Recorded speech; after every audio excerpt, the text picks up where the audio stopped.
This conference will now be recorded. All right, cool. We are in session. Welcome, everyone. We are beginning our week 2. Hopefully, everyone is doing well. Obviously, we are in the week 2 section of the homework area here, which we'll get to into more detail about feedback a little bit later on today. How the structure of the class will happen, of course. Into the week's future is that we will be doing lectures and demos first, making sure everyone's up to speed as to what they need to do for week 2. And then we'll go into the feedback section to kind of talk about how your guys' work went about. Today, based on how lecture speed goes, because we have a couple of things to talk about, quite a bit actually, it can chew up a good chunk of time. I want to be able to give enough time, obviously, to go through the feedbacks. And today is going to be pretty straightforward in terms of feedback because we're only looking at muscle memory. And there are going to be minute differences from person to person, but this is very much a long-term game. So in a single week, to be able to have some sort of immense understanding is not going to happen. But at least I will give you advice based on what to adjust. It'll be small things like, watch your lines here, or speed, or movement, or, the presentation, and just being consciously aware of some elements that you may not have picked up on. So we'll talk about those, but because, most people here are going to have generally similar to, slight difference of outcomes, the feedback will be generally more based on verbal.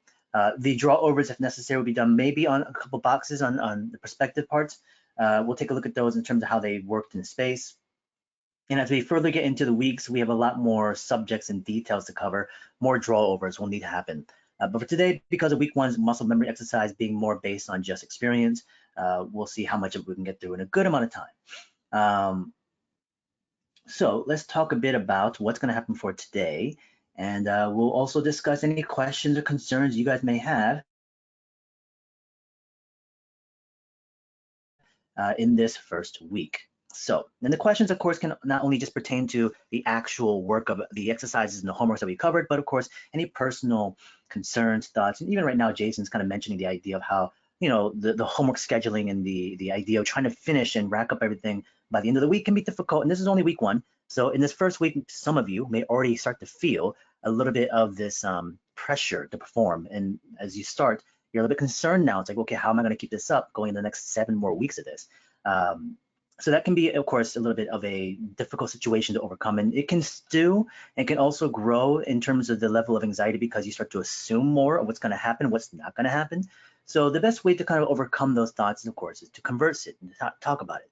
So for anybody that has questions or issues like that, please bring them up. Don't just reserve them to your own personal thoughts of thinking that you should just be able to overcome it. Because sometimes, you think you know what you should be doing, but based on an advice, you might understand that actually it might be a better way. Not to say I'm going to try to tell you that there's a certain way it has to be done, but more of the options of what you can take to make you feel that there is a better, I guess, outlook towards how you can move into the future. So let's talk a bit about what's happening for week 2 then. Let me write down a couple of notes onto Photoshop as we jump into week 2's lectures.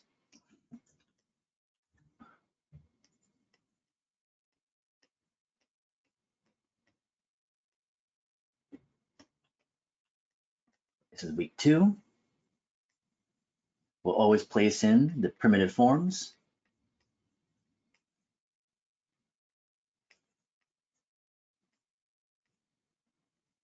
Topics for today. We will be covering the idea of shape manipulation with the inclusion of volume. We'll also be covering the idea of form relationships.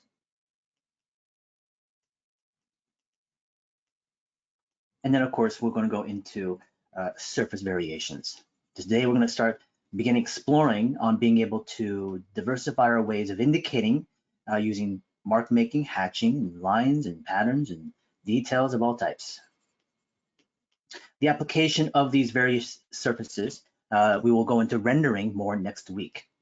As we begin to render more in week 3 as an exercise, we'll also be introducing our first topic of the session in week 3.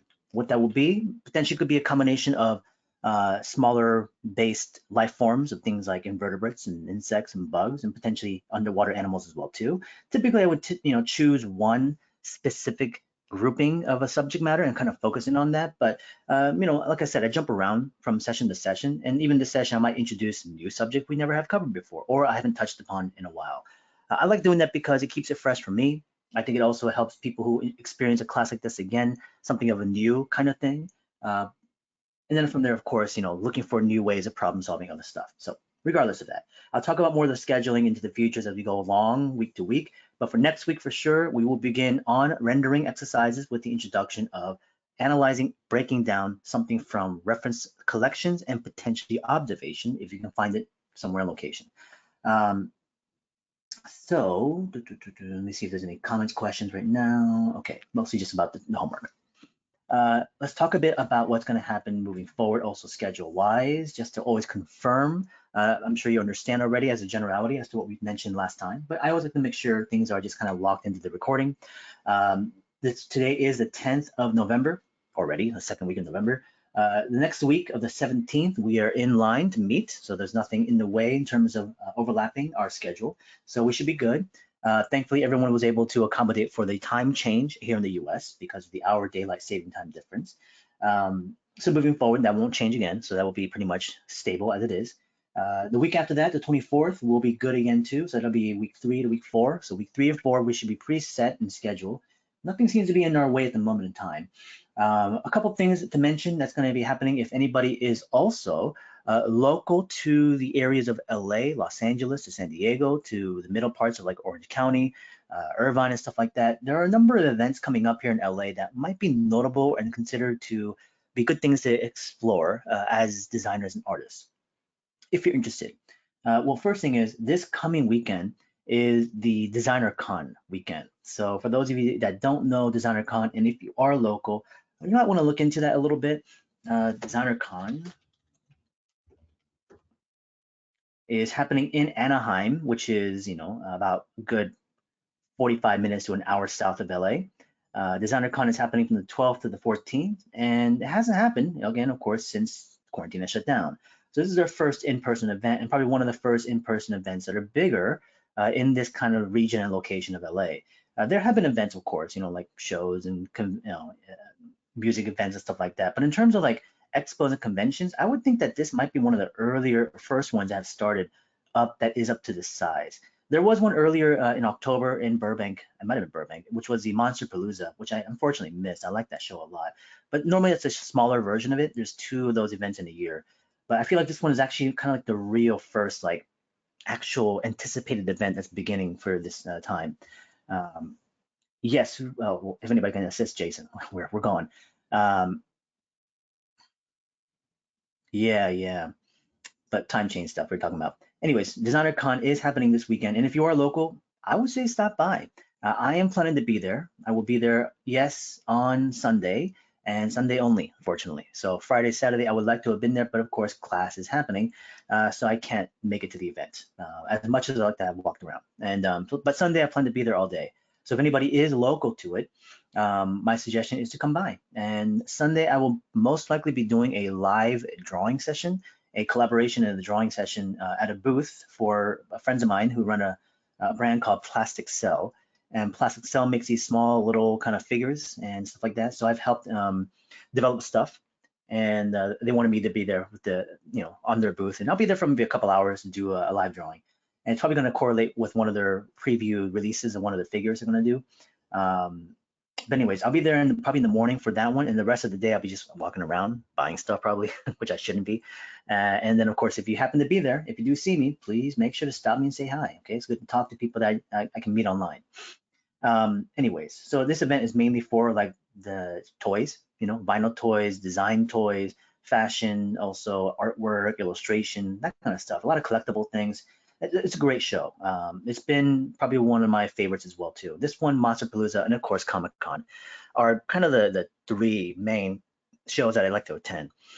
Comic-Con is also happening this year.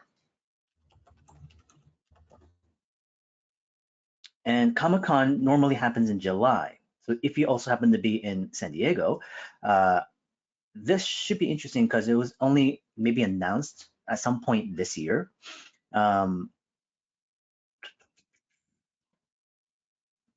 anything streamed out to non-attendees, I'm not sure just yet. I would like to think that we'll try, Alexander, in terms of like if I'm doing live drawing over there, that maybe we can do some sort of like mobile setup and stream that, through like maybe Instagram or something like this as a live feed. We'll try to maybe consider doing that. Comic-Con is happening in November also. So this is happening on the weekend after Thanksgiving, so the 26th to the 28th.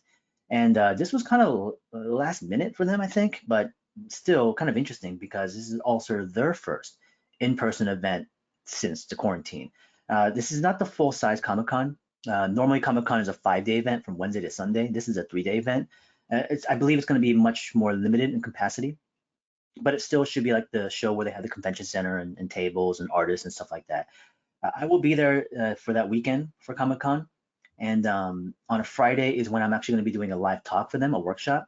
The Friday, Saturday, the classes that I normally teach, unfortunately, will be skipped over because of that Thanksgiving weekend also, but will be pushed to later on. But for us, we'll be fine. But I'll be there Friday doing a live talk workshop at Comic-Con. And then Saturday, Sunday, I'll be probably just walking around checking out the show. And it should be exciting because normally, I've been doing Comic-Con for over 8 years, 10 years. I started in 2008. The last show was 2 years ago. So I've been doing it for a number of years now, having a booth and a table, that kind of stuff. And it was actually quite of a notable scheduling in the year for me. So like when I release stuff, have books and all that kind of stuff. So it felt really weird not having a show to present or preview or reveal things. And that's what I usually timed for the years, which was like Comic-Con and like another show at the end of the year, which was Lightbox. So those two shows I use as like the primary scheduling points to announce things. But not having that, it's been kind of awkward and interesting. Either way, if anybody does go, same kind of deal. Say hi if you let me know if you're there, and of course we can definitely converse and talk if you do happen to be. Okay, so that's just the general idea of some things that are coming up right now for you guys. I like to also talk a bit about that kind of stuff in the beginning of the class to just remind you guys of things that are happening and to get out there once in a while, and if you feel safe enough to do so, if you're vaccinated and whatnot too. So other than that, there was a potential of me maybe going to Washington, D.C. For the gallery show, and it's still kind of tentative. I'm doing the work, but right now there's a lot of negotiation as to like travel and accommodations, stuff like this.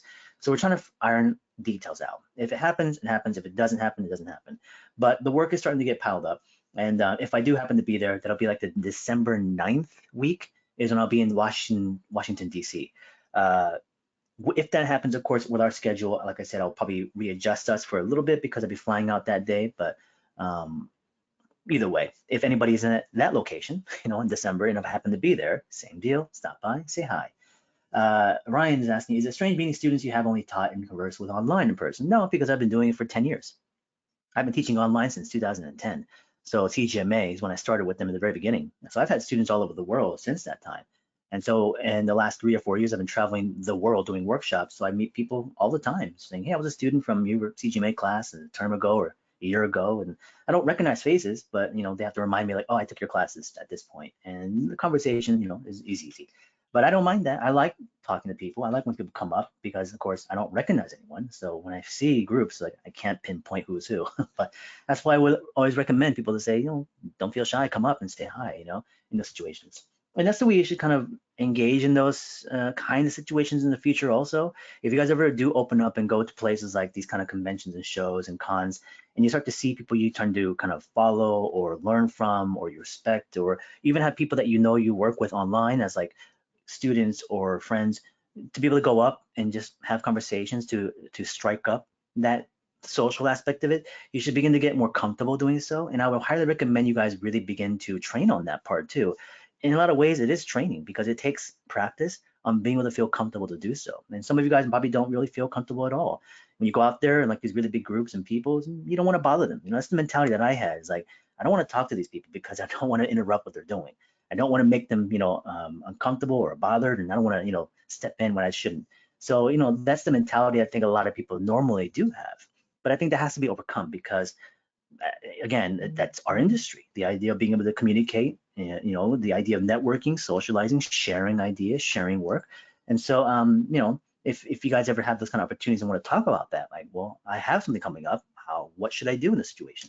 I can give you guys a lot of pointers in terms of what to do because I've had many years of these kinds of, shows and experiences of engaging and whatnot. So Oh, absolutely, because I also was super quiet. I still am very quiet and introverted. I didn't like big groups of people when I was in like high school and art center and college and stuff like that. It took me a while to understand how to really just, be open to converse and know that it's okay to. Anyways, so if you guys have curiosities and stuff like that, we'll mention it. All right, so before we begin, let me just actually save this file so we don't have to do it in the middle. Let's go to classes. Wednesday.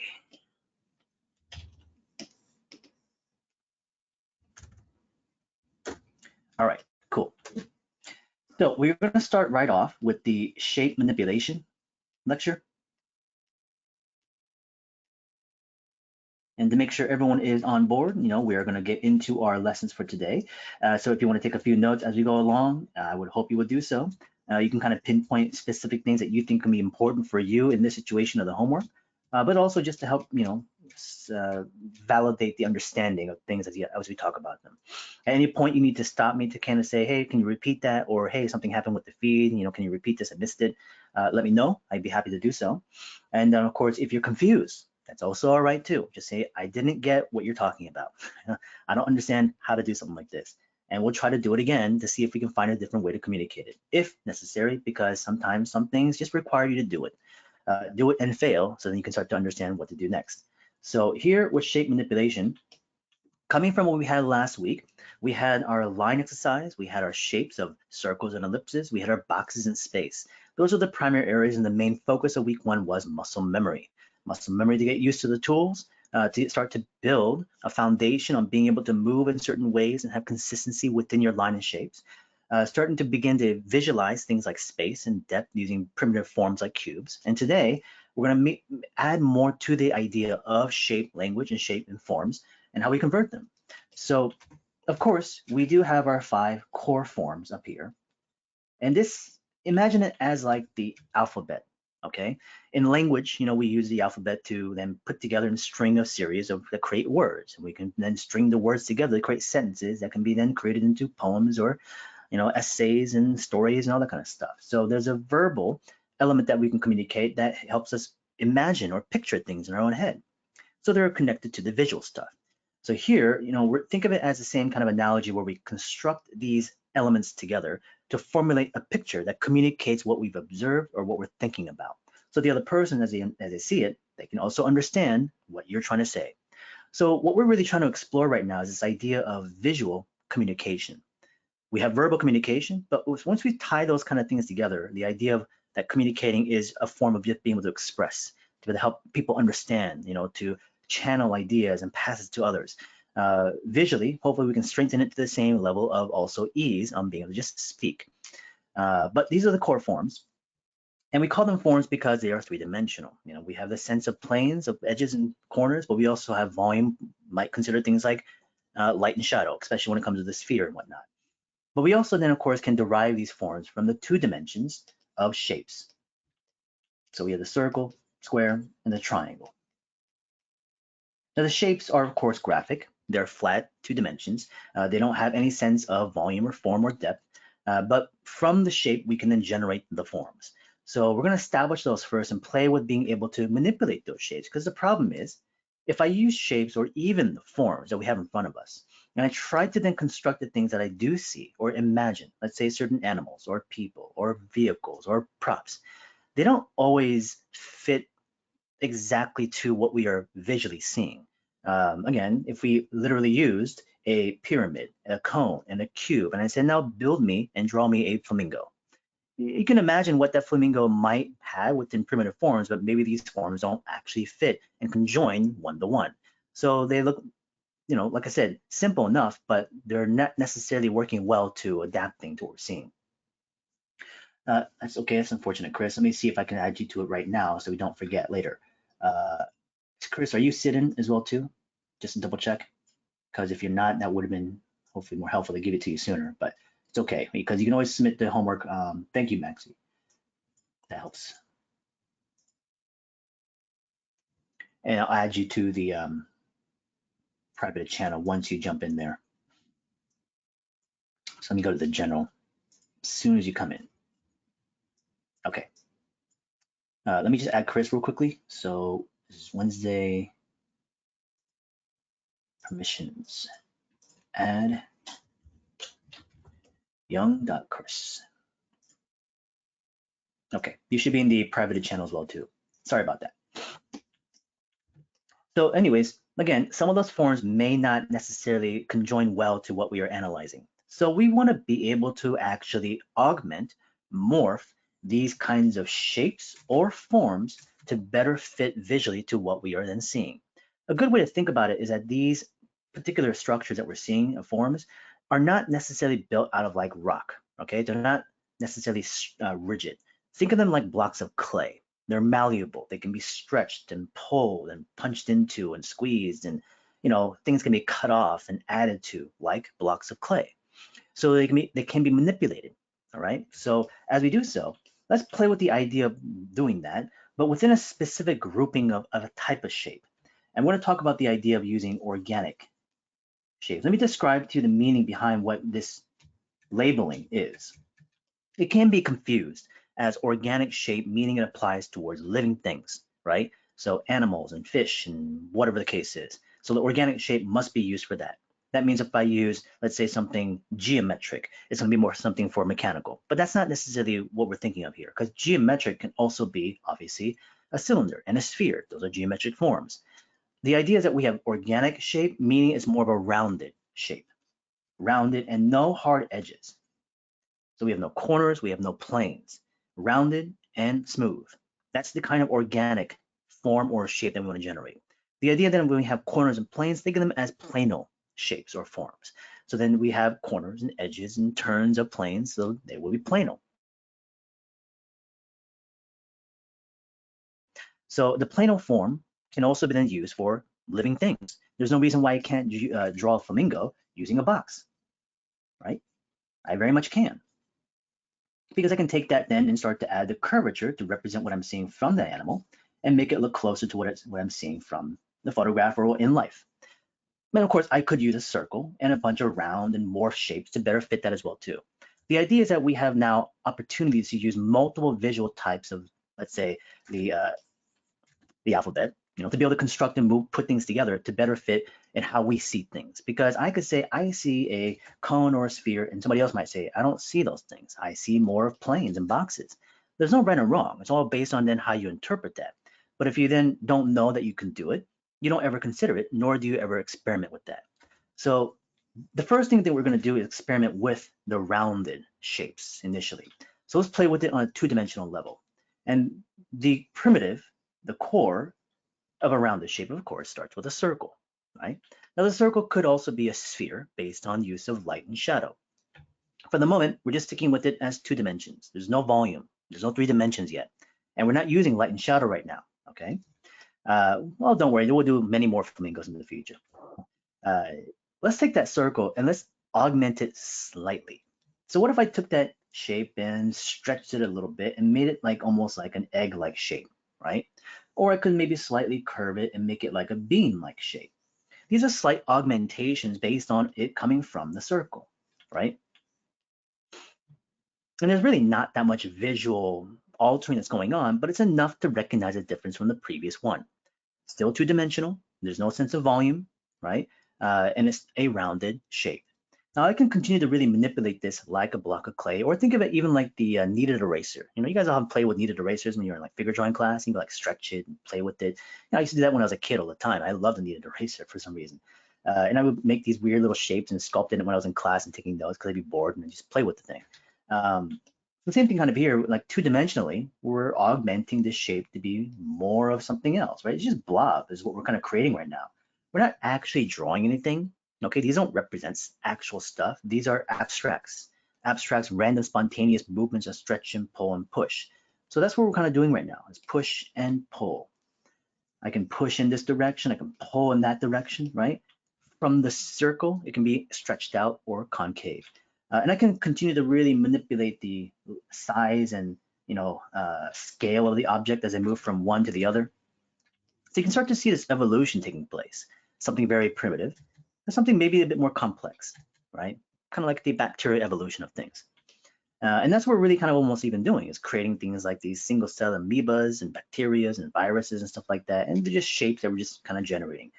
They still have a silhouette, but they don't have to look like anything else that we can recognize. So this has a lot of openness of being able to just play with stuff. Now, of course, still, these are two-dimensional. And I do want to incorporate the use of volume into this exercise. So we're going to now combine this idea of first having play organically with shapes around it on a two-dimensional level, and introduce this idea of how to take these into the three-dimensional world. All right. Now, normally in illustration and drawing and still life, you need light to conceive, or not conceive, but perceive 3 dimensions. Light gives you shadows, and you then get a sense of things like turning of a form. But we're not going to do that yet, because light and shadow pertains more to rendering, which we'll have to deal with next week.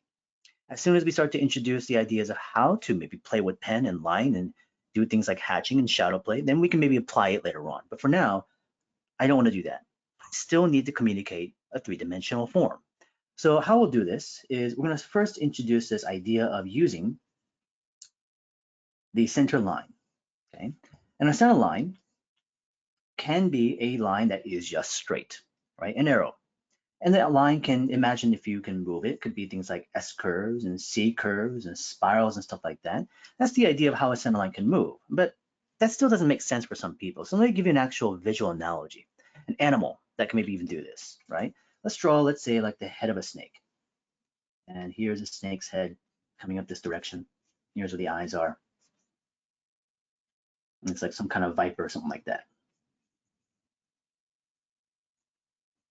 And of course, the snake's body, being a serpent, is just a long form. Got the pits in there and tongue as it comes out and whatnot.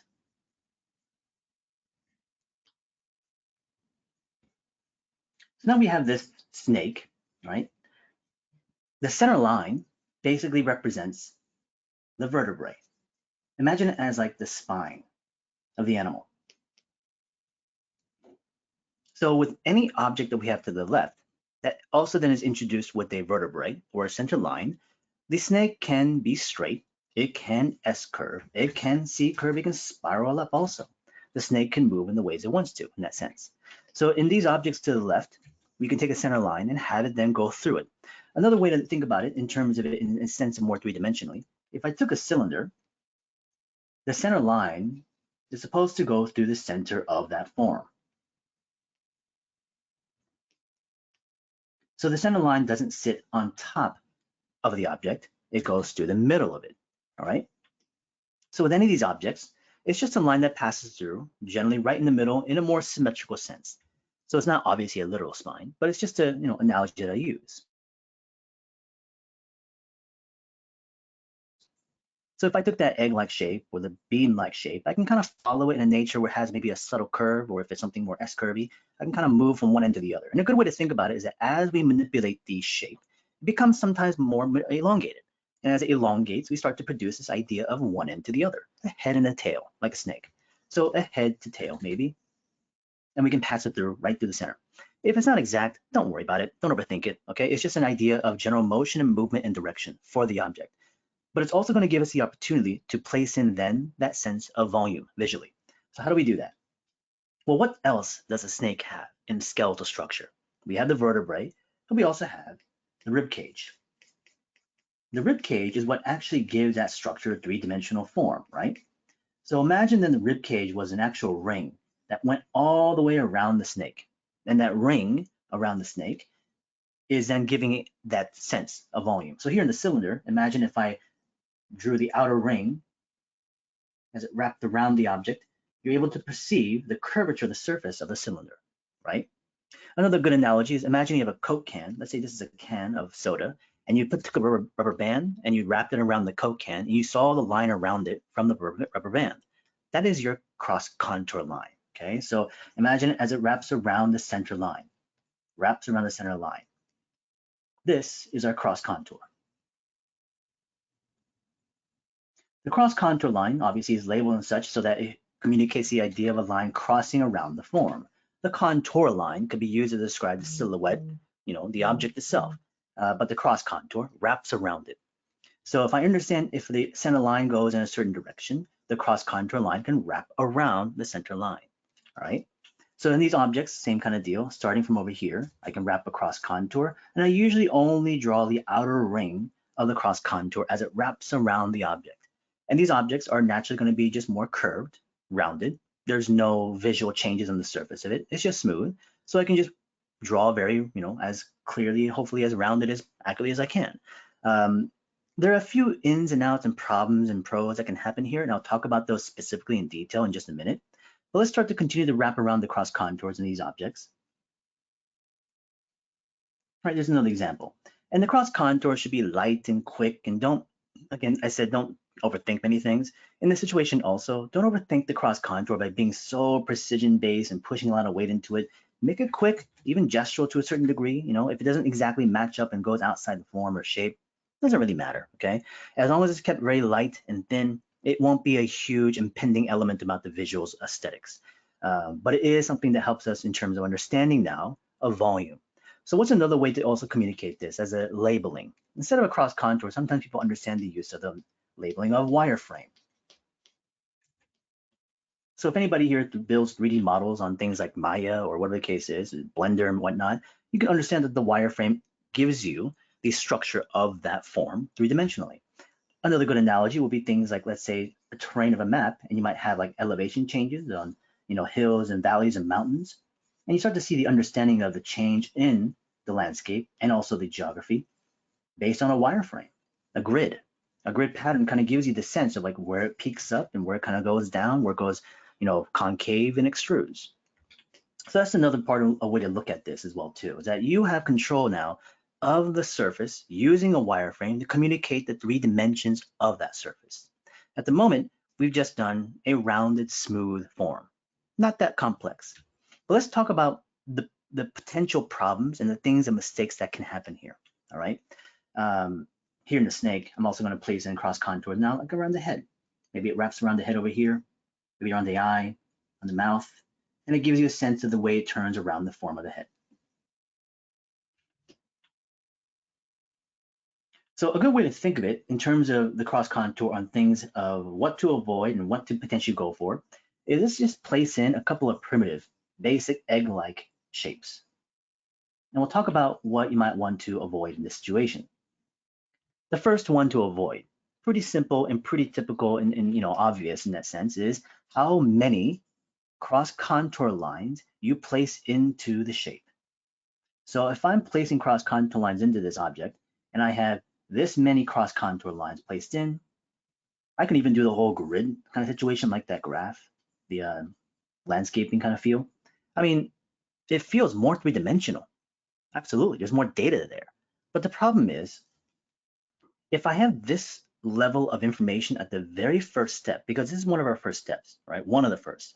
The very first step is what? The simple shape. The secondary step is creating the volume with the cross contour. So here I have the wireframe. But by the second step, if we have this much information of line to begin with, imagine now what happens in the next couple steps. We have things like details, additional parts. We'll eventually get to things like light and shadow. We'll eventually get to things like rendering, right? So once we get to those layers, we're adding more and more and more ink. But if the first layer already has this much occupation along the surface of it, there's less room to play. It becomes much more obtrusive. It starts to collide with things and it gets messier. So the real question right now is within the cross contouring, how many cross contours do you need to understand the 3 dimensions of the object, right? So if you only really need 3 lines, 2 lines, 4, up to you. The more you place in, it can communicate more volume, but it also potentially becomes more obtrusive. So in this situation, less is more, I would say, right? Pertaining to the cross contour. So I hope that kind of makes sense in the first step. I would suggest and advise less. But in this situation for the homework of this week, if you tend to place in a bit more, I don't mind that so much because we are not doing anything more than that. We're not going to render those things. We're not going to add detail to stuff. They're just abstracted organic shapes and forms. So if you do over cross contour, it doesn't necessarily hurt it too much, right?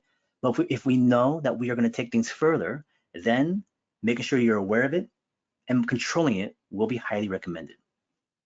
What's another problem?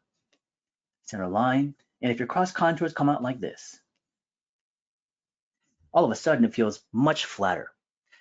Many of the objects we're trying to draw right now was within a 3/4 angle view. So we have a better sense of, like, let's say front to back, top to side, that kind of stuff, right?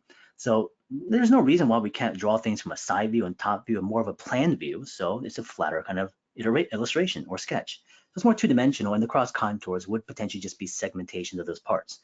But we are turning these objects in space. So we're trying to see the curvature or the way the surfacing is, like I said, communicated. But be careful of these, because maybe you're not trying to draw a front view, side view, top view, and you're trying to draw a 3/4 view. And if your cross contours are coming out very flat like that, then of course you lose 3 dimensions. How do we remedy this? Well, sometimes with the marker, it can be useful to go in there and place in your center line, and maybe even like draw through all the way with your ring using a marker like I am now, like a light value marker, right? And if you mess it up, that's fine, but at least you have an idea as to where it's going. You then bring in a light pen and just draw the outer ring with that marker in place, because now you can see the curvature of the cross contour. And you would draw these rings much like you would within the ellipses. Turn, turn, turn, rotate, so you can start to fine tune the ellipse. And you come in with the pen lightly and start to kind of just line it up, right?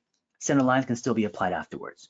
So the marker is there to kind of guide you a little bit, to help you preemptively set things up. It's not there only for value, but it's there to help you understand where to go from here. You don't just trace the marker, it just kind of gives you an idea. If the marker looks pretty solid and accurate, then you can do so. But most times, I don't want people inking the marker. There's a difference between sketching with the pen and inking with the pen. Sketching with it is that you're exploring the visuals and the concepts and the ideas of what you see and what you think of. Inking it is where you're now basically cleaning up line and refining the quality of aesthetics. But we're not trying to go for that direction just yet. There's a time and a place for cleanups and making sure the line looks really good. But at the very beginning, we want to keep things loose. We want to keep things constructive. We want to build confidence of line. So don't ink and just trace the marker, please. I hope that makes sense. So marker use, highly recommended. Now, of course, some people can become a little bit over dependent on the marker, and that can be a bit of an issue. The idea is to use it as much as you can and eventually also diversify, where sometimes use a pen only, sometimes use a marker also. So keep playing with tools as much as you can. Other problems that can arise.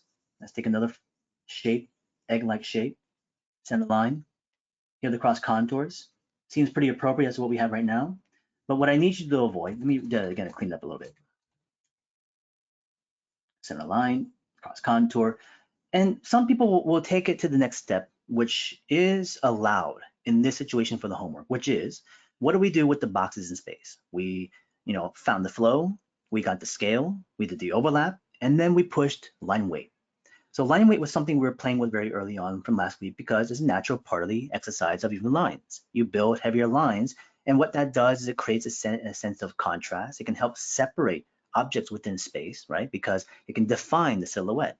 So even here, as I built the shape and the 3 dimensions with the cross contour of this object, I can potentially go in there with the line weight and into the silhouette, really push hard on that. And so this is where the exercise of arcs, waves can be brought in to control your lines to build density of line weight.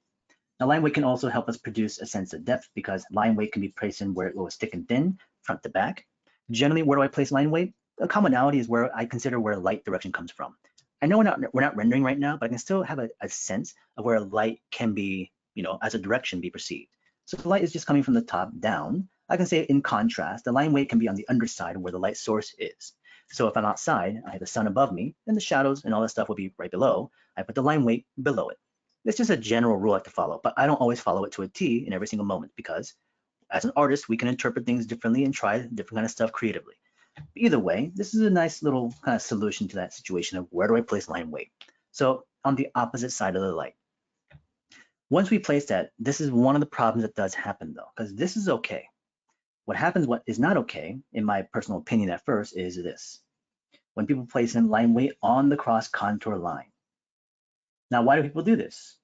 Because it's just an opportunity. It's just there. I have a line. I want to put line weight on it. I want to clean it up. I want to make it more intensive. I want to make it more clear. So they put line weight on the cross contour. Don't do this for now, okay? So the question is why? I don't want to just tell you don't do it, but why don't we do it? Once you actually place in line weight like this within certain areas, especially within something that's supposed to be constructive, we have a bit of communication dilemmas. What is a cross contour for in the first place? It's data of information. It's information about what this thing is like as a three-dimensional object. It's not aesthetic. It doesn't make the drawing look better. It just helps to understand what's happening three-dimensionally. We can then layer more information on top, and it can actually even disguise the wireframes because the stuff on top of the rendering and the hatching and the details will become to the forefront. So then the wireframe should be kept minimal, as we talked about, light in terms of line weight, keeping it quick and gestural, right? Don't overthink it. So once you place in a line weight, what you're doing then is confirming its actual physical existence within the form. What does that actually even mean? So let's take a look at an object in a situation where we could do this first, because then we can have a comparison. Let's say I drew a plant, and this plant was growing out of the ground. And here's a ground plane, there's like grass kind of growing out of it, okay? And this plant has a center line, and I'll place in the cross contours in between. But this is a plant we can draw that actually then, fits to this as a visual comparison, which could be things like bamboo. So bamboo is segmented, right? There's sectional parts in between. So the bamboo physically, literally has a line that divides the sectional parts of the trunk. I could draw through this to show you the ring of the cross contour. Now, if the light is coming in from this direction, I can say line weight can be on the opposite side. And in this situation, I could say the line weight can also go on the interior cross contour because that line physically exists on that plant, right? So these lines that we are drawing right now, though, do not physically exist. Imagine an egg, a chicken egg. Is there an actual line around that unless you cracked it? Of course not, right? So we are generating lines that don't actually are there. We're visualizing it to help us communicate data of information. That's all it is. So choose very carefully as to when you place and where you place line weights, because as soon as you do so, it validates that line. It confirms it as a more of a literal thing to actually consider. Now, that can happen in situations, but in this current situation, for the moment, most of the forms should not have a segmented line, a seam line, or a panel line, because this kind of line work of weight, it doesn't only happen on plants. It can happen on humans, right? Let's say you have an arm. There's a bicep, and here's a tricep coming down, and we have an elbow into the forearm that's bent. And we have the forearm kind of folding over, and the skin and the muscle folds, and we have this line that generates, which creates a natural cross contour line, right? Because we have an overlapping of the skin and the muscle and all that kind of stuff. So in anatomy, we use cross contour lines to communicate things of how things are coming towards the camera or away from the camera. So these lines are actually all over, not just naturally, but also mechanically. We have panel lines in airplanes and vehicles, lines that help separate actual panels within objects and materials, doors, right? Access ports, and whatever the case is. So just keep that consideration, all right? Those are some of the areas and things you have to consider when you use them and when you don't. How much you push in, how much you don't push in. Consider the curvature of the surface. Be careful of being flat. There's another aspect to this though. Let's take these last two shapes and apply then additional cross contours. And right now, hopefully you have some of these kind of shapes just placed in your notes. So let's play with it a little bit. And the thing is, most commonly, people will say, okay, I see what you're doing. I can put a ring in there, and I just wrap the cross contour around. And here's the thing. Majority of your forms might end up coming to this conclusion. But the idea is that we're still playing with this concept of manipulating the object. We've manipulated this on a two-dimensional level. We pushed and pulled it in multiple directions by squeezing it, pushing it, pulling it, and elongating it, making it some kind of abstract amorphous form. On the surface, we still can then control that. We can manipulate not only the silhouette of the object, but now because of the wireframe, we can actually manipulate the surface of the object. So imagine if this particular object in the bottom here, I said, all right, the actual surface now has a concave dip right there. And then it smooths out for the rest of the form. So right in here is where I've pushed into the surface. It's concave. because the wireframe now shows that dip, but it's a consistent line that permeates all the way through the form into the object. So if we did it again, let's take another simple object, another egg-like form, center line, and the cross contour, let's go the other way. I can protrude on the surface. I can extrude from it. So now, with a sense of 3 dimension, this surface has a protrusion. It's lifting, coming towards you. Now, you wouldn't be able to understand that until I gave you the wireframe, right? Without that, it's just a blank, empty surface. It's just 2-dimensional.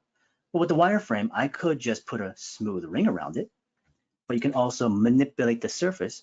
Again, imagine if you have a block of clay, take your finger, you can push into it, you can pinch it and pull, right? You can pull things from it. So there's a lot of manipulation you could do here, surface level-wise. It can be very extreme or a bit minimal. Right now, these are relatively minimal. I know it can be a little bit hard to understand the situation, but the idea is that we have the ability to do so. How do we practice that? Again, basically taking basic primitive forms like this and playing with this idea, pushing in, same thing again, we'll do it again, pushing into the form. It dips in. It's all in a consistent motion like this because there is a dip in here. Now the wireframe communicates that if I included shadow and rendering, you could say there's a form shadow here, there's a cast shadow down here, a form shadow here. If this is all in shadow, if I hashed it, this would all be in shadow. Because there's a light source coming in this direction. And because there's a dip, it's in shadow. As it wraps around, the other side of it here is also in shadow because of the underside of the object. So light sources are here, light sources are there, right? So it makes it feel like you're now moving into it. Another object you can look at as a visual analogy would be like a coffee bean. The coffee bean has a little dip in the center, right? So this is the idea that we can actually use a cross contour to communicate a simple communication of how the surface can also be pushed in and extruded out. So when you then play with this exercise and generate your own abstracted forms, will you only then keep the surface just rounded and smooth? Or will you also play with the ways you can manipulate the surface also, right? Some of you, most of you may forget about it, but hopefully you can play with it. Okay, hopefully nobody's confused at the moment and is clear enough to just be able to move on. There's a couple of additional things within this that can also happen that needs to be problem solved. So let's say you took the organic shape again, and then did something like this. Or we take it even further and made it really blobby, stretched.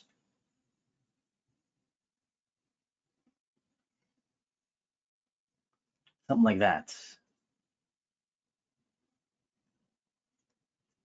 right? What do we do with these kinds of shapes? They seem much more intensely manipulated compared to the ones we from before. There were subtle little morphs and blends and stuff like that, little pulls and pushes here, but not as extreme as some of these. So I need to make these still 3-dimensional. And what do we do with them, right? It can be a bit confusing, but let's bring back the bamboo. Let's bring this plant back and talk about plants again and talk about how they grow. Of course, we have the center line in the bamboo, and we have then the segmentation of that bamboo in between, cross contour, here's center line. Now, what else is happening then on the plant as it grows? Well, it continues to grow in different directions, right? We have branches upon branches upon branches, and then we have leaves. The thing about this is that every single branch will have its own independent center line, and so will the leaves. Every single one of them would have a center line.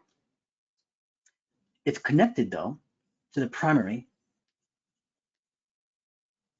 stalk, as we then have a secondary, as we have a third, as we have a fourth, fifth, sixth, and it can go on infinitely. Well, in this situation of plants, it's more of a limited fractal kind of thing, right? So it can only go in so many other directions, and it just continues to grow up. If we take this analogy and concept of branching center lines, oops,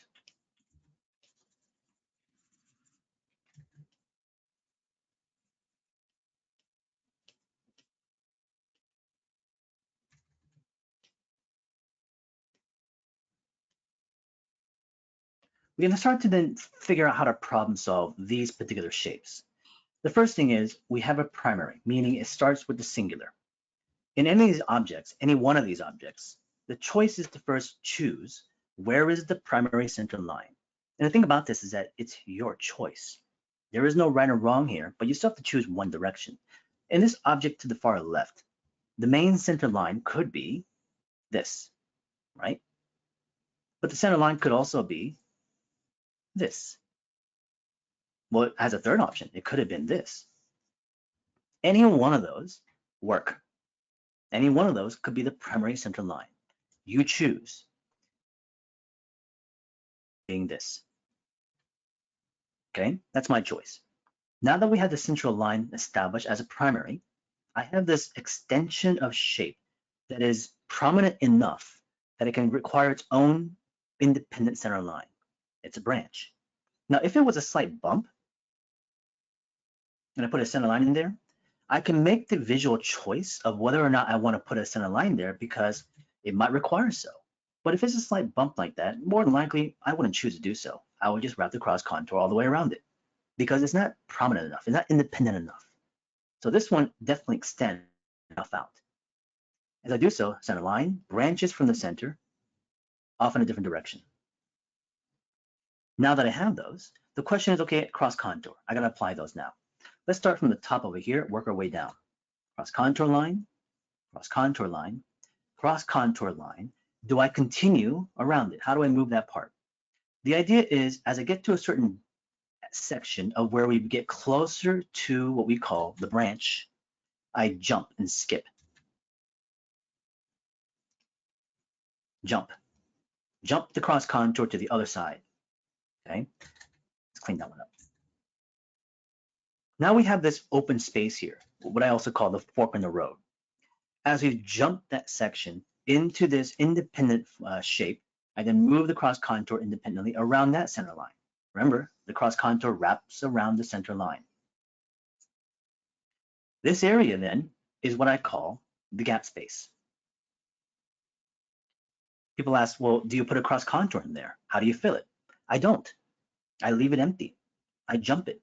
And the reason why is because we have three sections here, 2, 3, that are communicating the cross contours in those areas, and we don't need any more. You can say, well, couldn't I just put a cross contour line diagonally or cross it the other way? It's like, well, why? Why add more lines if you don't need to? The idea, of course, was to do less, right? And there's enough communication of form there that it's passable. So we take those branch sections and we jump them, we skip them, and we then move off into a different direction. Let's go into these other objects because maybe they're also a bit more complex. Let's choose a center line. And it's kind of octopus-like thing. Here's a center line moving this direction, coming down, out that way. That could be one of the choices. I can also move that direction. I can move this direction. Whatever choice you make, you choose. Let's choose the longest pathway. This one. That's the center line. Question from Jacob. Would the gap space matter when you're trying to cut a section out of it? A section out of it? So literally take a piece out of that shape and form?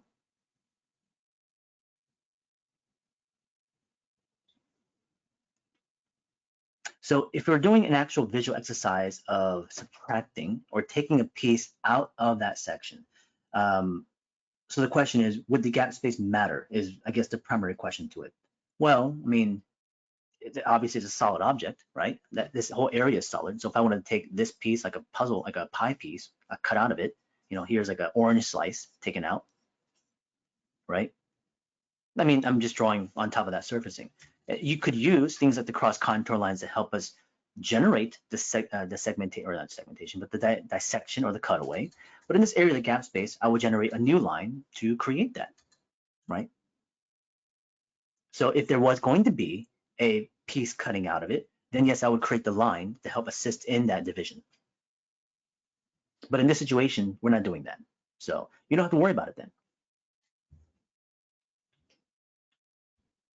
So what about the gap space in addition, relation to the adding the indents? So, you know, in this particular section, we could have gone indent, skip, indent that. And it's a continuation of it. This section over here would be smooth, or you can go the other direction if you want to. So it skips, but continues the consistency of it to the other side. And the indent or protrusion of whatever you create, it can either be continuous through the entirety of the shape and form, or it could be just a minute area of where that indent is. Now, if you're saying, well, what if there's an indent right here in the center, right, in that situation? Well, if that's the intention that you're trying to show something there, then of course I would create a wireframe internally closer to the section to communicate that, right?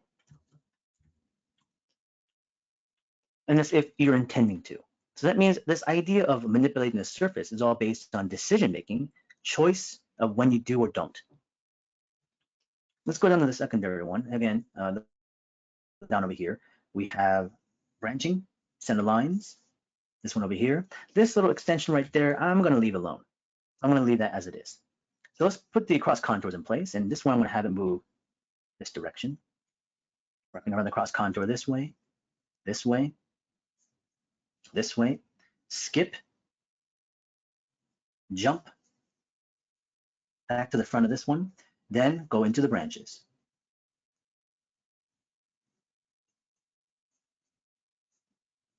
There's a gap space here, gap space there. There's one right in the middle, and could I have taken that one out? Potentially. Yeah, I think this can easily be overthought and be overcomplicated, where simply all we're doing is creating a line to communicate the curvature of the surface. Oh yeah, it definitely looks like a cephalopod now, octopus. All you gotta do is like put an eye here, an eye there, something like that. You know, the choice of the cross contour line and how you move it is also of your decision. If I worked it back a little bit, this section right here, I moved this way, this way, this way. And it looks like it's moving away from you because of the cross contour and how it wraps around the object. If I turn the cross contour line the other way, all of a sudden you see the front end of the object. Now it's coming towards you. So you can choose the way some things can be perceived, whether it's coming towards or away from the viewer, based on how even the cross contour can be controlled. Let's go back the other way. Now imagine again using that for things like human figure. So if I know a leg is moving away from me, the cross contour line from the knee down to the calf into the foot, the cross contour line moves away from the viewer. So we use it to help continue to really communicate that sense of depth and having it moving away or towards the viewer of things. So we have things like foreshortening, we have something coming towards the camera, the overlapping of the use of cross contour lines naturally accentuates that movement, or I guess the view. Let's take the other ones now. Let's have this one right here in the middle, cross contour line coming down. Maybe I'll go this way, but I can maybe like go down this way and actually continue all the way down. Usually a lot of times I look for the longest distance, A to B, head, tail. That choice is of course subjective because you can say, well, actually, literally the longest point from here to here, really. It's like you're overthinking it, okay? Just see what you kind of perceive and just knock it in. It doesn't matter because any of these sections now, I can just branch off, right? Branch, branch, branch in that direction. And we start to apply then the cross contours, right? I think this one, I'll add a little branch on that one. I'll decide to choose a small little section right there.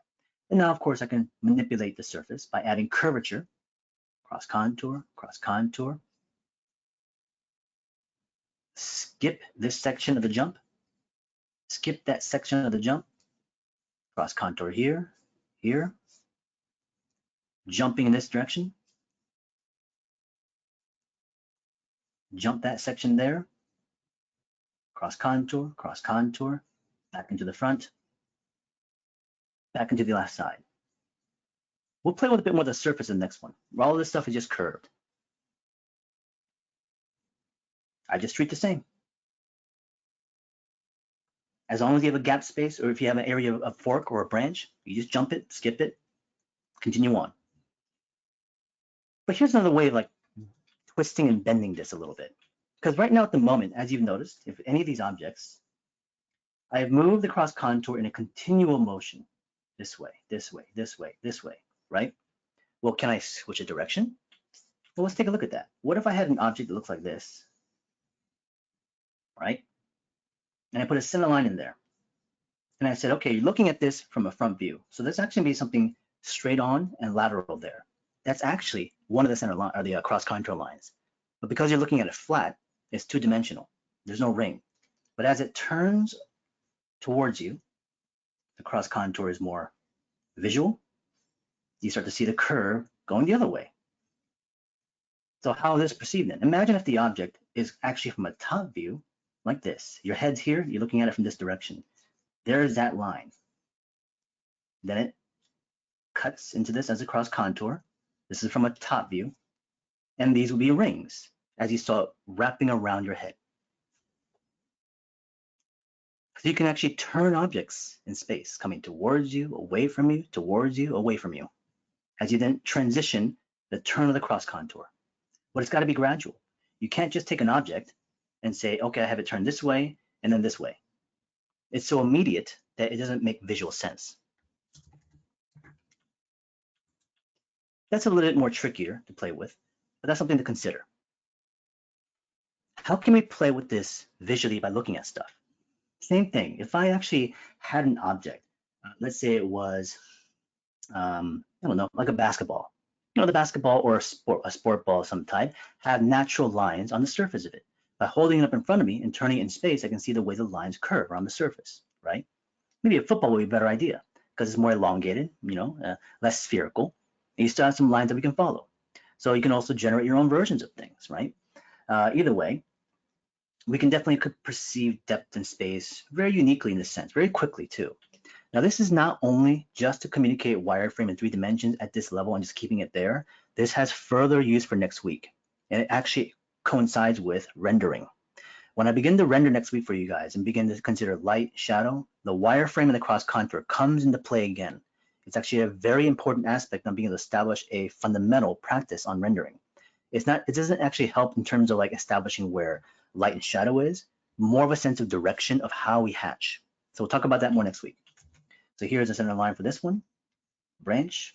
Let's have this one dip like this, dip like that, dip here, continue to move in and out. Surface of this side, more smooth. So there's a little dip and valley in that section. Oh yeah, ginger roots would be great. Plants are really good to look at. Things like cactuses, also really good too. So here are objects that I've now created, generated randomly, two-dimensionally. I incorporated the use of the center line and the cross contour as they branched in multiple different directions, which gives you a perception of 3 dimensions with the wireframe. Trying to use as minimal of them as possible. Line weight can be then incorporated into the silhouette with a slight consideration of where light to shadow might be. And normally, even like the line weight, I like to put them within areas where overlapping is happening, or sometimes even in concentration of areas. You can put the line weight heavily across the entire thing if you want to, graphically. That's also just an aesthetic choice.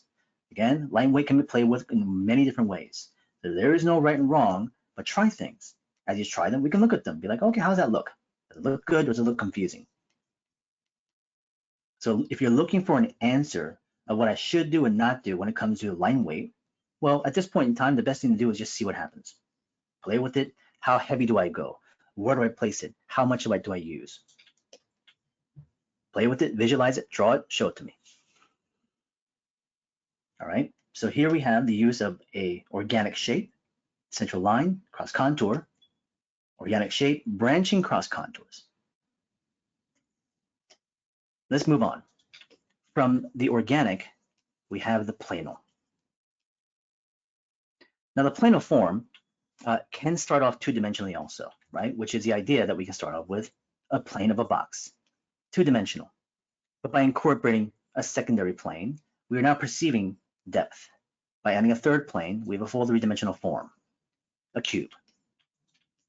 So we're going to take plano forms, things like boxes and cubes, and play with it in sense of things like even manipulation.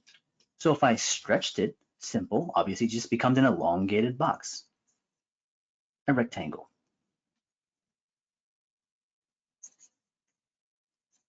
Now this could be perceived in perspective. So that means these are receding back in space somewhere in the horizon. but it can also be done isometrically, right? Isometrics, again, is where we have all the sides and all the plane edges parallel to each other, parallel, parallel. And as it is a parallel object, it's three-dimensional, but these lines will infinitely recede in the direction that it's now put into, but it's still a three-dimensional form. So if you want to do this exercise, even as an isometric without perspective, I'm okay with that. However, we can still play with the way the planar form is manipulated. It may be just stretched out, but we can also add things like curves and S-curves, and how we just did it with the organics as well.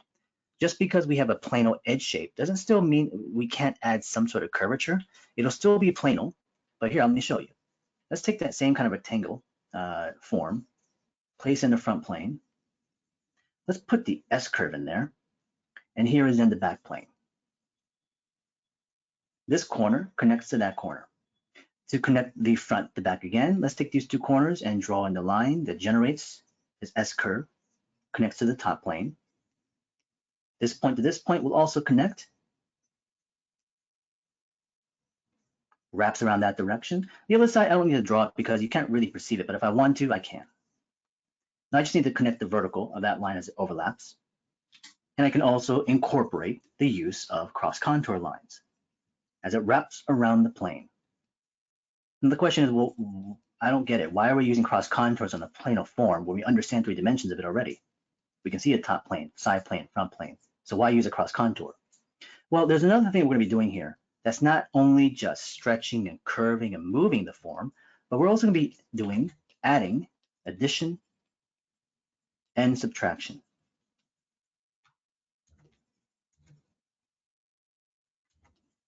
The addition subtraction is where we're going to take the core element of these kinds of forms and begin to not only just manipulate by moving it like this, but begin to stack and cut away from that thing. Imagine though this thing still has a center line. It goes to the center of this rectangular kind of form, and the cross contour wraps around the top plane to side plane. And it's following the lines from the plane edges. This one can be a little bit hard to perceive. And I'll do another one for you. Let's make it this direction now. Instead of an S curve, let's do a C curve, just to make it a bit more simple. Here's a plane as a curve the other direction. One corner to one corner connected. One corner to one corner I'm going to connect, following this arc towards the front. Let's make the bottom corners connect as well too. Arc of that direction. Arc of this direction to the bottom corner. Transparent draw through. I draw the vertical line to perceive the side plane. We don't need one on this side because it's an overlap. So I now developed the curvature of a rectangular form. And we have then the cross contour line around it. But this can be hard to actually place in because sometimes people say, okay, I'm following the front plane, and they place it in there, place it in there, place it in there, and all of a sudden it just looks a little bit awkward. That these lines are just only following the front plane, but it's got to wrap around it and also match up to the back plane here. So at some point, this is going to transition and turn a different way so that these lines are now wrapping. Put another one in the front so you can show a side plane, side plane, side plane. And these lines should actually be more vertical because they're following the back plane right there, here. And this is how I'm developing the choice of wrapping the cross contour around the surface from the front to the back. Again, as you've watched it, you could be like, okay, I see it, but it's going to be hard for me to actually produce. Absolutely. But it takes a bit of time and practice to kind of get that. Using things like these kind of more flatter, straighter things could be better for you. Maybe doing some gentle curves, might be also good too. Not too extreme. So at the very least, you can kind of see a slight curvature to it. Practice the idea that we can match up to the back plane. It's not too much intensity of turn, but at least it begins to move in that direction. So what about this addition subtraction thing? Let's start with the base cube again.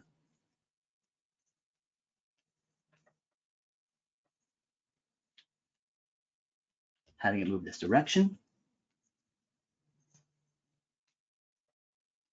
And then we're going to begin to add more cubes or more planal forms on top. Jason's saying you have a question. I'm trying to articulate in your head about the overlapping sections. You're talking about this So how do you know where to bring the leftmost vertical line down here? Well, it's because as we have the curve from here, let's say we have the front back plane to front plane on this side now turned, and we connect this portion all the way to this other end, the turn from here to here has a peak of the turn. As it comes to the edge of the peak, those peaks is where I'm bringing a vertical line down because it closes off that plane. So it just continues forward to match up to the front plane, right? It's at the peak of the turn, right here, right here. So to find that visually, sometimes it can make sense what I mentioned, but as you do it, you may not perceive it as well as you'd like to. But that is the way we kind of consider the visual, right? So the more you practice it, hopefully you start to kind of pinpoint where that part is. Of course, using even a marker can help you analyze and place lines down. If you're like, oh, does that actually close it off or not?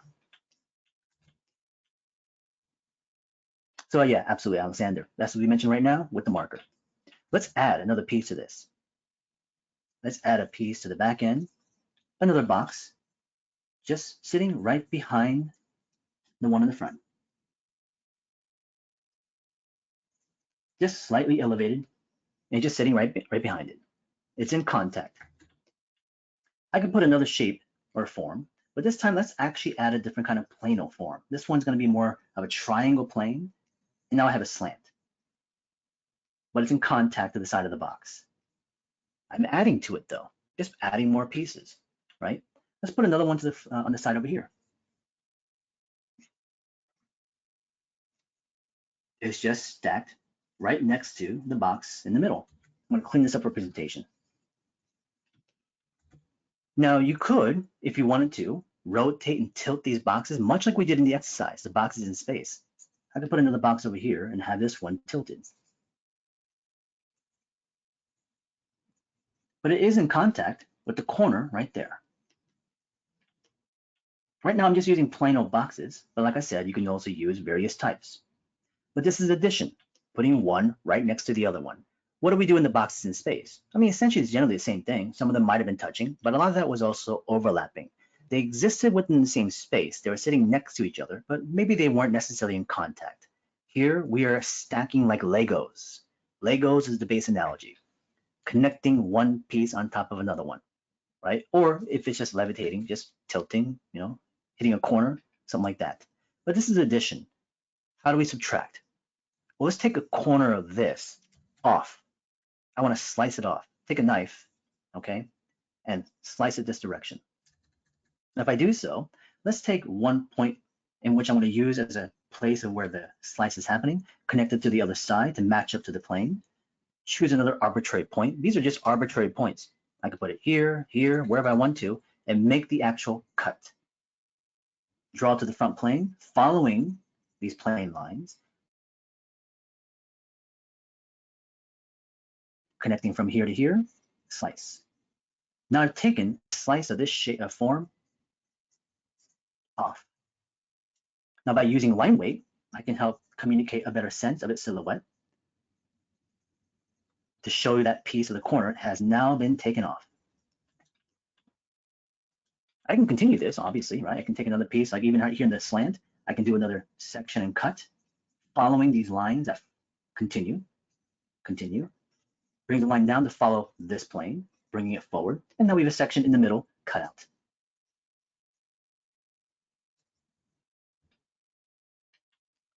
And we can keep, dissecting this thing. A lot of, even the top section over here, another piece of it I can cut out too. Maybe this one actually comes into a triangle, follows this plane to this plane. Now here's the thing about this. As we cut things out, I can still incorporate the use of the cross contour line. Let's say even on this side, I put another diagonal cut here, have it come forward, right?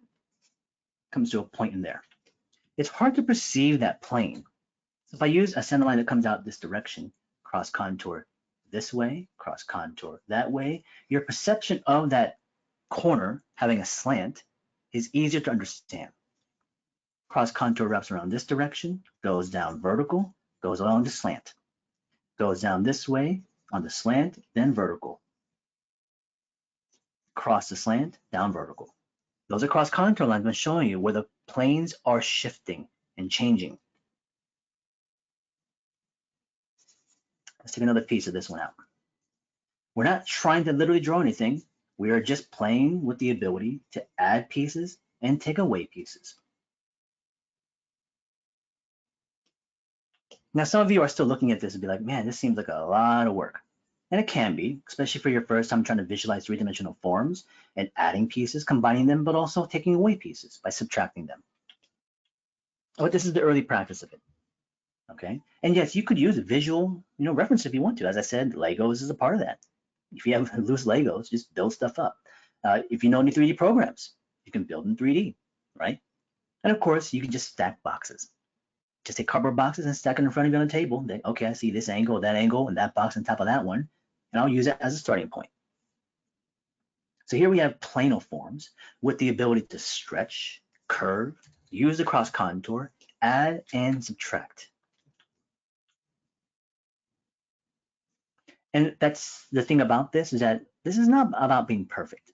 Even the very first week, it wasn't about being perfect. It could have been perceived that way. The circle, the line, the quality of line needs to be perfect. But it wasn't about that.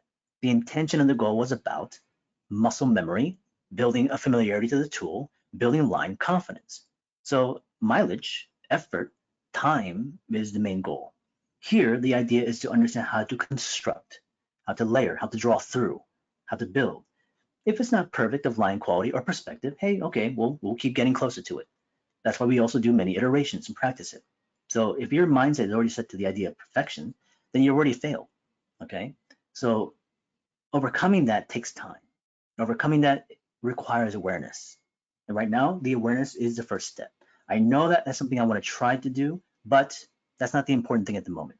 Let's try something else, because I've already done that before. It didn't work out for me. So let's now perceive less of perfection and more of understanding of 3 dimensions. So here we have now the exercise of plano forms. We are going to move forward here in just a minute. We have our secondary topic to talk about next, which is a form relationship. Before we do so, we will take a slight break. It's about 6:30 our time right now. We'll take about a 10-minute break and come back and go into that and the surface variation. I want to keep moving steadily forward. We can't hang upon these way too long because we have more to talk about, because unfortunately, I'm not going to lie to you guys. This secondary one, the form relationship, is the one that tends to be the most frustrating. Okay, it's the one that is the brain teaser. It's the one that you will look at and be like, I don't know what you're talking about. And you also know that it's going to be something that it's going to be hard to wrap your brain around. It'll take some time to be able to absorb and actually even use. And because of that, the frustration, the strain of it, like I said, makes you want to avoid those things. We are going to next, actually. The whole idea of drawing through is a huge, important part within the form relationship. Without it, it's going to be really difficult to do. But then also talk about the reasoning of why drawing through is so important. So we'll get into that next.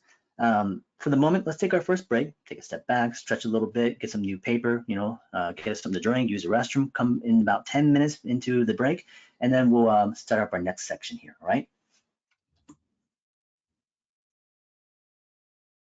This conference will now be recorded.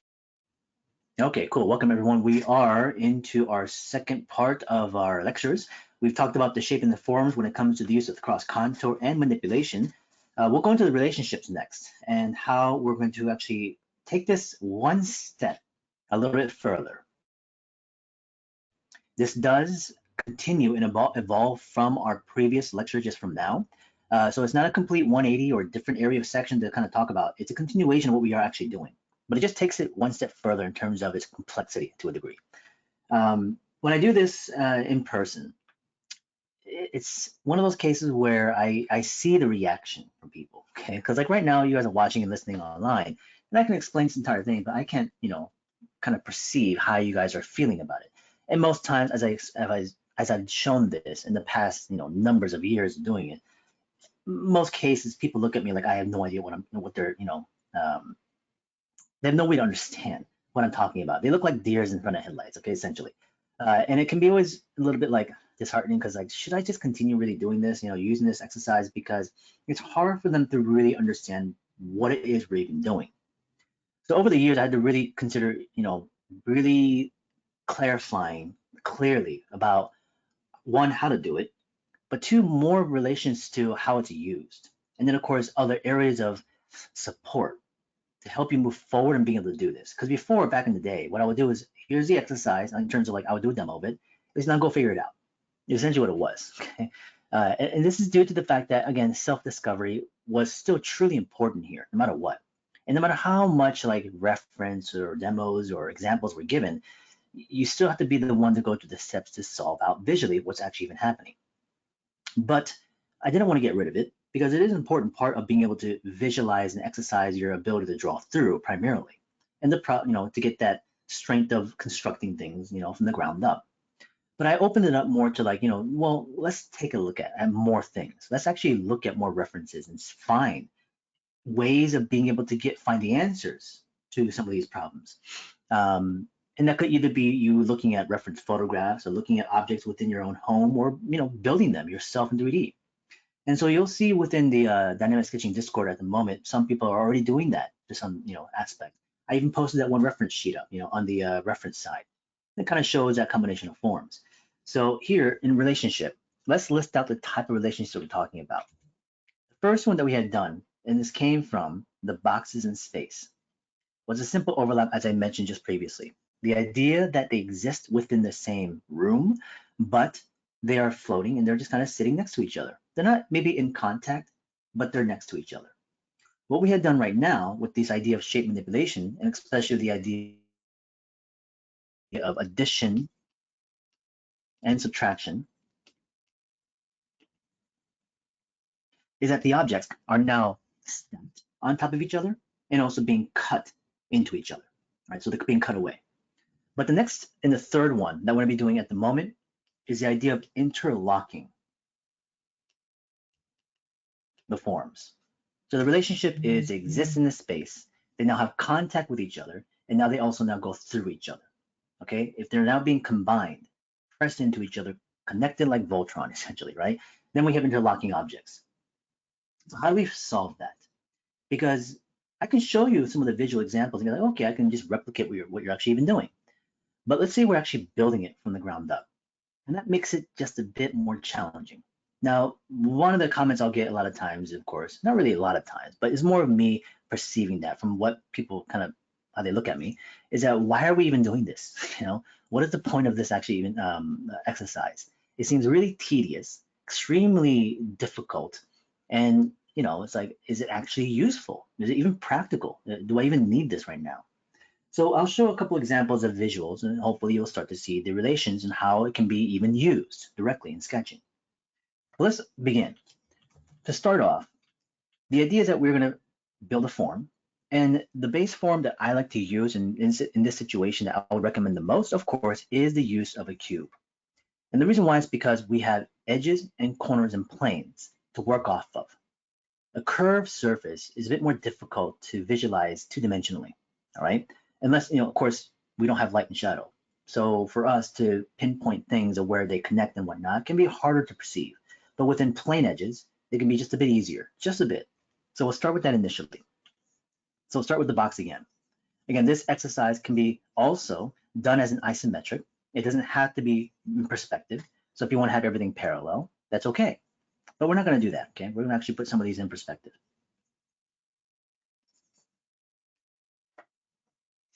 Not a very strong perspective, but perspective let alone. So here we have a secondary box now being dropped in. And this one is being situated right next to it.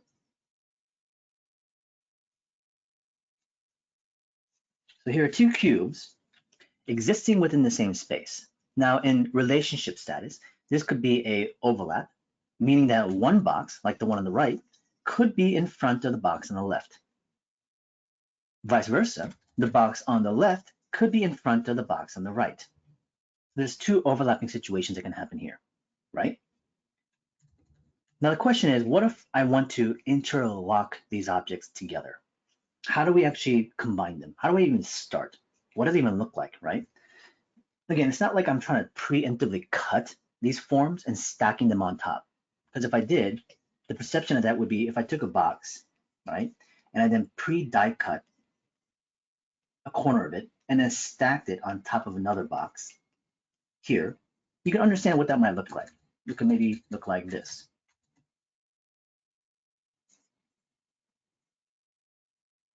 So they're in direct contact with each other, one stacked on top of it.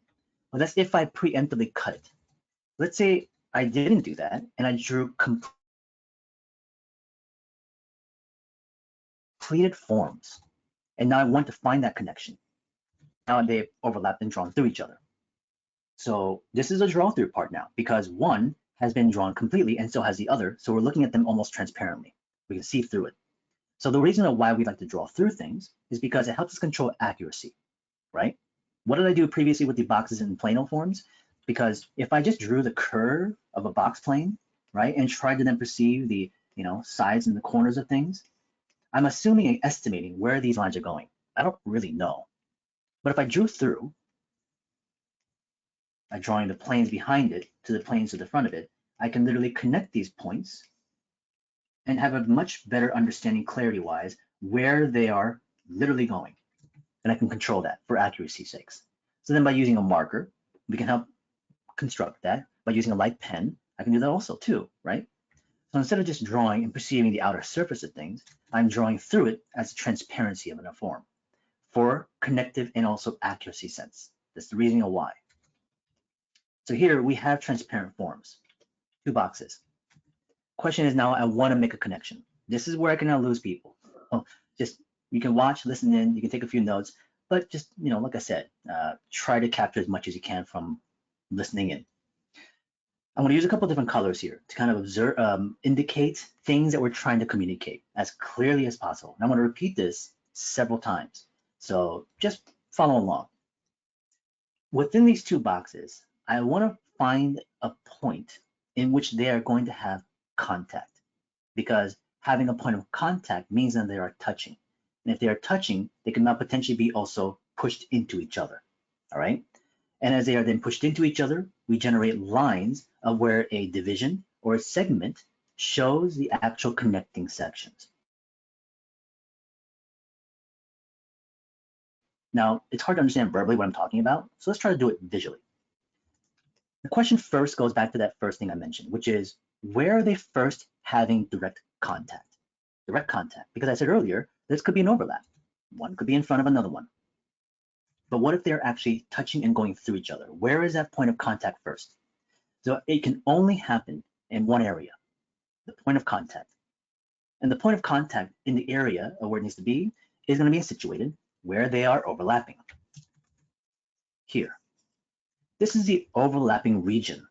The contact of where these 2 boxes are making a touching point isn't going to happen outside here or outside here, because they're obviously nowhere near in connection to each other, right? So it has to happen where the overlapping area is.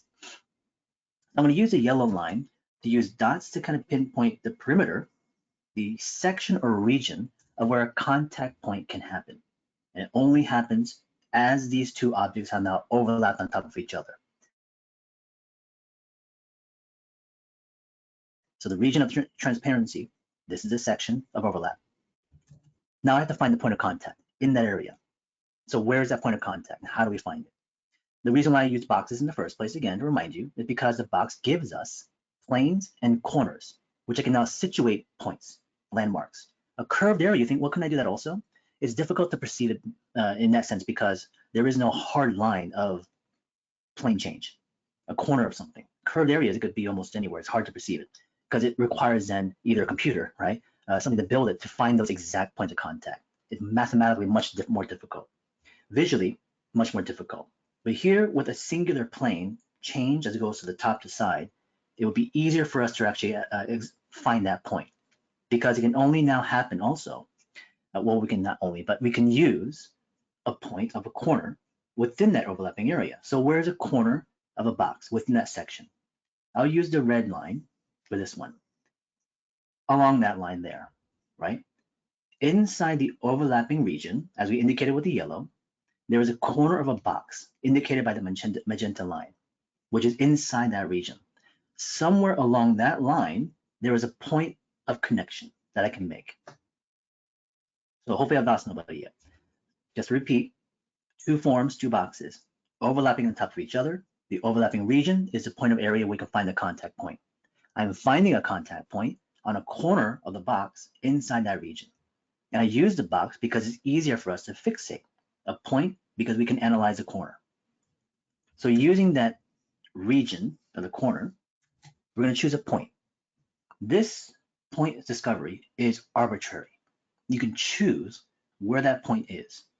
For the sake of simplicity, I could put it right in the middle, but it doesn't have to be there. You could put it here, here, here, here, here, anywhere along that line inside the region of overlap, okay? So again, for sake of simplicity, we'll keep it right in the middle. Now that point has been decided upon inside the region of overlap, I now have to generate lines that shows us the actual connecting divisions. So I have to consider now the top plane of this box because it's in connection to it inside the region. I have to consider the side plane of this box because it's inside the region of here. But I also have to consider the side plane of this box because it's also inside this region. I don't have to worry about the top plane, side plane here. They're not anywhere near inside that region. These planes are 1, 2, 3. So now that I know the area location, I've pinpointed a spot, I have to follow these planes. So for this one, I'm going to follow the top plane, going the same direction as these lines here. From that point, I'm going to go vertical, following these planes as well. Now, as they go down, right, at some point, that line has to end. And where it ends is at the end of the region of the overlap. So if I put a point of where that is, for the sake of this presentation, let's just lightly erase out what you wouldn't be able to see if they weren't transparent. Because we're drawing through them as if they are transparent, but we can also understand that they maybe wouldn't be. So here we have now two boxes connected to each other, and here is a seam line showing you the actual consideration of the planes. But the corner of that box has now been pressed into this one, right? Let's do it again. Let's put another box over here.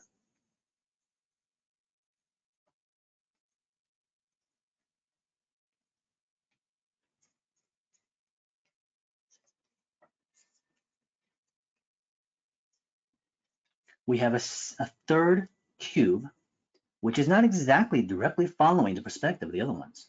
It's been slightly tilted. Let me just clean this up a little bit.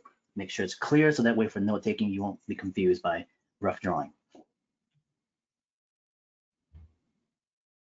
We have a third form. This third form is to the right of the one now in the middle.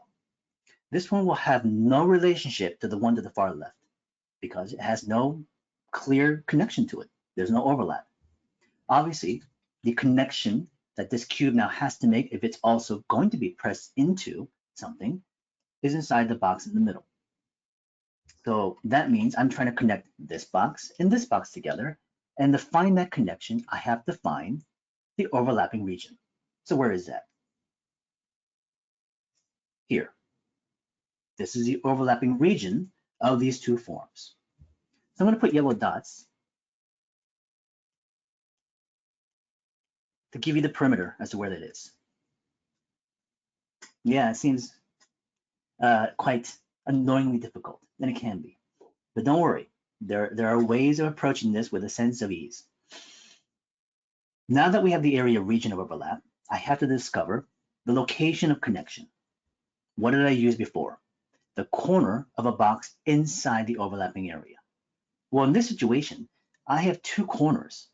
I have the corner of this box, right, the one in the middle. I have also the corner of this box, the one on the left, on the right, that is. So which corner do I use? Well, in this situation, depending on the choice of where you place points, it can alter the connection and how it looks visually. This is the stuff that people look at me like, and they look confused. And again, they looked at me with the whole deers and headlights thing. They have no idea what's going on. So it's a good comment, Alexander. You're talking also about these, right?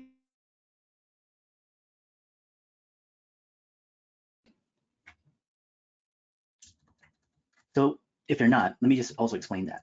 I consider these inside corners, okay? Inside corners. These are edges, edges to the box, all right? So inside corner, outside corner. We're using the inside corner to connect the dots. So for the moment, just pay attention to those inside corners for now, all right? Just the inside corners.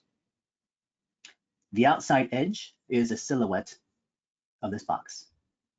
The inside corner distinctly places the corners of the planes on the inside. So the edge is silhouette. Inside corner is interior plane. So we're looking at the inside corners that distinctly separate top plane, front plane, side plane, all right?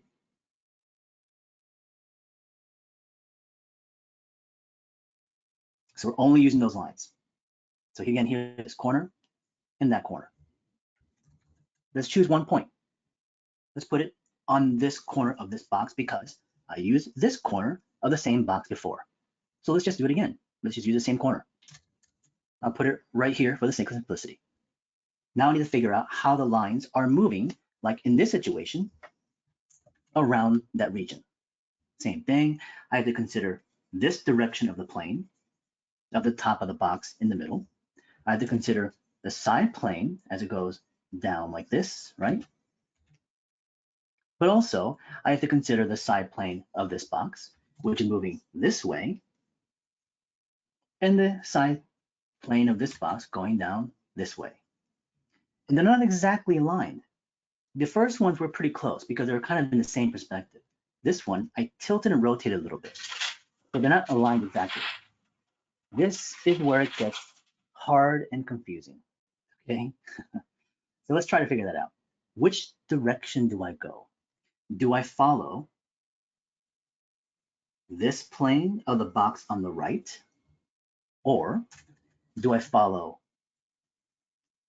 this plane of the box in the middle, right? Because there's either going to be one or the other potentially. But what I've discovered is that actually it comes out visually better if I basically account for both and just do something in the middle. Okay? Because here's the thing.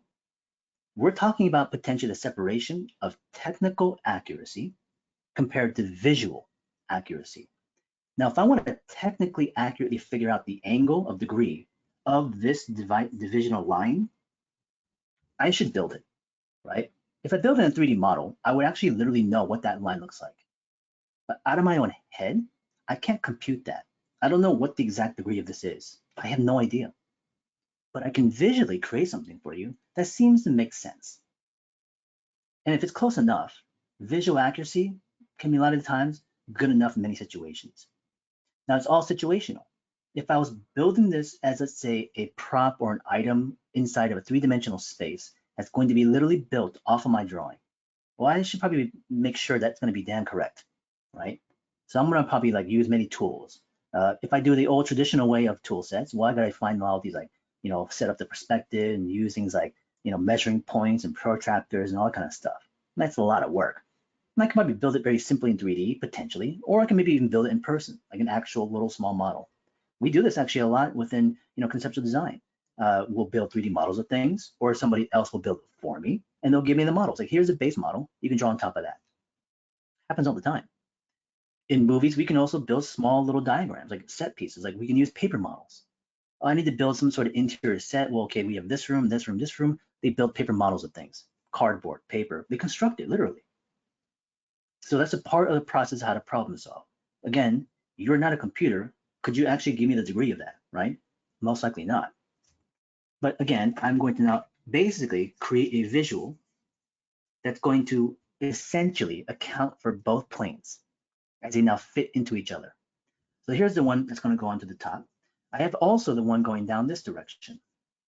This one's going down this way, here, and somewhere between that, I'm going to also generate that line, and they will stop at these points. And if I lightly erased out sections that you would not be able to see because they have now gone through each other, let's just get a good visual of that. Just follow along, please, do the best you can. I know there's still a lot of confusions probably, but let's keep going and we'll get the full completion of it. We'll go back to the beginning a little bit and re-explain stuff if we have to. Here are these two boxes connected together. It doesn't look that much different than what we had from the before. So it's pretty much the same. It's just that the tilting of the box required us to think about the angle of degree. Let's go back. Let's make this a bit more difficult. Not just to confuse you, but to show you what's possible. Typically, I would say just stick with that. Do that again, repeat it, and just replicate it. However, we got to be able to see what else can happen. If I took away the red dot, okay, what I said before was it was right here. That was what I just started with. On the inside corner of using this box. This time, let's put it in a different position. I want to use the other side of this corner here, this line, because I used this line initially, all right? I stopped it there because of the corner of this part. Let's choose this side. Let's put it right there on that corner. This is a bit more challenging, all right? Visually, I'll try to explain it and I'll show it to you. And as I do it, you'll look at it and be like, yeah, I don't know, you know. To actually make this visually a lot stronger to look at, what I'm also going to do here is elongate the box a little bit because I want to show a bit more overlap. Let's make this a bit longer. Let's redraw the box, make it just a bit more volume, so that way you'll be able to see it better. You'll see exactly what I'm talking about. So the only thing I've changed, I took the box in the middle, I just added a bit more volume of length going that direction, okay? We still have the same overlap. So using this corner here, inside the area of overlap, let's put a point in. We'll put a point right here. Before, I put the point on this side. Now it's on the other side. Let's try to figure out how this works. If you look at this and you're trying to process in your brain, more than likely, you will not be able to figure it out. You have to figure it out on paper. I couldn't figure it out visually in my head. There's no way. So again, some of these angles are impossible for me to get mathematically accurate. It's just, I can't process that. I can now visually give you something that seems to make sense. Let's take a look at how it looks. We have this top plane and we have this top plane. Let's place in a line that divides that section up, going this way. We're also going to go down this direction because of the side plane here. This one is also going to now perceive down this direction because it's kind of this direction here, that direction there. Again, I'm estimating by visual. Then it's also going to go down vertically, this direction, as it comes down. Let me just erase out this section of it. Okay, I'll show you what that looks like.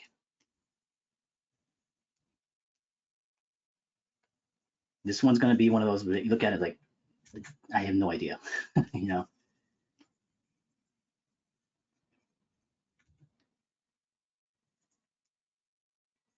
What I'm showing you right now is that this box, because I've altered the position of the contact point, is now being connected on the other side.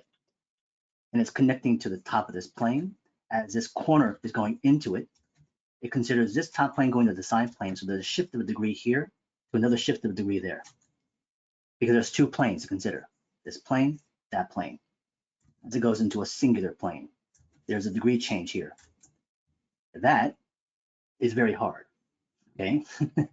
And this, for me, I can see it. But as you look at this, it's like, okay, the other one was a little bit more accessible, but this one is like, oh, I don't know. I don't think I could have actually gotten that, right? It seems very difficult, and it is. So that means there are certain points of contact that are going to make more sense than others. And the only way to come to conclusions of things is to try them.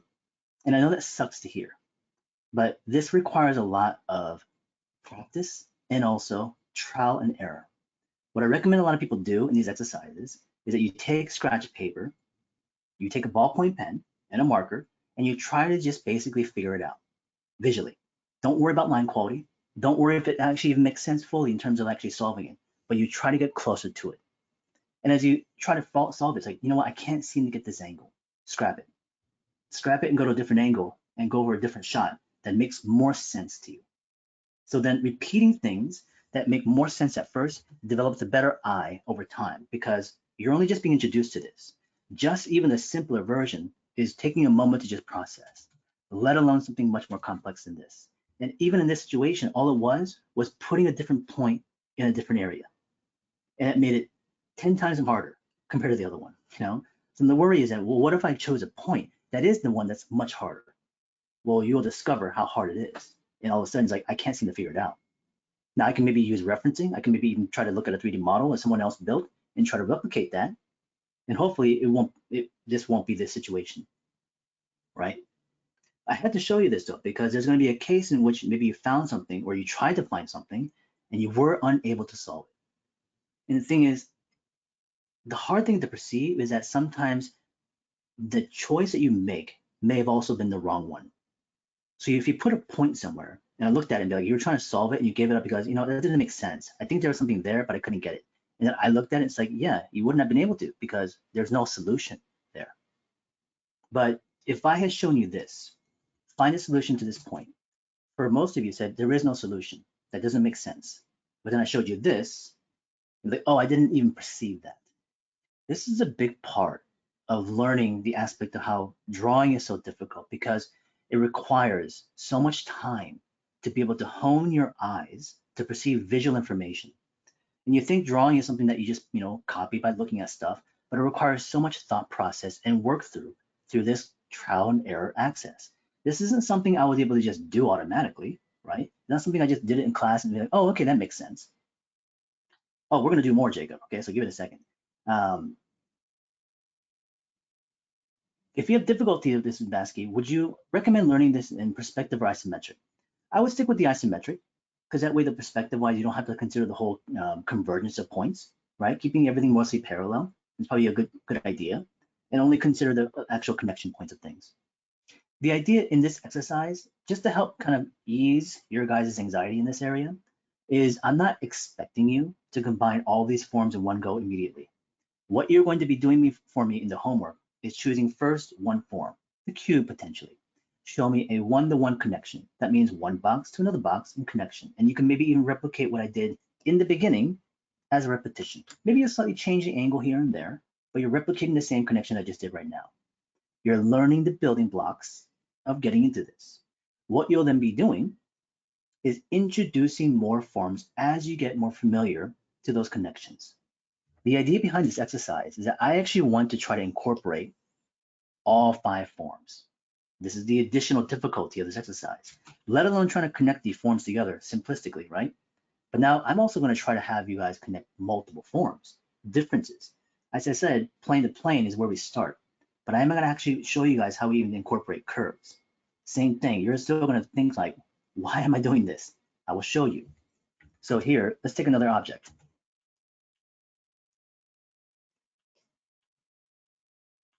Let's take a pyramid. Let's put it over here. Here's a pyramid now, a different form, next to this box. Same thing, we're looking for the overlapping region, and the overlapping region is inside here, that diamond. This point, this point, this point is the perimeter of where that is. The red dot will be found inside the corner here.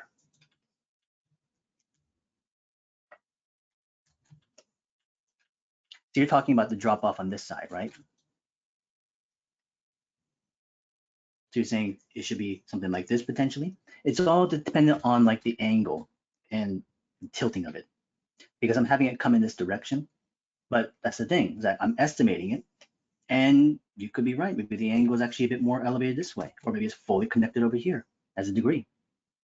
So then if that's part of it, but even then, not really, because it's definitely more tilted.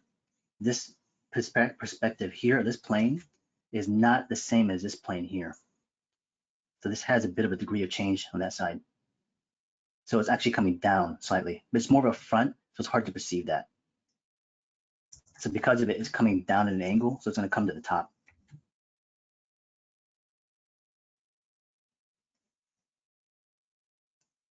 So if it dropped up to the other side, you could say the back side is going to be lower. The plane is tilted because this plane and this plane are not equal. If it was on the same plane, then yes, because it's just lower than this one.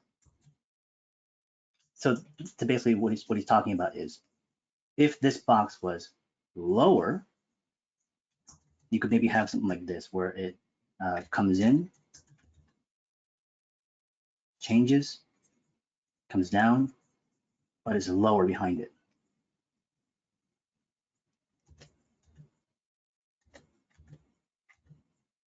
Like that. But even then, this would have to be tilted, but it has to be much lower to it. It's a hard one to perceive. And again, this is a situation where this is not 100% correct, but I'm able to perceive the tilt of the plane still in this situation, right? Yeah, that's why it's like, how do we get that, right?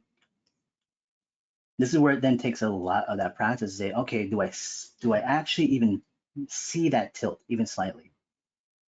Let's take that pyramid to the left. By the way, this is also why using the isometric will be very helpful, okay? Because with the isometric, you can make things all very even and not have to worry about like tilting and rotating stuff. It's only when you tilt and rotate is where it gets really difficult, tilting and rotations. So if you keep everything within the even, then it'll be much easier. Let's take this pyramid, connect it, finding a dot along this line, inside corner. Let's put it in the middle for the sake of simplicity. Following this plane to this plane. So this pyramid and this box are relatively within the same degree of angle. So I can actually just follow the top plane. And as I connect that point, ends here, right? But now I have the side plane of the box and also this plane of the pyramid. Do I just go down to follow this plane of this box, right? This direction, that direction. Again, stuff like this can be really hard to perceive because two-dimensionally, you can't sense it. But the thing is, this pyramid is at a degree of angle also. So how do I find that? Let's take the top of the pyramid, this point here, connect the dot to the red dot, bring that line continually down. Here's the ending point. Here is the degree of the side plane of this pyramid. What did I do before? I just went vertical to follow the plane of the box, but I'm following this pyramid slant. If I erase out those parts, here's what you wouldn't be able to see within. Here's that pyramid now connected. Let's do more.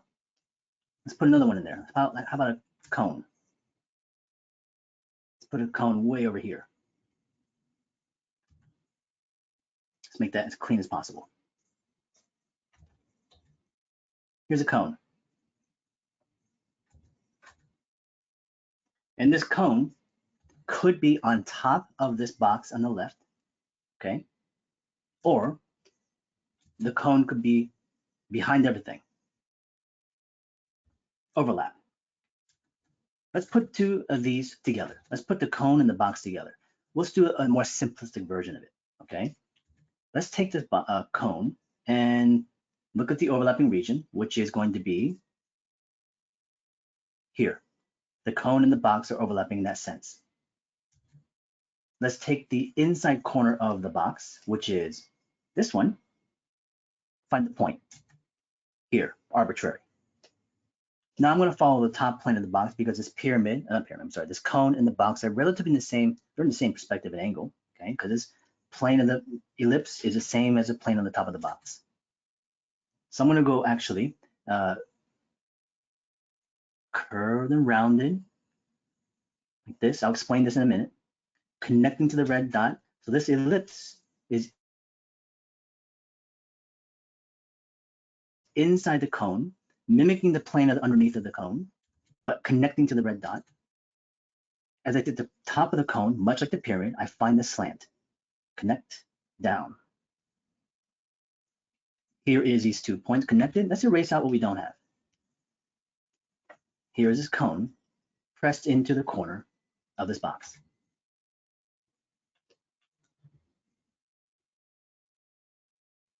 Seems difficult, right? because now we have curvature. All the other ones were planes, box, pyramid. Now we have a curvature. The thing about the cone, again, we'll get that in. I don't want to make it more complex. I don't want to fry your guys' brain at the moment. But I will show you one thing. Let's take it back again. I'll repeat this one more time in just a second. Here's the area, region of overlap. What I had chose right now was a point of contact along this corner of the box inside that region of the cone and the box. This time, let's try something else. Let's experiment. Let's just see what happens, okay? Let's take, instead of the inside corner, can you do one and then flip the overlap?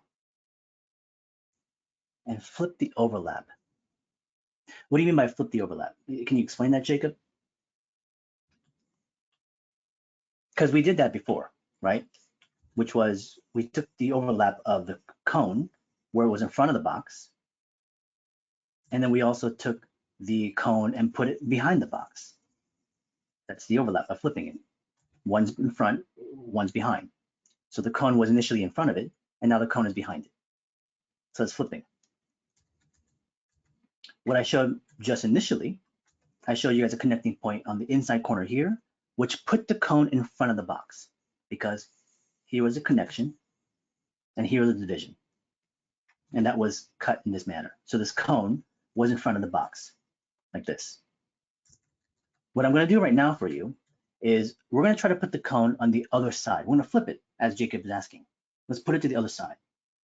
So I don't have an inside corner to use. Inside the overlapping area, that's only here. This is the only inside corner.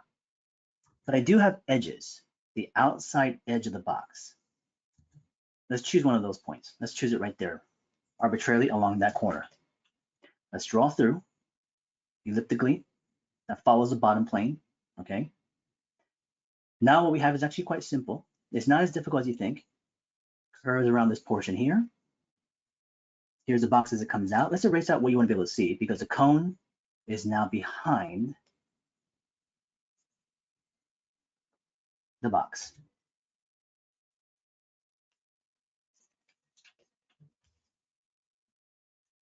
So the cone has now been pressed to the other side.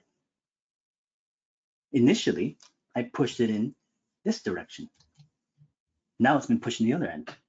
This is one of those things of perception, of visual, how we see it. This is kind of like one of those optical illusional things, right?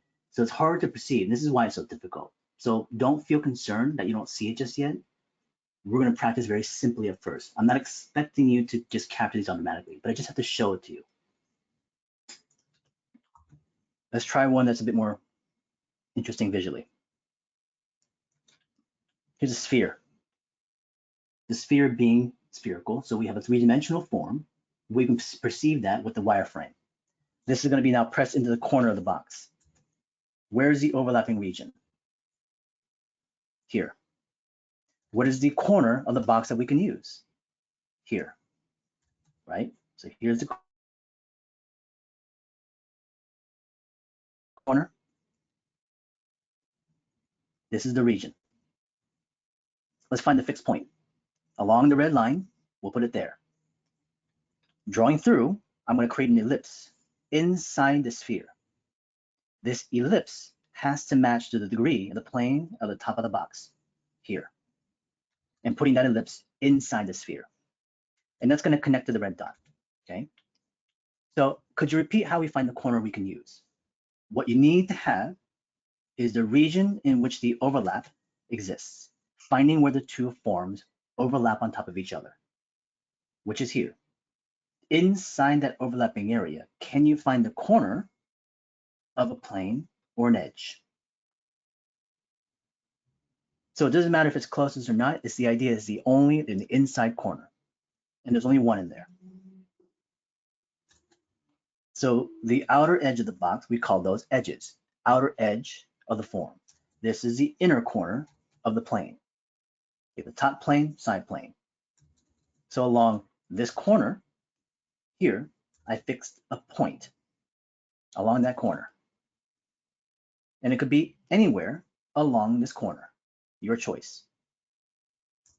So with multiple corners, it gave you different results of connection. If I put it on the opposite side of this corner, it put the box in front of everything. By putting it on the other side, it had it come in this direction, which made it more difficult. So choosing a certain area of a corner can make things more challenging for you. Usually, when you have two situations of a corner, I would say the closest one to you then, as what Jacob was saying. Okay. Here along the corner, we chose that part with the sphere. I'm creating an ellipse inside the sphere that is matching to the plane on the top of the box. That ellipse goes inside that sphere. Now I have to do one also vertically. Imagine an ellipse on the side of this box, and I put one inside the sphere. By controlling that and now hardening up the line, here is a sphere connected to the corner of the box. Let's erase out some of the parts you don't need because you want to be able to see it.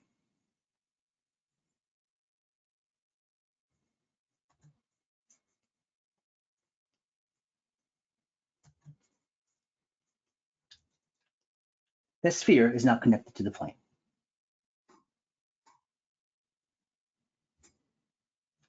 Despite all of this, as challenging as it is to understand, again, when it comes out into cycle of, okay, I understand there are parts of this that are really difficult. It's going to take me some time to practice it. How do I use it?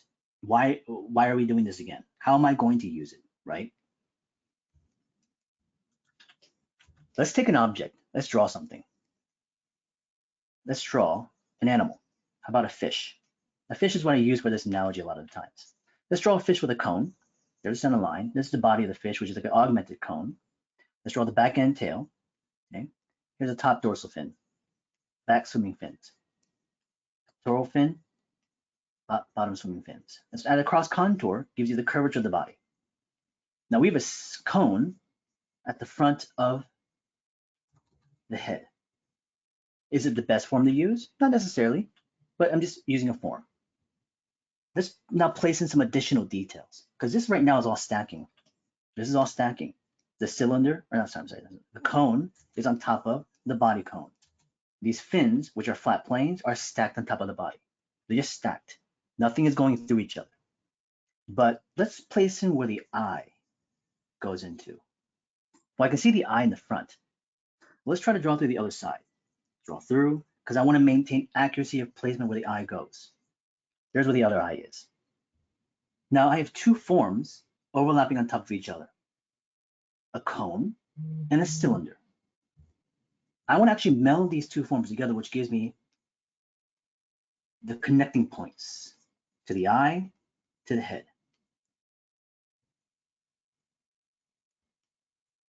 Which can generate also planes to give me the mouth corners, to the gill,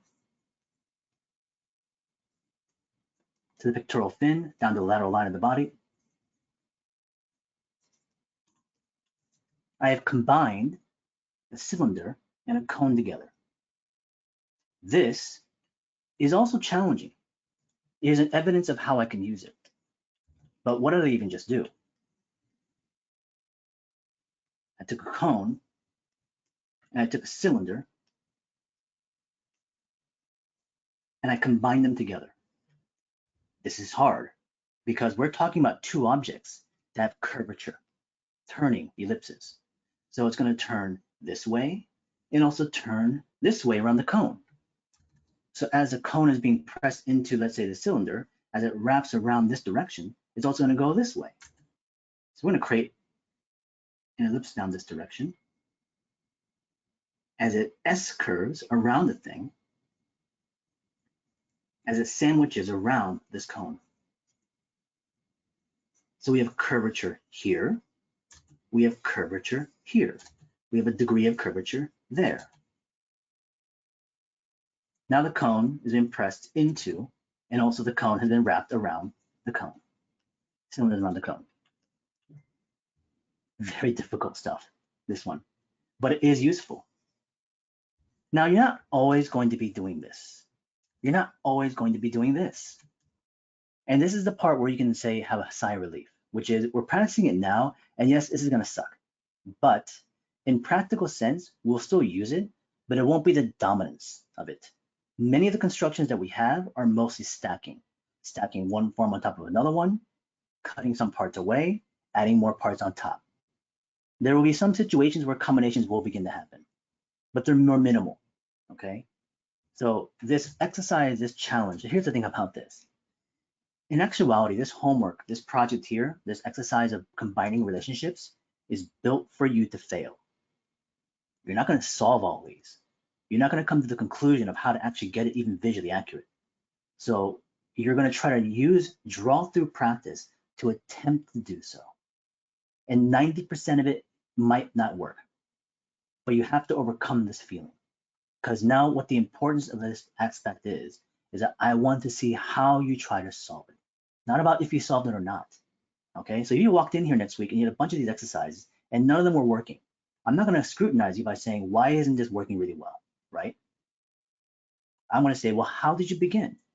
How did you set this up? What did you use to actually try to problem solve it? We're using referencing, we're using marker, were you multiply practicing on side pieces of paper? Were you repeating the process? If you didn't, then you weren't actually taking the actions of trying to problem solve the thing. And that reveals to me of how you're thinking. And if you're not thinking in that way, into the future, as you draw more complex objects, you have a difficult time. And the thing is, many things that we will draw in complexity won't really require as much of this. It's just that the many things that we draw are complex because there's so many parts to them. And yes, we have to try to look through them as simply as we can, draw through as much as possible. But if you don't preemptively think about just how to establish the beginning first steps, then you're always going to fail. In this failure, we can see how the solutions come out or not come out, but at least it begins to show me how you begin to work your way through it. And eventually, as you get stronger, more confident, and you train yourself, those solutions will become more consistent and it'll become more easier to understand, right? But if you don't go to the experience, then you're always going to look at this as something as a difficult, or not a difficult, but an impossible problem, right? So yes, this is what it's built for. So don't go into this expecting that you're going to get everything 100%. You're not expected to. You're not supposed to. I'm looking more of how you want to approach this mentally. And will you attempt it? Will you try? Will you just give up, right? How are you going to face this? And if you look at this right now, I said, this is difficult stuff to figure out. And here's some application to it. But still, it's like, I don't know, right? Here's some other stuff. Let's try to even think about, well, okay, this is hard. This is hard. I can see the application, but what can I use to help me here, right? We talked about the idea of drawing through and using exercises and doing thumbnails and side paper, but is there something I can just look at, right? Okay, so let's talk about that real quickly, and then move on to the last topic. Already in the Discord, I have shared with you guys a reference image. Oops, this is this one. Here, Jacob's already seen it. Here is an example where somebody in another class years ago in my Constant Design Academy had so much difficulty, he just built it in 3D models first because he knew how to play with it in Blender, right? So now we have visual examples here of two form combinations: cone to box, pyramid to box, sphere to box. And you can use these to help you analyze and how things are going to go into each other. So then draw from these directly, just directly. You can see the transparency of the forms, and you can build from that, right?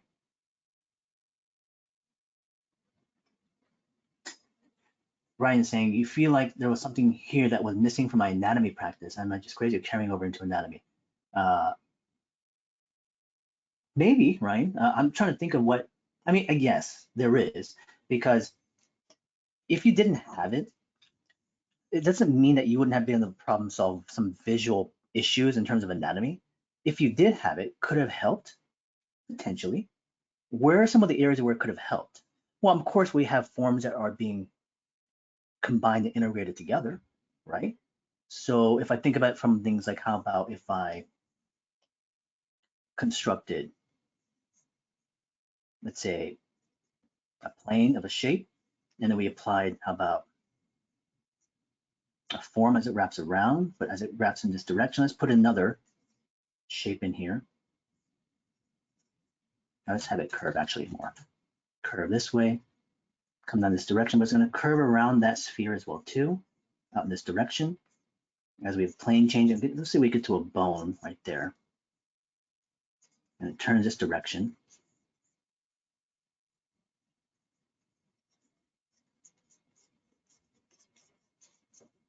Well, here we have a nose.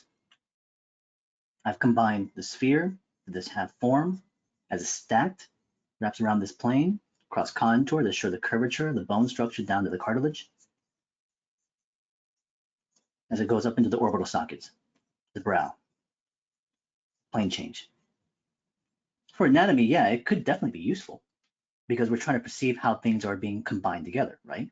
A lot of elements, but that's why human forms are so difficult because there are so many plane changes.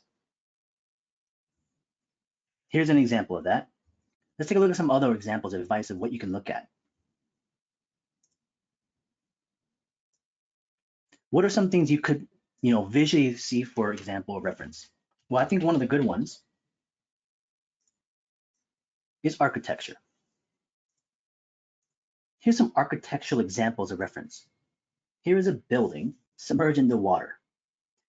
Imagine if you perceive the water as a plane, a very large box or a sphere for the Earth. And from this degree of angle that we have up close, the water seems flat. So we have a plane change now from side plane of the box into the plane at the top of the water. There's a line that divides the two forms, or two silhouette, or two surfaces.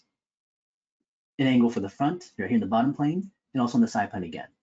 Well, okay, that's a bit more, abstract to a certain degree, but let's take a look at some other ones. Here's some discs though, but we still see some division lines. Here, combinations, right? Here's a box-to-box connection of the building. Box plane, box plane.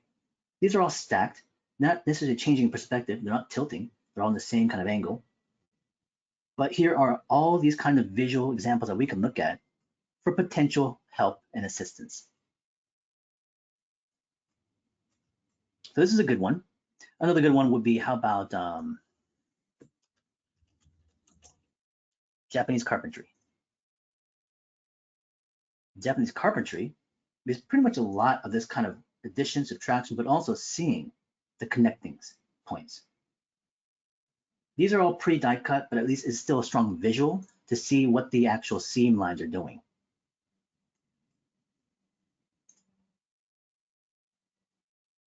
Right? Then, of course, lastly, which is to build them yourself. On Discord right now, I believe there are some people that are even giving assistance to this. It may not be actually in the general area. Maybe it is. We'll see. Here's one. This is in Blender. So I think Sammy might be able to do more stuff in the reference channel for us. In reference images, we have some more examples, I think. No, I think they place it in their class section. Let's see, 3 here. So Yannick put something in here for Blender Basics and Unlocking Forms and put it together. This is actually in the open section of our Tuesday class. You guys wouldn't have known, but I'm telling you now. So Yannick has actually been able to put together a basic tutorial on actually how to use Blender to put it together yourself. Blender is free. It's in homework week 3 and Tuesday class. So if you guys want this video from Yannick did it for people, but Yannick is in the Tuesday version. So if you guys want to use this also, you can. There are many resources there that you may not have known of, but I'm sharing with you now. Okay. So yeah, as you can see why when I said earlier, this one has always been difficult to communicate, just to help people to understand what's actually going on. But here's the thing about it. For the homework itself, you're going to start by using one form only. Okay, so you start with the box only and use another box again. Just combine them, box to box, box to box. Alexander is a good kind of recommendation, which is just easier to doodle and scribble on digital instead of paper. And so if that helps somebody else, please do so.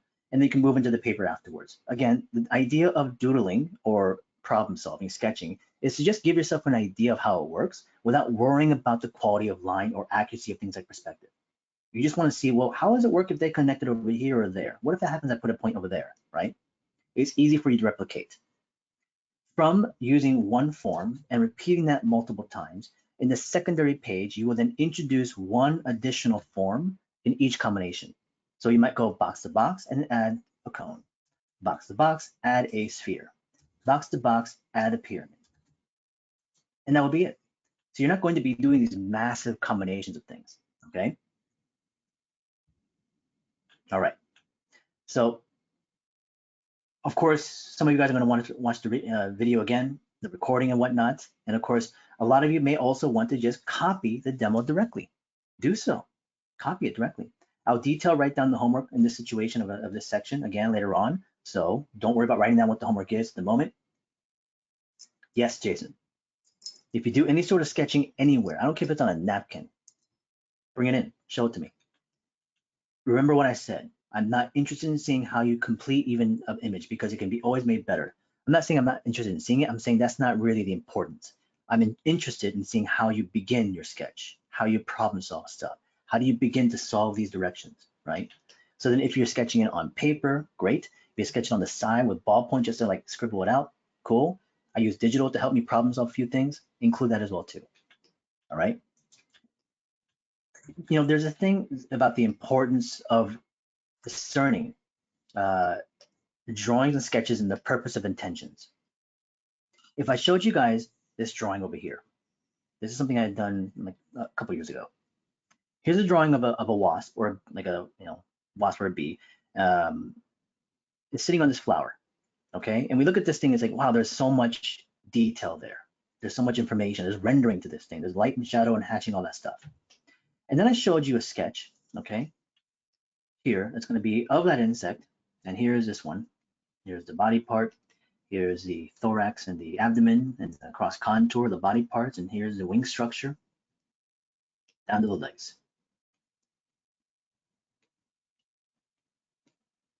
Okay, we have this section.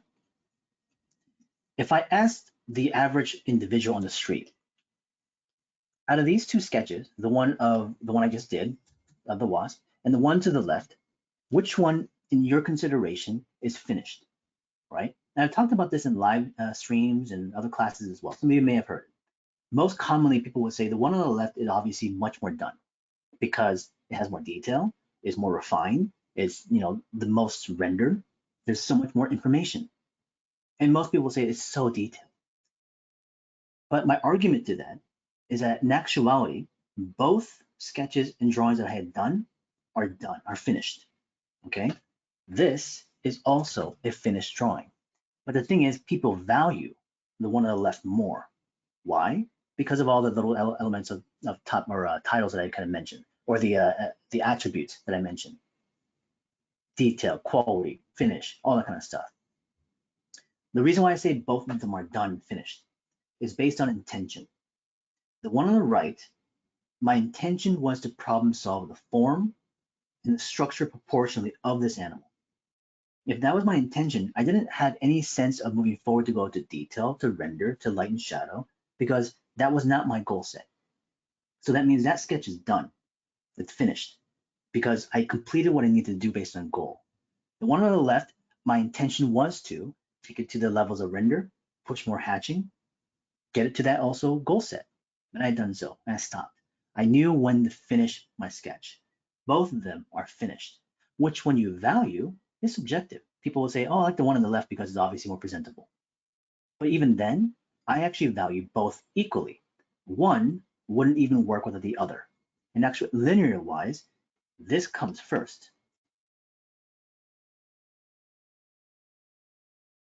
Without that, the one on the left wouldn't be able to be done because I have to understand before I actually apply. So that means this is also just as important. This is ink.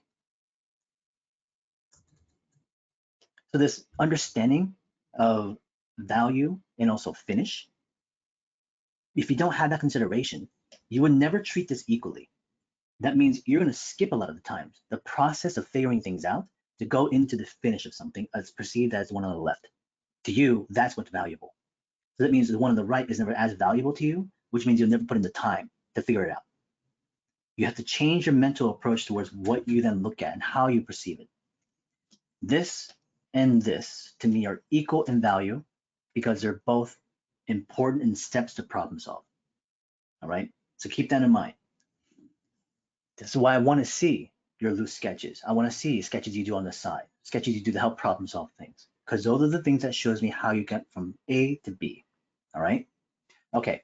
We're going to finish off here with one last topic. I know it's getting late already. It's already 7:43. We have still a bit of feedback to go through. Feedback should be pretty quick today because, you know, like I said, it's not as intensive, but I still need to talk about this last thing. I apologize because today this part in section took a while. And I do apologize if I kind of racked your brain a bit too much right now at the moment, but unfortunately, it's just a case of the way it goes. We do have one more to kind of consider. This last one is mentally not as straining, okay? It's not as difficult to process, but it is more based on quality into time. The more time you give it, the better the quality goes up. So let's talk about that real quickly here. The piece I was drawing with on, or that wasp thing one, it was a fountain pen, yes. This goes into this surface.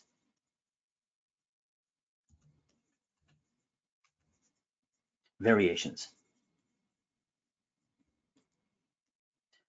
Now, as we get closer to our ending of the time of the class, it's almost at 8. For those of you that have to leave, you are more than welcome to leave. All right, you can watch the video later on if you want to. For those of you that want to stick around, please just stick around because I'm not going anywhere until we finish up all the things we need to do. So we might end up going for another extra half an hour to an hour potentially. But like I said, schedule your own time. Surface variations, we're going to actually set up a template.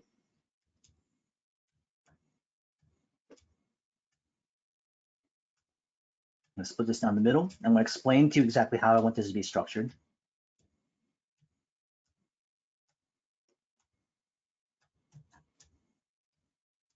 Just using my shift key, so you should be using a ruler or a triangle to get this nice and orderly. This chart page that I've created right now, there's 2 columns, 1 and 2, and on a single sheet of paper in your sketchbook. The way it should look is that it's one complete chart with all the bars in place.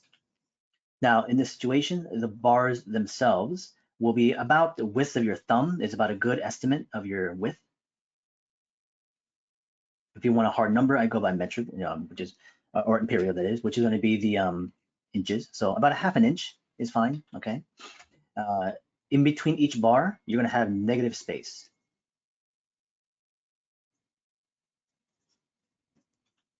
So each bar should be equal in width, about the width of your thumb. It should go half to the page, so you have 2 columns. Negative space in between. You want to separate them. You have to do it this way, okay? You can use a ruler to kind of measure all things out if you want to, make it nice and clean. Please do so. We are going to generate variations of different types of surfaces or how we can control or indicate surfaces. So we have 4 types to communicate here, all right? 4 types. The first 3 apply themselves to actual surfaces of objects. So if I have an object, let's say like an animal of some type, maybe it's a reptile, its skin, its surfacing has a certain quality about it. And the surfacing, it could either be like a texture, it could be like a pattern, it could be whatever the case is. And we're going to be using lines in succession to create the control to indicate those things. So this is the beginnings of training our hand and also our quality as we move into rendering very soon, all right? Now, the rendering aspect of it is going to be introduced, but it won't be very prevalent into our exercises and homework into the future. You are welcome to explore it, but it's not the overall outcome and the goal. And the reason why is because the goal for the class now is about introducing the idea of breaking things down, experiencing but also increasing your ability to structure stuff, accuracy of form and shape and proportion, simplicity. But rendering is introduced, but that can be explored more into the future, either by your extension of your own time. Some people like to take the extension class, do it again there. So either way, it's introduced, but do know that that's not going to be a huge element of our focus. So the first category is going to be the category of hatch. This is the foundation and fundamental to everything else afterwards. If your hatching ability is poor, your ability to render surfacing will also be poor, all right? So that means a majority of your time spent to increase skill should actually go into this first category. Much like how we do the exercise of lines and circles is the foundation of building form and shape. Hatching lines will help us with the rendering part. So what is hatching? Well, it's a succession of lines cut in a certain direction in a series of lines, whether closely, densely put together, or more open in space to communicate a sense of value, a dark region or a light region, right? Now, hatching can also go in not only multiple directions, but it can be organized. So I can go with like directions that are more intentional. Let's do a one-directional hatch. So it goes in one direction literally. I can do a two-directional hatch. It goes one direction. The lines do not cross. They meet and they change angle. Three-directional hatch. Goes one direction, two directions, three. I can go into a four-directional. One direction, two directions, three directions, four. So the idea is that we can increase the amount of directional changes within a region, and it gets more complex, and more diverse and varied and whatnot, but you can choose which you favor in those situations or whatever you sketch or draw. Eventually, as you then try to move in multiple different angles, you can also experiment then moving into the crosshatch. The crosshatch is literally where the lines will overlap and cross over each other. And you have to start with a two-directional at the very least, because you need two lines to cross over on top. One direction, you can do a three-directional hatch, crosshatch. One direction, two directions, three. And you can increase that, four direction, five direction, and the more directions you add in a crosshatch, it gets denser, heavier, darker. But let's use one of these to establish it into the bar on the left. All right. We'll use this first one, and we're not going to just fill it equally. We're going to now incorporate the use of gradation, a gradual shift, mainly in value, a dark to light. So if I use a one-directional hatch, using my suggestion wise, a heavier pen, a thicker pen like a 5 or more, initially establishing the dark, pushing it to a good degree of value. And as I move my way down into the bar, hatching one direction, I will start to open up the spacing in between of the lines, evenly, equally, lightly start to get the values shifted from dark to light. And I can go back to the beginning and hatch more. I'm not trying to connect the same lines, but I'm just moving the same direction to increase the gradual shift of value, dark to light. Gradation. That's one directional hatch. Here's a two directional. One direction, two directions, and I can go back and forth now from a one directional to a two directions. Again, I'd be using a heavier pen in the beginning to kind of fill those voids of areas of darks. Then I would transition into a thinner pen to get lighter lines, to get lighter values, to get light pressure. So using multiple tools here will be recommended. I'm going to go back to the beginning to help reinforce the value shift. In the dark regions, things might sense, kind of generally overlap and kind of hard to perceive some of the angle changes, but it's okay. As a dark shadow area, things start to kind of collapse in on itself and become more grouped. Gradation, dark to light. It's two-directional hatch. So from the two-directional hatch, we can even try cross hatching. So I can even try one that's a bit more diverse. So instead, when I had patches of two-directional hatches, second direction, one direction, second direction, and just patchwork. It's like you're quilting it or stitching it together.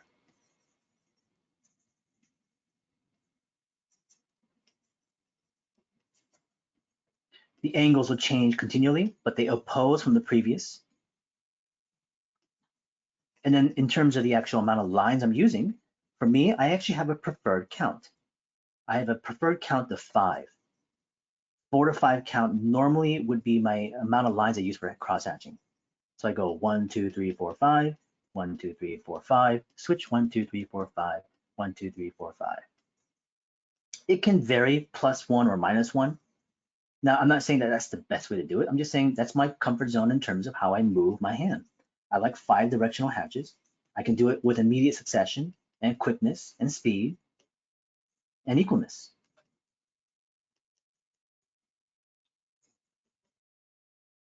I'm gonna go back to the beginning, push that value range darker, because overlapping more hatching, and push that value shift, gradation, dark to light with more gradual smoothness.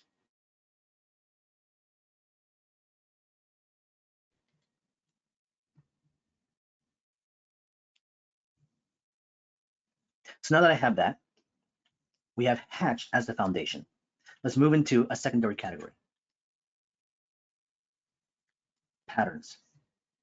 Patterns are surface level, okay?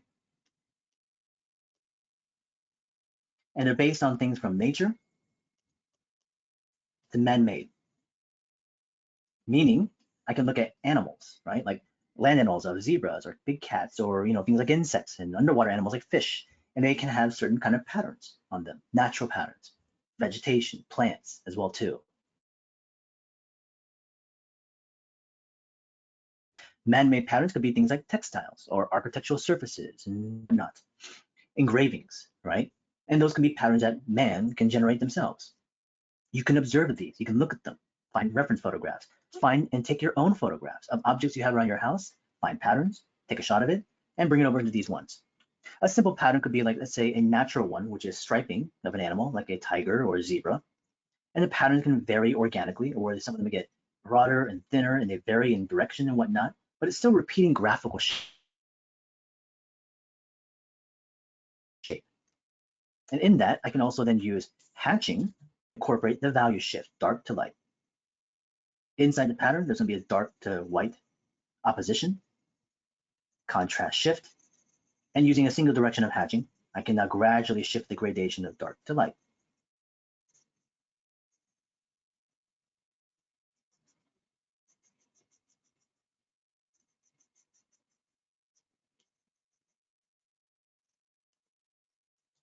A simple one. We can even do one that's more organized and continuous and mirrored as a man-made pattern. Let's say that's like a checkerboard. It's one I like to use a lot of times. And inside these individual blocks, we can shift the contrast again, dark to light, using one directional hatch. And the kind of hatch you use here is your choice. The simple one is one directional that I use most times.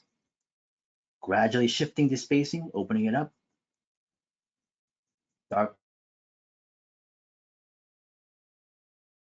to light. Pretty straightforward. Now, of course, I'm trying to move in a steady pace to get these demos done. I would suggest you guys spend the time to really process it, take the time to make sure the quality of line is increased. Here, I can very easily tell when you rush, okay? And there's a difference between rushing something and having the speed to complete stuff. Speed is found through familiarity, in my opinion. When you become more familiar to this subject matter, to the methods of how you draw, your line and shapes, and also your tool, speed comes naturally because there's no decision to be made. You can just do it. Rushing is because you're trying to complete something to get things done, not to understand it, not to learn from it, but just to complete it. So don't rush, please, because you're just trying to get the homework done to submit, because your quality will drop severely. So does that mean that I should just maybe not get it done and maybe only focus on the quality of things? Potentially. Maybe you don't get every single one of these examples done for next week. Well, I hope you'll continue to work on it through the weeks into the coming to get them done as much as possible to resubmit them again, right? Ideally, of course, schedule yourself well so all the stuff can be done to a good level of quality. That would be ideal. But in some situations, you can't really attain that. So don't just finish it by rushing it, because if you are rushing, the problem is then you are not doing the work for yourself. You are doing the work for me. And that doesn't make sense in an educational situation. You should be doing the work because you're trying to learn something. You're not trying to satisfy what I want. You're trying to satisfy for your learning process. So take the time to absorb it. And if you just rush through it, it goes in one ear, out the other, one process and page into another one, and you don't really pick up, I don't remember it. You just do it because, like, oh, I got to finish another page now for the homework. Then you're just moving in a way that's not in any value to you, all right? So we have patterns here now. The third category, texture. Textural surfaces that are tactile, meaning you can touch the surface and it gives you a three-dimensional feel. You can feel the roughness of a skin of an elephant, the cracking surfaces of a rocky form, right? There are many surfaces that can feel the elements of them. Geodes of internal crystals and minerals, whatever the case is. So this is stuff you can observe naturally and also in man-made things, different kind of metals and whatever the case is. And as you perceive them, you're able to hopefully transfer them as three-dimensional surfaces on these bars. Now they can be difficult because then you also need to consider showing us things like overlaps, depth, and also changes in values of dark to light. Let's do one example. Let's say the surface of some kind of like scaled reptilian or fish-like thing, or even like a bird of feathers, the scales now, right? And the scales are going to be repeating as a pattern of shape. So one usually, or the ones afterwards, usually pull from the ones prior. As a texture, there's still going to be a pattern there, and I'm still going to use hatching to visually complete this gradual shift in three-dimensional feel. So they're all being combined together as we continue to explore independent categories.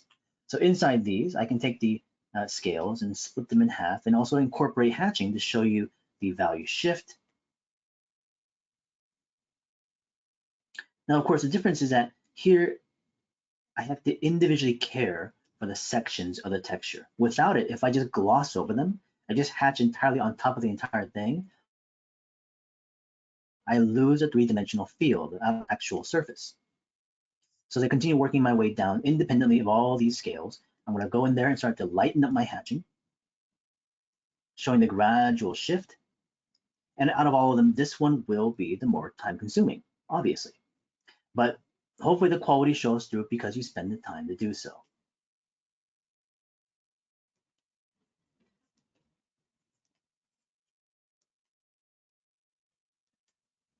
Lightening up to the end. I can also incorporate like a little drop shadow that shows you a better sense of the overlap on top of each other.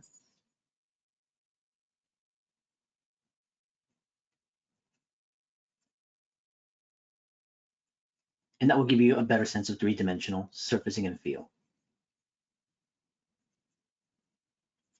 Now, of course, you're not expected to just come up with these. Just, make sure that you understand that the referencing is still very much useful as a guide to understand how it is working three-dimensionally. And you then capture the information in front of you from the image and you transfer it over to a two-dimensional drawing. I can go back and readjust the values more. And of course, even the top sections over here, these individual scales, I can add a little bit more hatching to show a darker range of value overall. And further take up the hatching up into the rest of the bar and gradually shift it. Let's do another one. How about, let's say it's like a wood-like surface. We have like bark and wood. We have this like knot from the branch that's been cut off. We have the rings or the fibers of the wood kind of showing. Again, there's like cracks and splinters, lifting of the bark. So in this situation, stepping outside your door, observing actual surfaces is recommended. Because as you analyze textures or surfaces of patterns of your own, you have a much more intimate understanding because you can observe it in person. You can touch it. You can observe it from different angles. You can light it differently. Because now we use hatching to show the changes of the surface of the bark of the wood, areas where there's like darker recesses, areas where there's particular lifting, the roughness of the surface of the wood itself, the rings as they start to radiate away from the central part of the actual chunk here. And I'm pushing that hatching really dark. The directions are being dictated by the actual fibers of the wood themselves.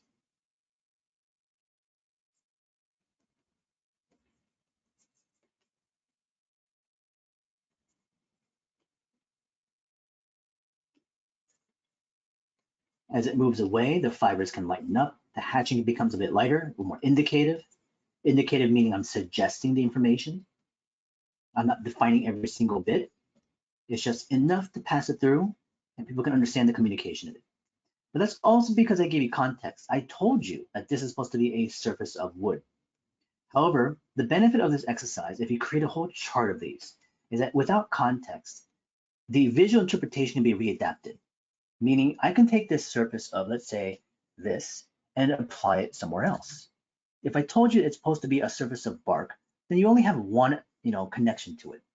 But if I'd said, okay, well, if there's no label to it, I can use it anywhere, there might be a potential use of recycling some of the visual examples here.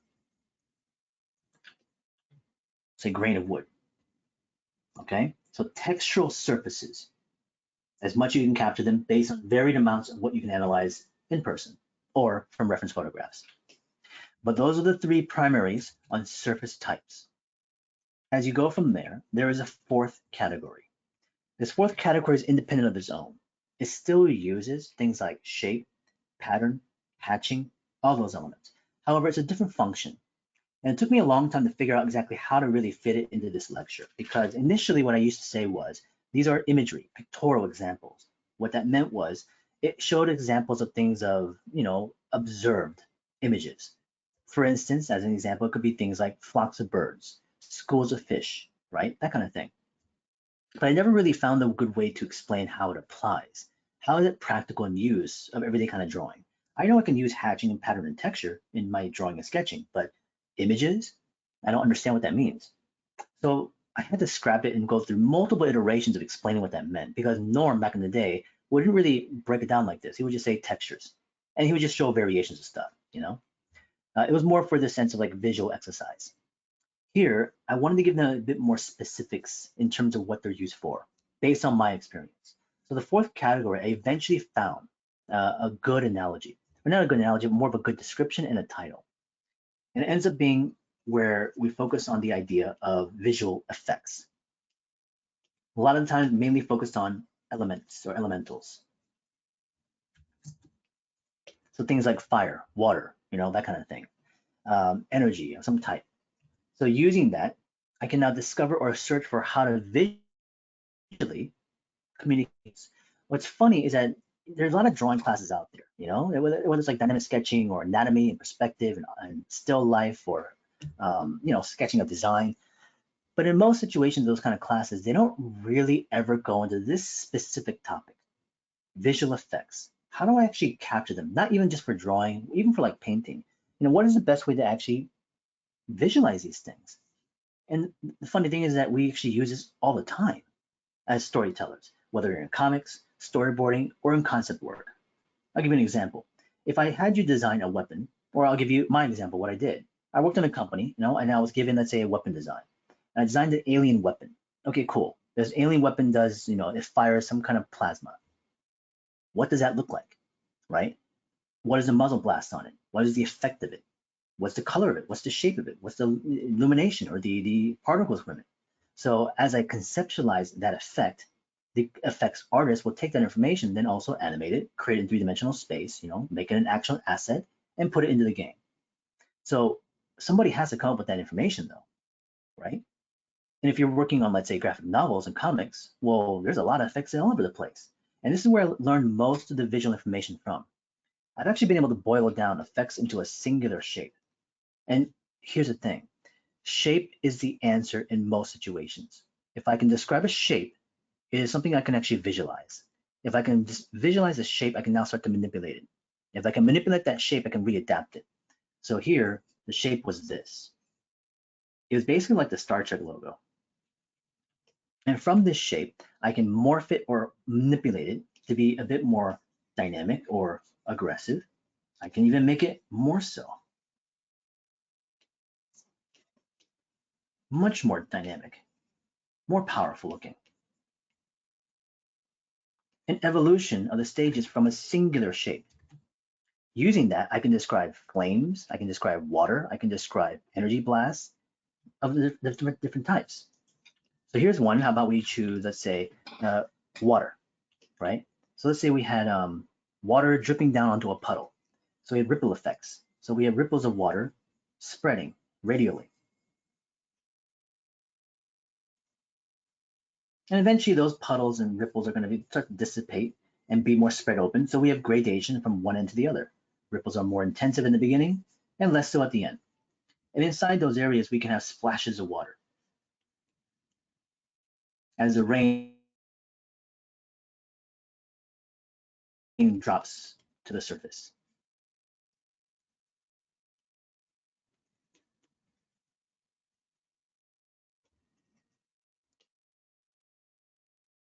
And that shape language I can generate to communicate that sense of splash, I can use that exact same title.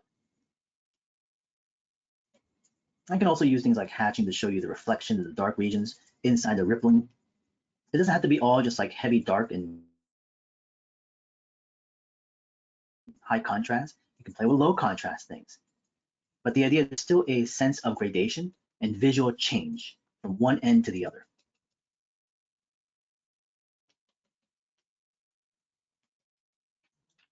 Ripple effects. Or what if I chose, how about from some type of smoke to fire or fire to smoke. So let's say we have like a bundle of wood, okay, over here, and it's on fire. And that fire converts over to smoke. And this smoky shape is generating still from the initial one. It was this initially, but I converted into round to round.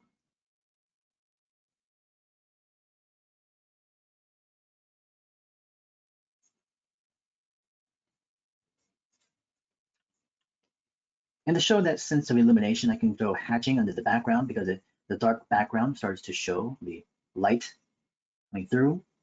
I can even show things like little particles and stuff like that coming off of it.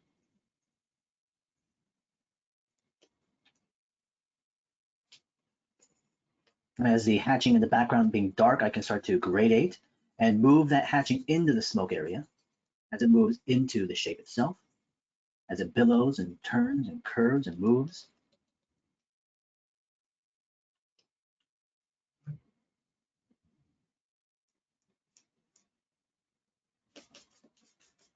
So this, basically what we're doing right now is that we are still showing gradation within hatching techniques. The things that we're covering at the moment is effects, which is not applied to a surface. So this is different than what the first three categories are.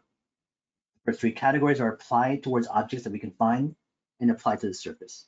This is just visual effects, still using the same elements that we covered before: shape, pattern, right? Hatching.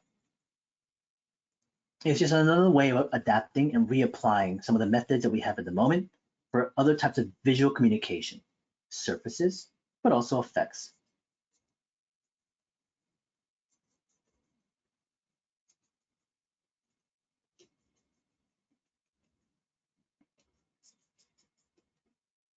So then looking at photographs of effect work, images and photographs of flames or lightning blasts or muzzle blasts from guns and stuff like this. You can start to look at and be like, how would I take that information and convert it into a shape?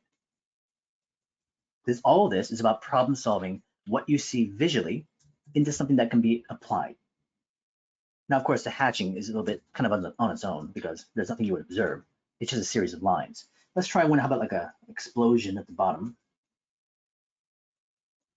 And that explosion has a blast coming out of it.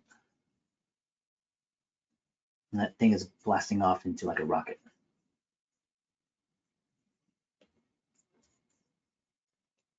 When I was a kid, this effect work I was actually training in without even me realizing it, because I found it so visually stunning and just curiosity wise, I just found it interesting of how it just communicates story so well. Even though I wasn't really thinking like that descriptively in terms of like this idea of story and whatnot, I just found it visually cool. I just thought it was interesting, you know.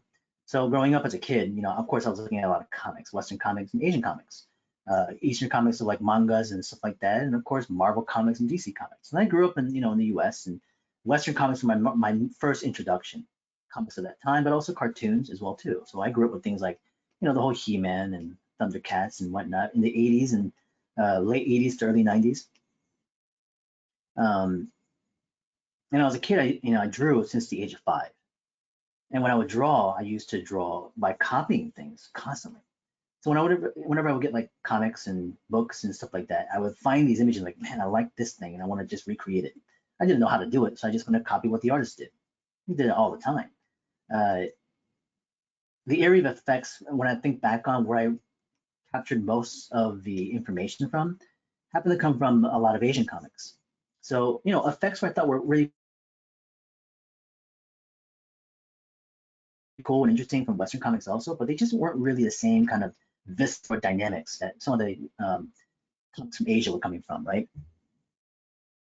This is all directly ink, no pencil at all, ever, Andre. So here, when I did that as a kid, actually where it came from most was, especially even this, there were two specific artists. First, it actually happened to be Toriyama, so Dragon Ball. I grew up, as a kid looking at Dragon Ball when it was being produced. So, when he first started making the early comics of early Dragon Ball to then, as the characters became older and whatnot, but I was reading those comics as they were coming out.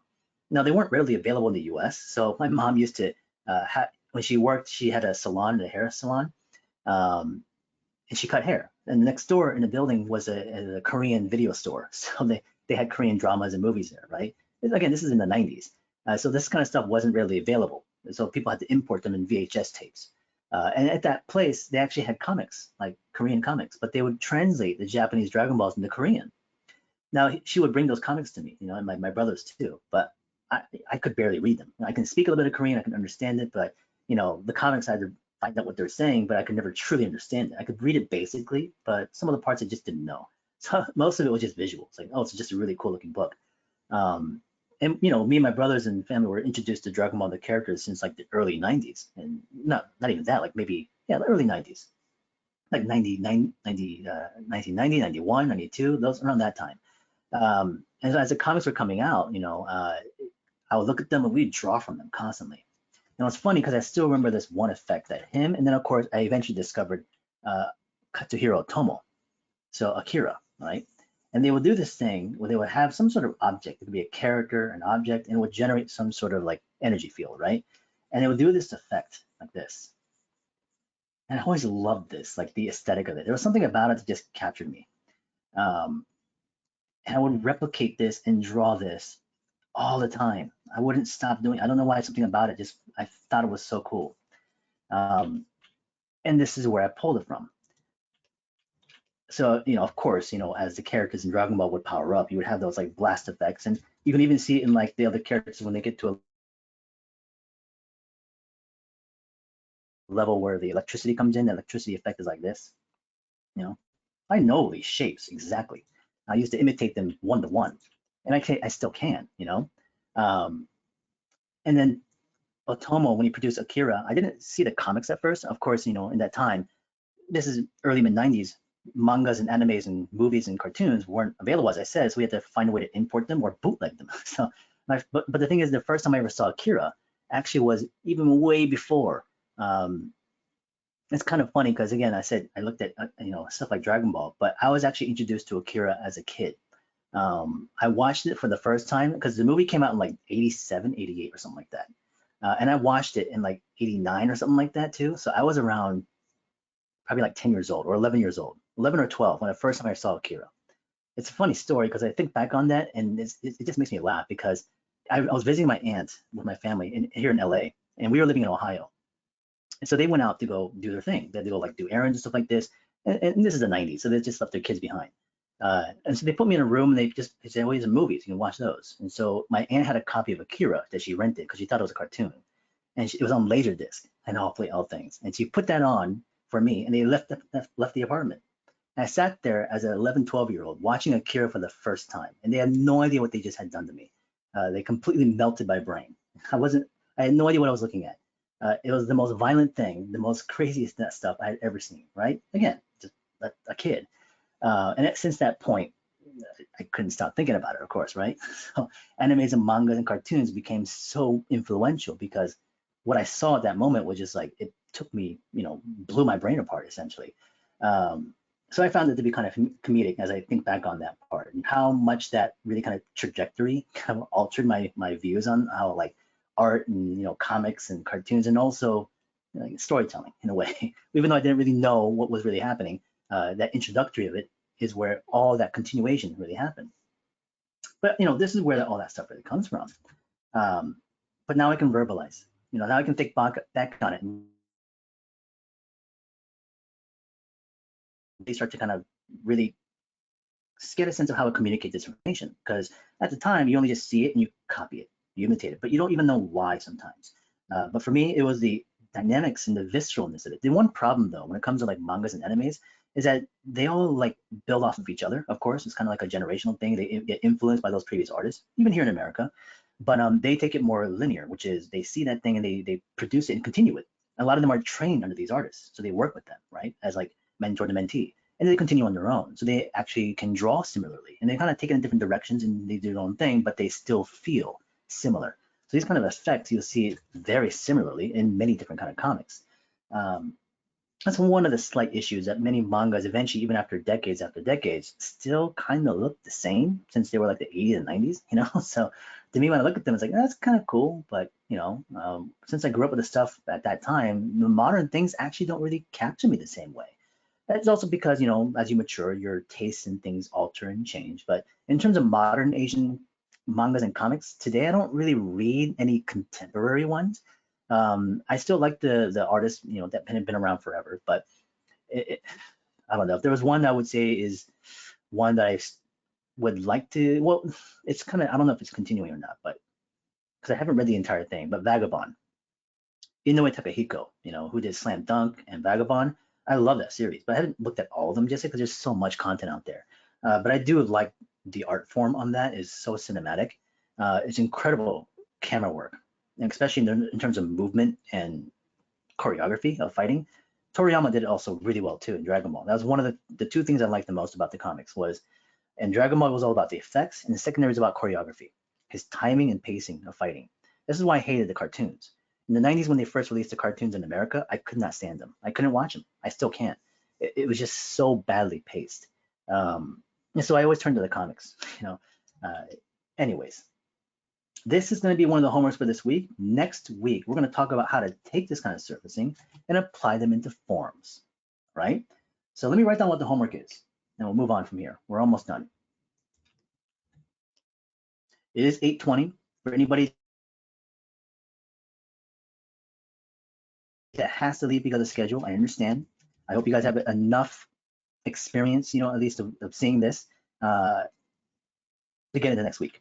So if you are going to leave out, please do. I will see you all next week. But for those of you that can hang out for a little bit longer, I'm going to get into feedback here next. So we have the shape manipulation.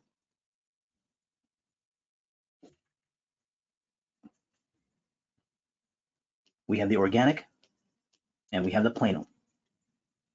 Yeah, things do get ramped up as we continue on still, you know, going to the next week and the week after that, as we go into subjects, it continues to stack on. And this is why, you know, I'm very, very aware of how things can be experienced. And then of course, the timing of the certain weeks to bring up awareness in the conversation. I will even warn you now already, the weeks you have to kind of be careful of will be from week 4 to 5. That transition of 4 to 5 will be difficult for many of you, potentially. Some of you may be fine. I'm not trying to create the sense of panic, right? I'm not saying at that point, all of a sudden, you're just going to fall apart. Most of you won't, but there will be some that may feel the pressure because there are things that we cannot predict. Life may happen. Things get busy, you know, work gets heavy. Life, you know, you might get sick or something like that. There could be a lot of different things. Hopefully not, but that can affect your routine and also your drive. The endurance. Your endurance in being able to produce this at this moment in time will be tested. And up until week 4 and 5, you will begin to get tired because that'll be almost a month straight, a week to week, page after page of drawing and sketching.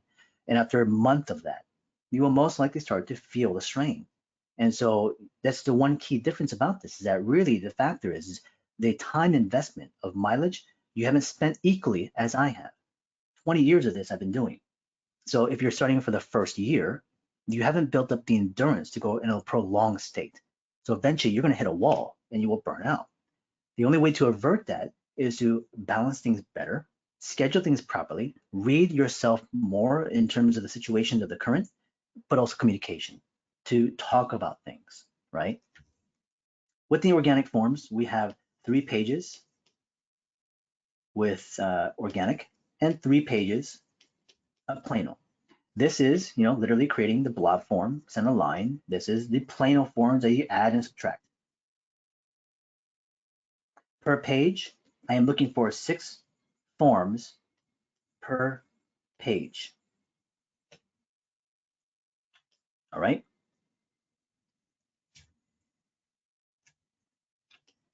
The next one we're going to talk about is the form relationship, the one that kind of freaks people out.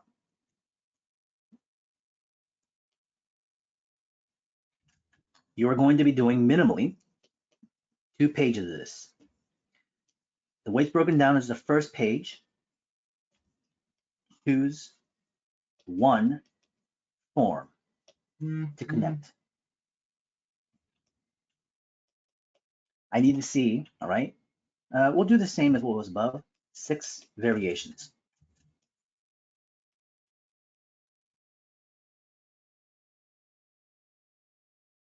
So 6 different connection types. So from box to box, box to box, 2 to 3 boxes, combining them 6 times on a single page. You can vary the scale and size. If you need more room, add another page. That's not more work. That's just creating more room. Secondary page. Use the first form that you had, okay? Incorporate a second.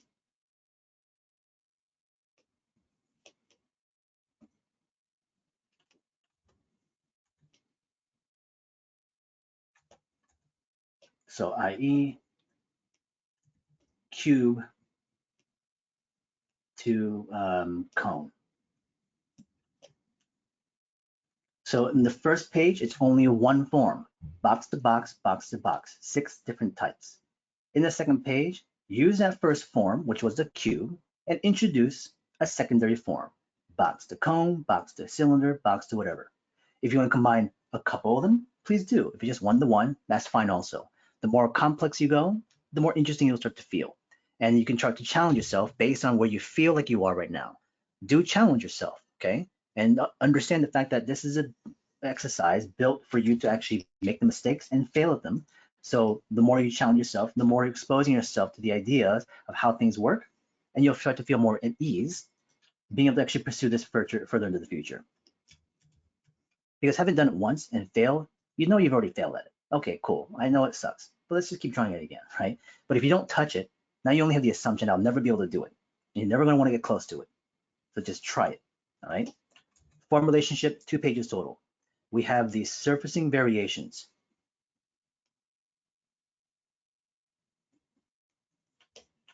I need 2 pages of this also.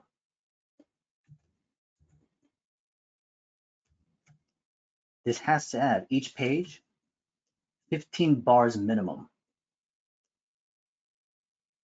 So total will come out to 30 on 2 pages. So 15 per page. All 4 categories, the hatching, pattern, texture, and effects can be used. You can split them up by doing hatching and pattern first on one page, then texture and effects on another one. Or you can use all 4 on both pages. Yes, Alexander. Plano is you stacking boxes and stretching them and curving them if you want to. Okay, this is minimum. I know it sounds like a lot, but you have to understand, this is actually minimal to what I expect. And this kind of homework load in actuality is normal to, let's say, like an art center load. I don't change my expectation of how much work I give from one experience to another one. I understand that a lot of you guys have less experience, but that doesn't mean you can't try, okay, to experience that. Now, if you don't get things done, submit whatever you have and still at the very least show up, okay? This week 1, some of you guys are like, I don't know if I didn't get all the pages done still. Here's the thing about this, okay? For anybody that starts to become more strained and you start to lag behind in comparison to what everyone else is submitting, the first thing is first, which is don't panic, all right? As soon as you panic, you're gonna wanna rush. I gotta get this done. I gotta keep up with everybody else. The more you also panic or the more you get behind, you start to feel more embarrassed. And you feel guilty, and then you'll quit and leave. This is the worst thing that can ever happen, which is quitting. Not getting your work done, but quitting and leaving. That's the worst thing you could do. Because as soon as you quit, that's it, it's over, all right? If you didn't get it done, we can still learn. We'll keep adapting. Yes, Yana, the cutouts as well too. So adding, subtracting, and then also the morphing of stuff.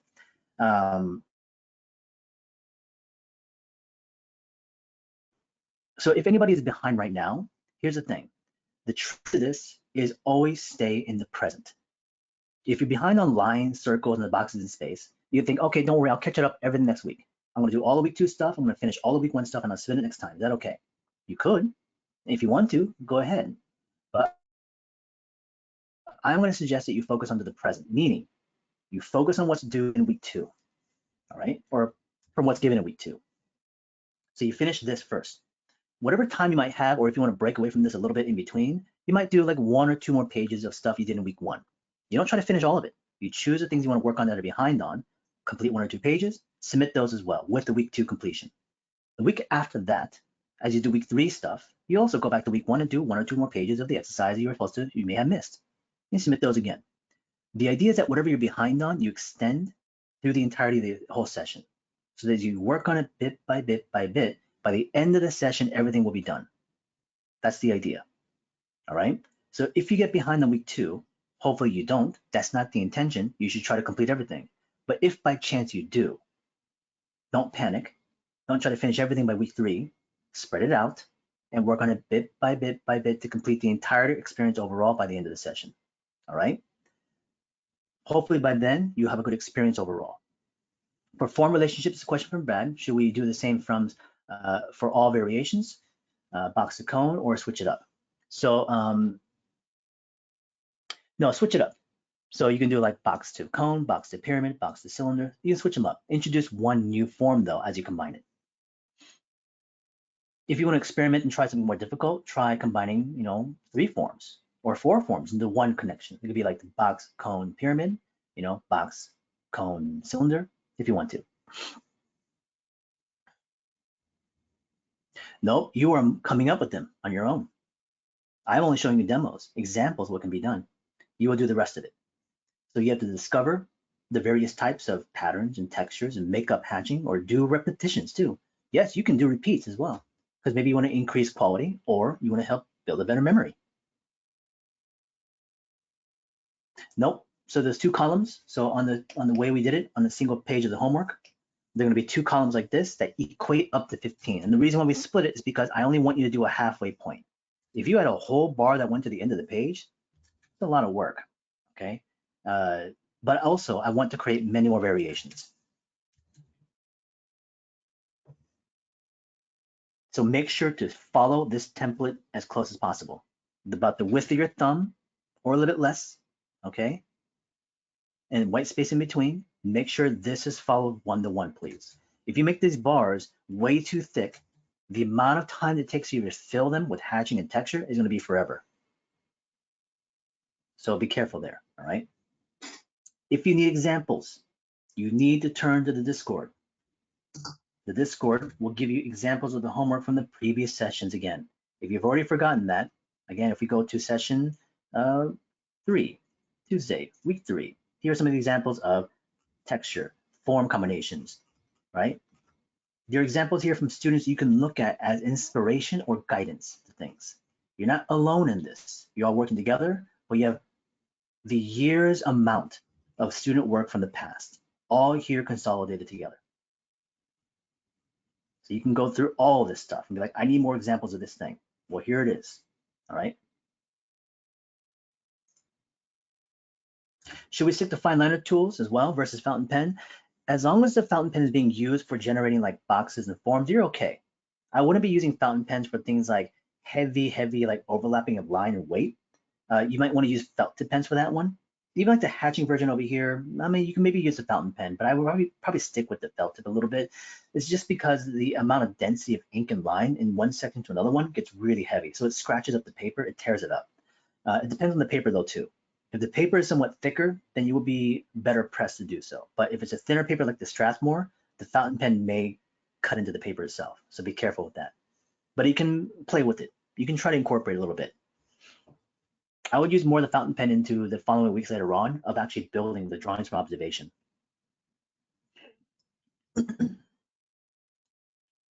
So ballpoint pen would only be used for exercise, meaning you can have a scratch piece of paper to help problem solve what's even happening. So into the homework pages, you would always use felt tip pen. Ballpoint is to help alleviate the pressure so you can actually just see what can happen with it, okay? But you'll never use it into the actual homework itself. Anybody else have any last questions or comments? I will post this up tonight. The video I'll try to get tonight as well too. If you don't see it tonight, it will be definitely tomorrow morning. Okay, let's move on. I still have to go through some of the feedback here, and we'll keep this relatively simple and general in terms of how we're going to talk about stuff. We're going to jump to the week session 4, Wednesday, week 2. Okay, so how this is going to work. I know that some people may have left already, but for those of you that are here, hopefully most of the people that are actually in the class is still here, okay? If not, there's one little thing I need people to do, all right? For anybody who's sitting in and submitting homework, I forgot to mention this, please incorporate that you are sitting in your actual submission, all right? Because I won't be able to discern and tell sometimes because I don't know everyone's name just yet. I don't know exactly everyone who's actually sitting in or not. It's still so early. So to help me a little bit, I'd suggest you guys put a little sit-in marker in here so I know whose work is whose. I do have a roll sheet. It does give me a list of who's actually in here or not for that, but still, again, I can miss it. Hopefully people that are in the class right now in the Zoom meeting, if you can find your name here in this list, then you're fine. We'll go by this list of the people actually enrolled. If you're not seeing your name, please mention it right now. I know there was one, which was Alex, thank you.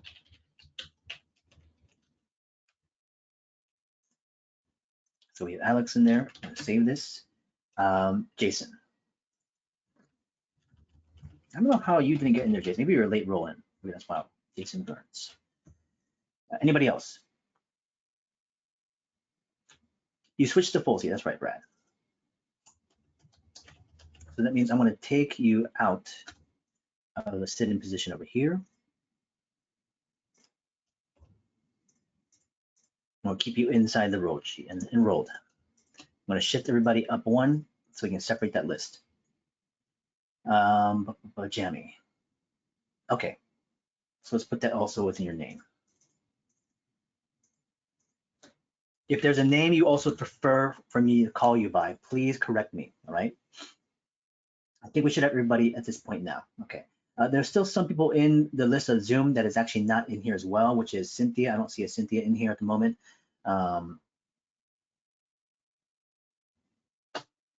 Yeah, I got a bit confused by that. I did see it. Kylan Jones, you're up here, right? Yeah, you're up here on top, sitting. So you're fine. So I'm going to be going by this roll sheet list right here. How it's going to work is I work down the list for today, okay, from Rachel down to Brad. And then from next week, I'm going to actually go the other way around, which is from the bottom up. So alternate where we start with people on the list week to week. So we'll keep it fair. For today, again, like I said, if you're at the bottom of the list, you just kind of hang out there for a little bit. Yes, I don't know why that happened. Andre. Sometimes the export from certain programs to files convert very awkwardly. Okay, so I think we got everybody then. So we'll start from the accent, exactly. Rachel first, and this is also for people that are here live.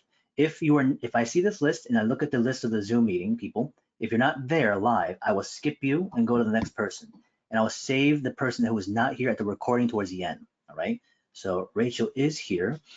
For people that are getting reviews and feedback right now, it's not mandatory for you to be on the mic. However, it's also okay if you want to be, all right? So I'm gonna look up Rachel first, and how it's gonna be done is you look up the Discord name, click on that, and your homework should just pop up, and I jump to it. So we can just focus on your work here. Let's go to the top, and I'm sure there's gonna be some slight mishaps in terms of submission, in terms of how the work looks, and don't worry about it. Everybody will start to adjust and fine tune as we go into week 2. The first thing is, of course, next time for all of you, make sure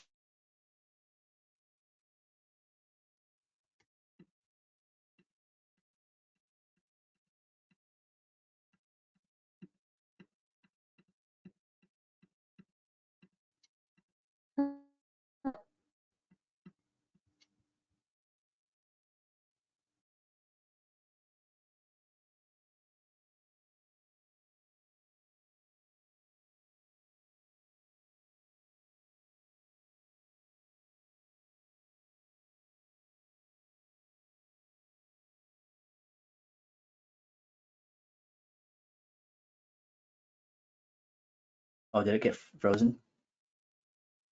Sorry about that. I don't know what happened. Yeah, it looks like it cut off for a second there. Apologies. Let me just repeat what you may have missed. Okay, I'm going to go back a little bit. So until it's not exactly. What I was mentioning was in the presentations, we were searching for Rachel. So we have Rachel up here right now. Week 1 work. Okay, cool. So the one thing I want you guys to adjust on is that in the pages, please, if you can incorporate, which Rachel's actually accommodated for, but hasn't done just yet, is incorporate the page numbers, please. All right. So the page numbers will help me align with which the linear experience was for you guys, how you started, and what the last page was. In the future, if you guys draw like objects, like let's say next week is gonna be like some animals, and if you show me the pages here, but I don't know which page count it is, I could be looking at one set of drawings that you did at the end, but I could be like, wow, these are great drawings. And you're like, well, no, that was the finish of it. Okay, so I want to see how you started, right? Don't apologize, Rachel, okay? This is stuff that you guys are gonna all adjust to and make better as you go through the weeks. So this is not a huge problem now because I can assume that most of you would have started with lines. And I hope your dog's okay. So let's go into the lines over here. We have some basics and we'll talk a bit about like, the quality level experience, how it came out production wise and what needs to be adjusted. None of the feedback that I give, I'm gonna talk about this preemptively, is set up in a way to reprimand or punish people, right? I know it sounds kind of weird when I say that, but you have to understand, in my past of teaching, I've had countless amount of people who would say, tear my stuff apart, give me a harsh review, tell me everything that's wrong about it, all right? Because I want to fix it and I want to get my money's worth. That's what they think their money's worth is. If I go in there and look at the work and say, this is terrible, fix this, do it over again, right? All that stuff. I've had experiences in the past when I was a student at Art Center where that kind of feedback was given, okay? Where I've had instructors go into our feedback. So let's say we put up our work and they will walk through, and if they will look at your piece sometimes, and some instructors will say nothing. They walk right past it, give you no feedback. Completely crushes a person. I've had some instructors, they will walk through the feedback. We put up our stuff on a wall. They would take it off the wall and throw it in the trash. We've had that kind of stuff happen. And you might think, oh, that seems like, an actual valid thing because it toughens your skin. And it does. There is some value to that, right? But of course, that's a very old school way of learning. And it may have worked at that time. But of course, generations change, people change. And for me, I never really had a super harsh tear apart critique. I've had harsh critiques about, what needs to be adjusted and corrected, but normally most of the times it was very encouraging. So I never really had those kind of experiences, but I've seen it in my classes. And those people would cry in class. Okay. So, we will see that kind of stuff all the time. But you expect that at Art Center. You think that's the way it was supposed to be at Art Center. It has to be that harsh. So when I have people coming from off the street, let's say I go to a workshop or in class, everybody's like saying, oh, you're too nice. Tear it apart. Tell me everything that's wrong with it. You have to understand though that I don't always agree, not necessarily agree, but I'm not necessarily that person. I'm not going to go against my nature, right? I'm not going to act in a certain way that I'm not. But that doesn't mean that I'm not going to be true and forward about things. So I'm going to make sure to do that with you guys. But I am not the type to be like, you know what, this sucks, get out of here, okay? Because I'm not that kind of person. What I'm going to look for is, yes, there are things to work on. That's the obvious things. We got to fix those parts. But what I also want you guys to realize that you have to look for the elements that do work too. What is working? If you only see the negative aspect of things to correct those areas, that's all you'll ever see in your work. And as most of us as artists see ourselves that way. What we don't have, what we can't do, why I'm not good enough. And you can't hold on to that kind of mentality because the confidence will get chipped away and you'll then break apart. The sense of confidence comes in by recognizing your strengths also, what you also do well. Encouragement helps when someone tells you this, but sometimes you don't get that and you have to learn your own. And you have to be okay accepting that sometimes when someone says, hey, that's a good job, that all you have to do is say, thank you, okay? And you don't have to feel embarrassed, shy, modest, but be confident about it. So as you move forward, when you have feedback from me into the future, if you are thinking, oh, I wish it was harsher, you'll understand what I'm talking about now, okay? That I will be as forward as I can, but I'm not here to just tear people apart. I am here to break it down, not you down, but your work down, to build it back up. So at the moment for Rachel's work, we do have some of the lines that we've established over here. There are a couple things that are emerging from the first page immediately. I'll mention it as we then also confirm it with other pages. Let's go back to other lines over here. Now, I don't need to ask people in certain obviousness of things. What seems to be the case? Well, the lines are not as clean. That's going to be usually the comment. Oh, I wish it was cleaner though. And there's a couple of reasons. Well, okay, well, it's not cleaner. Well, why? Why isn't it clean? And is that the goal? Yeah, we want things to be as clear as possible, controlled as possible. What I'm noticing though, there are some things happening that might hopefully help you, but it's also definitely hindering you. Now, this could be, of course, due to the other elements of what's happening from your own life in the weeks. You were busy, you had certain emergencies. It was, you had a bit of a rush to put things together. And that is not only in the presentation, it could have been also the homework to get it done. But maybe this was done before all that stuff. Who knows? Either way, what's some of the problems of the lines right now? Structurally is fine. Okay, we have the short, medium, and long. Mileage is also fine. We have enough of the work there. Would I have incorporated more variations to the side of it with the empty space? For sure. I would have done more. If I say it's enough mileage, it still means you could do more. What would I have also done? Different kind of motions, top, down, up, and also left, instead of going to the right. What's the main problem? Rushing. So the rushing aspect of it is there because, again, we can recognize that maybe you were rushed because of certain aspects around you, your environment or what's happening in life. But this could also have happened regardless of all of that. So why are we rushing then? Well, we're trying to complete it, right? We want to get it done. But this could also be just natural. Your movement and the way you're processing information and thinking, you're just kind of like moving fast. So we definitely have to slow it down a bit. I would say, just not even a pinch, but definitely a bit of a slowdown here. Why am I recognizing a speed and a rushness to this? The way that the line is ending is revealing a lot of information. There's two main things wrong here. It's not even just about how clear it is. To be honest with you, that's not a huge importance at the moment. I know that's a goal, but that's a goal that's long term. The line will become cleaner as you work on this more. But what is a huge detriment that's going to affect you if you don't fix it now? The first one is how the line ends. As the lines end, okay, so if we pull this one up real quickly, I'm not going to grab everybody's work, but I'll select a few here and there. If I select one and I bring it up, it doesn't mean I'm just favoring it, okay? It's just something that we can talk about and bring it up. So if I don't bring one of yours up, doesn't mean that I'm not choosing to kind of actually, focus on. Just understand that. To here, the lines in these areas are pretty revealing, okay? So we have these small little hooks there and all little blotching marks. Why is that happening? I may have explained this a little bit already last week. Maybe I didn't, I can't remember. But a lot of the times when the lines come out, they usually end at a point, right? Or they continue and they start to streak. Notice that small little dot right there I just made? The reason why that just happened is that as I put a line out, I lift the pen and I then dragged it this direction. I went back to the original source of the line. So what I'm trying to do is I put the line down and I get back to the original point. I put in the line down again, and I go back to the beginning. I start to hook the line, and I hook the line, and I hook the line. Because as I'm going back to the beginning of where I was, you're not lifting the pen fast enough or high enough, and it drags. As you drag the pen, you're hooking the line of it, okay? Hooking shows me rushing because you're trying to go back to the beginning. And so you get this zigzag approach, which is the back and forth motion. So for those of you that are producing lines and noticing these very immediate hooks, one part of why it can happen is because you're either not lifting the pen fast enough or because you're rushing it. Why is that a problem? As I put the line down and it hooks, and I want to continue that line as a continuation of a shape, they will not match up very well. You also need to produce a heavier line to even remedy that situation, which you might not want to do. So hooking can show that impatience. Be careful there. What's the other part? And this one actually is the more difficult one to correct, Rachel.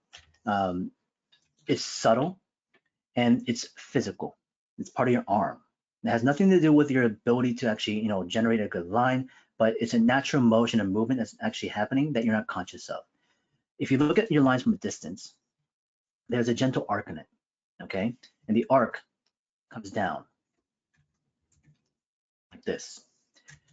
For any of you if you guys did your homework this week, if you did not stop yourself for the moment to step away from your work to look at this, you would have had a lot of problems potentially that you would not even recognize. From a distance, your lines are arcing very gently. Now it's not as strong in the short. It's apparent in the middle, very obvious in the long. Oops, sorry. Why is this happening? A couple of reasons why. It's a very subtle motion thing in your hand. How it kind of works is that if you have your, let's say your head's over here, and your shoulders here, okay, and your table is in this situation, and your piece of paper is on this side, okay, and your arm is coming up, your hands out here, and you're trying to draw the lines, okay? As your hand moves away from your body, your elbow is going to naturally extend out, right? So as your arm goes out and your hand goes in this direction, your elbow also extends to accommodate for the distance as you're moving. Now, if you're starting more to the right of the table, the paper, so if you're positioned here and your paper's way on this side and you're looking this direction and you're kind of leaning in and your hand's out here drawing, okay? As you move this direction, your arm will extend slightly. As it does so, your pivot motion from the elbow, if your wrist and fingers are locked in place, it will naturally create a curve, right? So how do we remedy that? Well, there has to be a shift from the shoulder with less extension from the elbow, which means you have to put your paper closer to your center, okay? Right in front of you. So as you do so, paper can be turned, but don't turn it too severely. Don't push your arm up that direction. It should still go horizontally. But as you move your hand down, try to avoid from overextending your elbow, all right? Shift your entire arm down, even sometimes shifting your over body. Your body's actually moving with it to a certain degree. From there, counteract. If your elbow extends slightly, counteract it by your hand turning inwardly. So if you had your arm, okay, here's your elbow, here's your forearm, shoulder. Is audio dropped again? Anybody else? No? Okay. Here's a hand with the pen. As your arm extends at the elbow in this motion, okay, at this point, here at the wrist, you're going to want to turn it slightly inwardly to counteract that motion, okay? I might need to show you this on camera because it is such a subtle motion. It's so slight that you won't ever really notice it. And this is why sometimes like this can happen, because most of you are concentrating on controlling your pen as tightly as possible. Why is also this happening? Because your grip is very tight. Now, your paper might be thin, so naturally your ink is coming through. So that could be one of the cases, but you could also be pressing a bit hard. If you're gripping really hard, your finger and your wrist are potentially locked because you're trying to control it. As you're extending your arm, your elbow might be moving, your wrist and your fingers are also moving with it, not counteracting that motion. So then you're going to start to get a lot of this curvature in your straight lines. So why is that a problem then? If I create boxes or shapes or lines or horizon lines and they're curving, and I'm drawing boxes and they're not curving, you're not ever really going to get nice, strong perspective lines in distance, right? The muscle memory control will also be now built in. It'll be hard to break it. So we have to break it now. The sooner you're aware of what's happening in the motion, hopefully you can counteract it, okay? So you can't be forcing it though. It can't happen overnight. It's just one of those things where you're aware of it. Okay, what's the motion? How do I move? Is it faster? Is it slower? Different position of the pen? Do I hold the pen paper closer? Do I put my arm out further? What are the different results I have to go for, right? There's no immediate answer to this. All I'm saying is this is the result of what's happening. And it's not singular, it is perpetual. It curves. Look at it from a distance in the thumbnail. Look how much that curves, right? So it can be an issue. Again, not about how clear or clean the line is. The resulting motion and movement can have a lot of severe problems if you're not aware of them, because it'll always drop in and you won't even know what's happening. So it's a bit better here though. It's a little bit straighter. It seems like your third page, this is probably your third page, improved in quality based on time. So you're also then improving by quality through linear action. So you're going better as you're growing further into the pages. That's a good thing. So the lines are appropriate in terms of spacing is good. Quality of line will hopefully get better, but watch out for these subtle arcs. Motion from the elbow to the wrist in combination like a dance, where it moves in one counteraction as it moves away from your body. I'll show you on camera just later on in a bit. Let's go to some of the arcs. It's very difficult, very, very hard. Good, not too bad. Not too much hooking over here, a little bit here and there. I would suggest maintaining your speed, if not going slightly faster, just by a hair. I know it's hard to hear to go faster in certain lines because you feel like you have less control. In the arc to straight lines, going slightly faster might actually help because it's uncomfortable in the beginning. You won't produce better lines, but in the speed of it, you'll draw crisper lines, sharper. A lot of these are shaky and jittery because you're going slower. So by going a bit faster, you'll remedy the shake of it, but it won't be very clean. But you get used to it. Your hand and eye coordination gets stronger in more succession. So you get used to the speed, but you can draw more control as you practice it further. So it's better to go uncomfortable now than trying to get settled into a certain pace that's slower at the moment, that's jittery, and trying to iron that out into the future. It won't happen as well. Wave lines, not too bad, more difficult, but again, pacing yourself, concentration, vary up the actual speeds too, as much as you can. Let's take a look at some of the other waves, not too bad. Yeah, but this third page over here, by the way, is your best set. It is cleaner. It does feel a lot stronger in terms of parallels. It's not as curved. The ending points have some hooks, but they're not as strong. So this is definitely the ideal situation. You want to be able to start with these in the future again. In terms of the waves and the arcs, this page in particular feels like good spacing. They're getting closer together. This fit is pretty good. So again, you are getting stronger with each page. Keep that in mind. You are getting stronger with them. Circles and ellipses.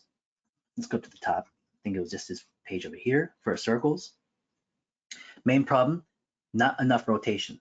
So at the beginning of the bar, we need to rotate with more drawing. At the end of the bar, rotate less. Each and every single one of these circles are rotated with the same amount of lines and the same rotation of speed. Increase speed and slow speed. Try varying it. These pages should be really experimental. Faster, rougher, it could be messier, it doesn't matter. But the idea is you can also put down notes. You're also hooking the line here too, okay? The boxes are the worst, but I think I can get better next week. Okay, cool. So let's take a look at the additional circles down here. Same thing.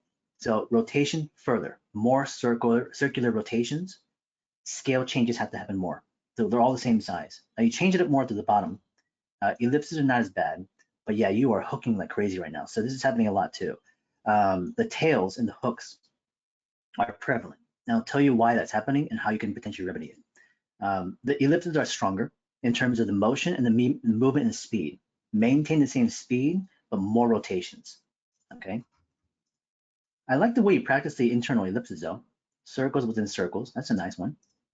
But let's talk about those tails real quickly. And other people, as they look at this, you might also pick up on this stuff too, real fast. When this stuff is happening of tails, right now, the initial tail that you're creating right now, there's two of them, okay? Two of the tails have different signs of what's happening. First, there could be an inside tail that begins, that starts off with, right now, I want to assume that you're going counterclockwise, okay? As you go counterclockwise, your inside tail is the first touch of where the pen goes. Are you going counterclockwise or clockwise? This will change the way that the experience goes. Because I'm going to assume that you're actually going counterclockwise right now. You're going this way, right? Oh, it's upside down? Okay. Yeah, make sure you guys orient the stuff properly so that I can really get a good sense of like what's going on. Because sometimes it can throw me off if you positioned it differently. Because the way it looks right now, it looks like you're going counterclockwise. Let me see it from a different rotation. This is a completely different thing. And when we flip it upside down, this means you're going counterclockwise also, but your positioning of where your pen is starting, this makes more sense actually of where you started with. How it kind of works is that as you have the bar, where you touch the pen was on the inside. That's why all of these are starting where they are. The positioning of where you start the tool is actually kind of important. The top and the bottom of the bar are your starting points and end points. You start at one point, you rotate through, rotate, rotate, rotate, and you finish at that section. Okay, so as you follow through with it, rotate, rotate, follow through and finish at the bottom. So it's a continuous motion. It may not line up all equally, but I know that I can begin to stop at some point. Every single one of these, you're starting at the inside of the circle. inside. So as you start with the inside, you get the internal hook like this. Typically, if you have a tail from the other end, that's usually the trailing of the line. So that goes from turn to pull. This is what happens. So the end tail is because you're curving your line inwardly with your finger, and you're lifting to get to the next rotation to the next line. So it turns and spirals like that. So when I looked at it upside down, that's why it confused me. I was like, wait, this looks like you're going counterclockwise, but the ending tail is at the opposite end. That shouldn't be happening. So as I look at it this way, this makes more sense because this is where you're starting the tool. This will reveal that you're ending the line. So you're starting by placing in the line internally too deeply. As you rotate, it can either happen here, but it can also happen on the top as well a little bit. That's if you don't rotate enough. So we need more rotations, and be careful of where you start. As you end, use those bars as the ending and starting point, okay? So for all of you guys, if you didn't pay attention to that, these are things that can happen, you don't even notice it. And it becomes an issue because if I'm drawing things of actual circles and ellipses and building stuff, all of a sudden I have lines I don't want. I'm trying to draw a wheel, and I'm trying to draw ellipses and stuff like that. Like, again, it shows the lack of awareness in certain areas. Okay, watch out for that. Let's keep moving forward. Let's see some of the boxes and we'll finish up and go to the next person. Okay, so we have two types here. Thumbnail is in the upper right-hand corner. Next time I would do them on separate sheets of paper, all right? And do a series of thumbnails too. The thumbnails can be slightly bigger. The finished iteration of this, I know that you can look at this and be like, well, I know I can do better. And I agree with you. I think you can too. The reason why I think it can be done better is because the focus in terms of how the lines being put down is not as played with. And you might think, well, what does that even mean? I think the lines can actually be expressive. The lines can feel a bit more playful in the sense of how it's put down, because right now everything is done to a single stroke. One line, one line, one line. If there's a double line, it's because you're trying to correct it. You're trying to fix it. And you never actually want to go to that period of fixing lines. You can refine them, you can straighten them out, but it's not trying to save it. You're trying to support it. So here with singular line approaches, all the lines are slightly wavy, a little bit shaky. When I say draw through and play with things then, that means having a bit more movement and multiplying the amount of lines you use actually can be a good thing. I don't ever really draw boxes with lines that are kind of like this, okay? I don't do that. What I do is I actually find the motion and movement and I double stroke it, triple stroke it, 1, 2, 3, 1, 2, 3, 1, 2 maybe over here, 1, 2 right there, maybe 1 right there, 1 here. I follow through with the motion and I follow the action. Even if that line passes through a little bit, it's okay. I'm moving the line and feeling the action and motion of things. So instead of trying to over control things, I need even a gesture aspect to it, right? Because I'm trying to find the balance between something that feels structurally sound and clear, but also a bit more dynamic and also energetic. Because before I was very much the opposite end, this. I wanted to define and control every single line. But because of that, it felt flat and lifeless. But I don't want to be just gestural and just, random in terms of finding a line for the box. Because then you don't know what the hell you just drew, right? Is it okay to shift our paper to draw straight lines? Yes, you can. Absolutely, as much as you want to. So it's not this, right? It's not me searching for something. I have an intention of movement, but also follow through with the movement and also multiply the movements, right? Now there's a limit in terms of how much I will go because it can get messy or too heavy. So be careful with that. So the idea is to mix, Rachel, to move fast and also slow in combinations. Maybe you move a little bit quicker in the beginning and you slow it down to refine it afterwards, right? Quick in the beginning and slow it down to kind of refine it. The hooks, you have to continue the motion. Don't stop and try to go back to the other point. The idea is that as you produce the line, lift your pen, but continue to move in that direction. Move in that direction. Move in that direction. My hand continues in the orientation that I just drew my line. I don't just stop and try to go back to the other part. There's a follow through with the motion of it. Yes, exactly. So then you get really static lines because of this. It just stops. It gets blunted. And then, you're not using other tools. I think you should use markers. If you don't have one, hopefully you have one now. Use the marker to plan things out. Where does it go? How is it applied? What's the perspective look like? Oh, I missed a mistake. Well, I can correct it with the pen afterwards, right? I don't have to do stuff like this in the front because the marker shows me that I don't like that line, I can change it. So combination of marker, the pen. The big issue here, of course, is the line weight is all equal. I would push heavier line weights to the front, less to the back. The amount of boxes are okay, but I do wish that the two variations were slightly different because both of them are pretty much the same thing. If you do another one of these, play around with the way it flows. Is it all the same S-curve motion, or do you just something else, right? This is where then you look at other people's work and start to get a variation in the sense of how it's being done. Okay, let's keep moving forward. Thank you. Let's go down to Ryan. By the way, I don't know everyone's Discord name. Well, Ryan, I know you're here, Ryan Loopy. What's your Discord name? Just so that I can. Oh, you were not able to scan my work. So if you have it into the future, please do submit it. You don't have it right now, though, you're saying, right? If you do get them at some point later on, submit them whenever as possible, as soon as possible. So even if I can't do the review for you now, maybe somebody else can also look at it too. Oh, I see, Ryan. So into the future, by the way, you can also just take photographs on your phone just for the moment. I'm glad that you have a scanner coming in, but if it's being set up, if something happens technically, use other stuff like photographs and stuff like that, okay? It would have been nice if you had something here to kind of look at, because if you had done the work, I would like to have given you feedback. Oh, you don't have a smartphone. Yeah, again, none of this stuff is always expected to be had, but what can we do? So hopefully what we can do here is just be patient. If you have the scanner coming in, if you're able to scan the work and submit it as soon as possible. If I don't get to review it, hopefully someone else can also give you additional feedback. Take some notes right now at the moment based on what I'm talking about for other people, and incorporate it into your thing too, all right? Okay, cool, thank you, Ryan. So if you have any questions, comments, concerns, issues specific to what you experienced, let me know now. I'll talk with you directly. If not, we'll go down to Andrew also. We'll just bring up Andre's work for now. Andre.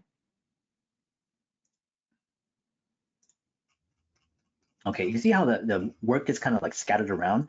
This is not your guys' fault. This is Discord. Discord tends to kind of like move it around weirdly. But at least it is in order within each section. So let's go to the actual lines first. This is line of 1. Okay, so Andre, I like all the different orientations, going left, top down, and whatnot. The variation of lines are good to see. You end the lines pretty well. There's still a little bit of fraying and overlapping issues, but it's relatively strongly placed in. The short line seems to be the most strongest. Midline is not too bad as well too. I'm not concerned about the long. Don't worry about that. Short to medium seems to be working pretty well.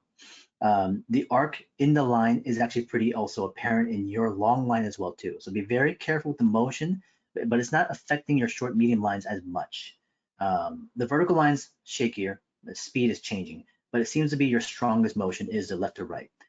Looks pretty good though. Again, nice spacing, good parallels, well organized, excellent mileage. Better here, tighter. Lines are much, much tighter.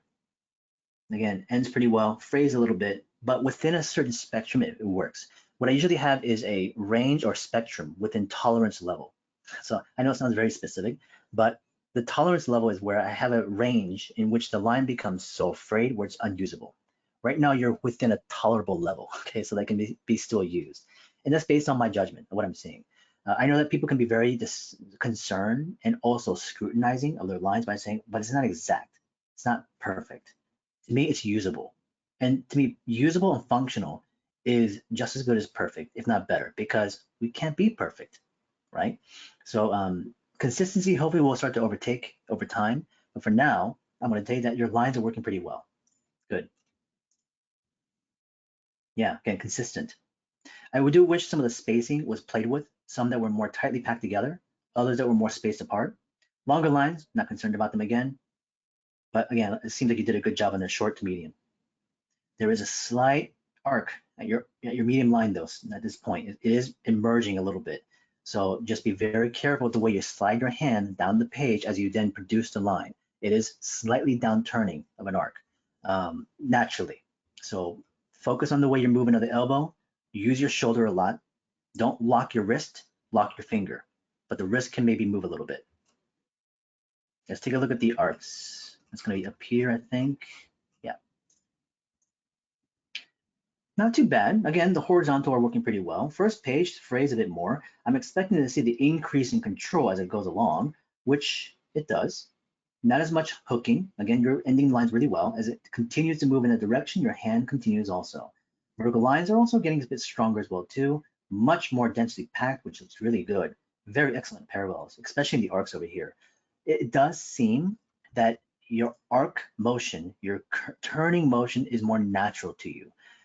It can be hard to discern fully just now, but we'll see more of it into the future. As we draw the shapes that you have this week, it'll reveal the preference of where you naturally go, whether you like to draw the straight line with the box or the curved lines for the organic shapes.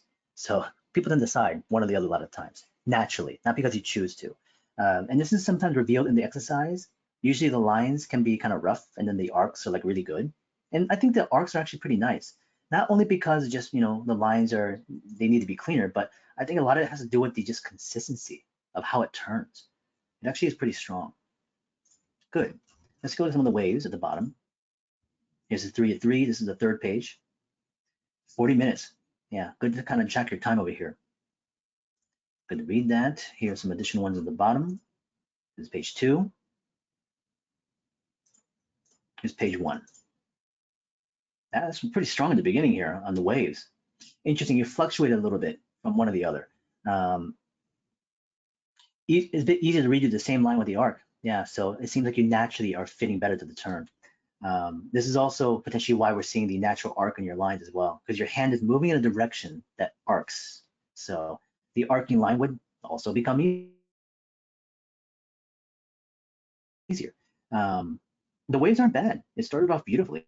It got a little bit frayed into the secondary page. The third page was the weakest, but that was most likely due to being tired. I mean, 40 minutes per page here. It's just a while. So the energy lost a little bit in this one, control. Let's take a look at some of the circles. We have on the top, this is the first page.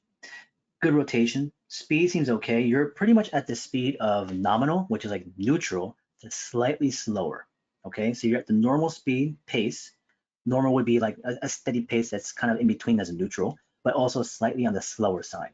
So that means you have many circles that move at a relatively good movement, not too fast, not too slow, but then a couple that do go slightly slower. And the slower ones show a little bit of oblong and also a bit of shake and jittery in the lines. But I think the speed you have at the neutral is a pretty good one. I would try a few that also go a bit faster, just to experiment and see what that turns out like. I love the scale changes, medium, small, a little bit larger, the variations, the way you're breaking up the bars, and just the sense of motion and movement is pretty steady. I wouldn't mind seeing more rotations, but I do like the way things are turning out. Here's the thing about what I'm seeing at the moment. Well, actually, you know what? Let's wait till we get to the boxes. Again, good ones over here too, good rotation. Circles are not bad. They do have a slight asymmetricalness to them. They're more elliptical. They're not as symmetrical as they could have been. So maybe even using something to help you guide yourself to that will be potentially good. Maybe like building boxes, squares to draw circles inside them can be helpful for first iteration. But again, you hit them pretty well once in a while. Some of them are very much tilted though. This is a bit better. This is the second page. I think we saw those already. Go to the bottom over here, find another circle. Now let's take a look at some of the ellipses now. This is page 1, ellipses. Good rotation, same kind of speed though, which is interesting because normally with the ellipses, people are more comfortable, so they will move a bit faster. But you are having a kind of the same kind of deal. Neutral speed, slightly slower on a few of them. Seems to be more comfortable at the medium scale. Smaller sizes, typically what's funny is that you assume that drawing smaller would be easier, but you didn't really draw some of the smaller circles as well. The medium size seems to be your best comfort. Yeah, good range. I like it. This third page actually worked out really nicely. I love all the way you're turning of the different ellipses. Still try a bit faster on some of the ellipse turns as well too. More turn in the beginning would still be welcome. Very nice. What I was about to say about the circles, I think for some of you, if you have a difficult time with those, is that if you have, let's say, the bar, and you use a ruler or a triangle or something like that to kind of control them, find the halfway point, okay? Maybe actually even generate the first box. So find a 45-degree angle, okay? Generate that box, cross it off, find center point. This center point, use a ruler to draw a line all the way through. The circle will hopefully fit inside this square, okay, as closely as you can, and that'll give you a symmetrical shape. But this horizontal line will help you split top to bottom evenly. And from there, just use that to help you guideline a general symmetrical circle. You may not have the vertical, but at least you have the horizontal to split the difference between the two. So by doing that, you might be able to guide yourself a little bit, kind of pinpoint the circular shape to get as symmetrical of a shape as possible. Okay, so horizontal line in between the middle might be good to include. Boxes, boxes, boxes up here. So we have this one, a thumbnail. Good page of thumbnails. I like it. Some good explorations. Yeah, nicely done. Now I do have a couple comments here. First one is you hit the baseline very well. And what I mentioned and I thought of earlier is confirmed with this one. What it is nothing bad. It actually isn't. But it's also nothing great. I know it doesn't sound like it's a good thing, but here's the thing. I have a lot of students that will come in here and actually do the homework. And it's not due to their choice. It's just what they just do. And what you have right now is work that's actually very, very neutral. And I said that earlier with the circles, and it seems to fit overall, which is you hit the standards of everything I asked for. You did them all properly. The lines, arcs, waves, circles, ellipses, boxes, they're all proper, but they're all very standard, meaning that you took the advice of the demos and the homework and you did them the way I expected them to. And you might think, well, okay, isn't that what I should do?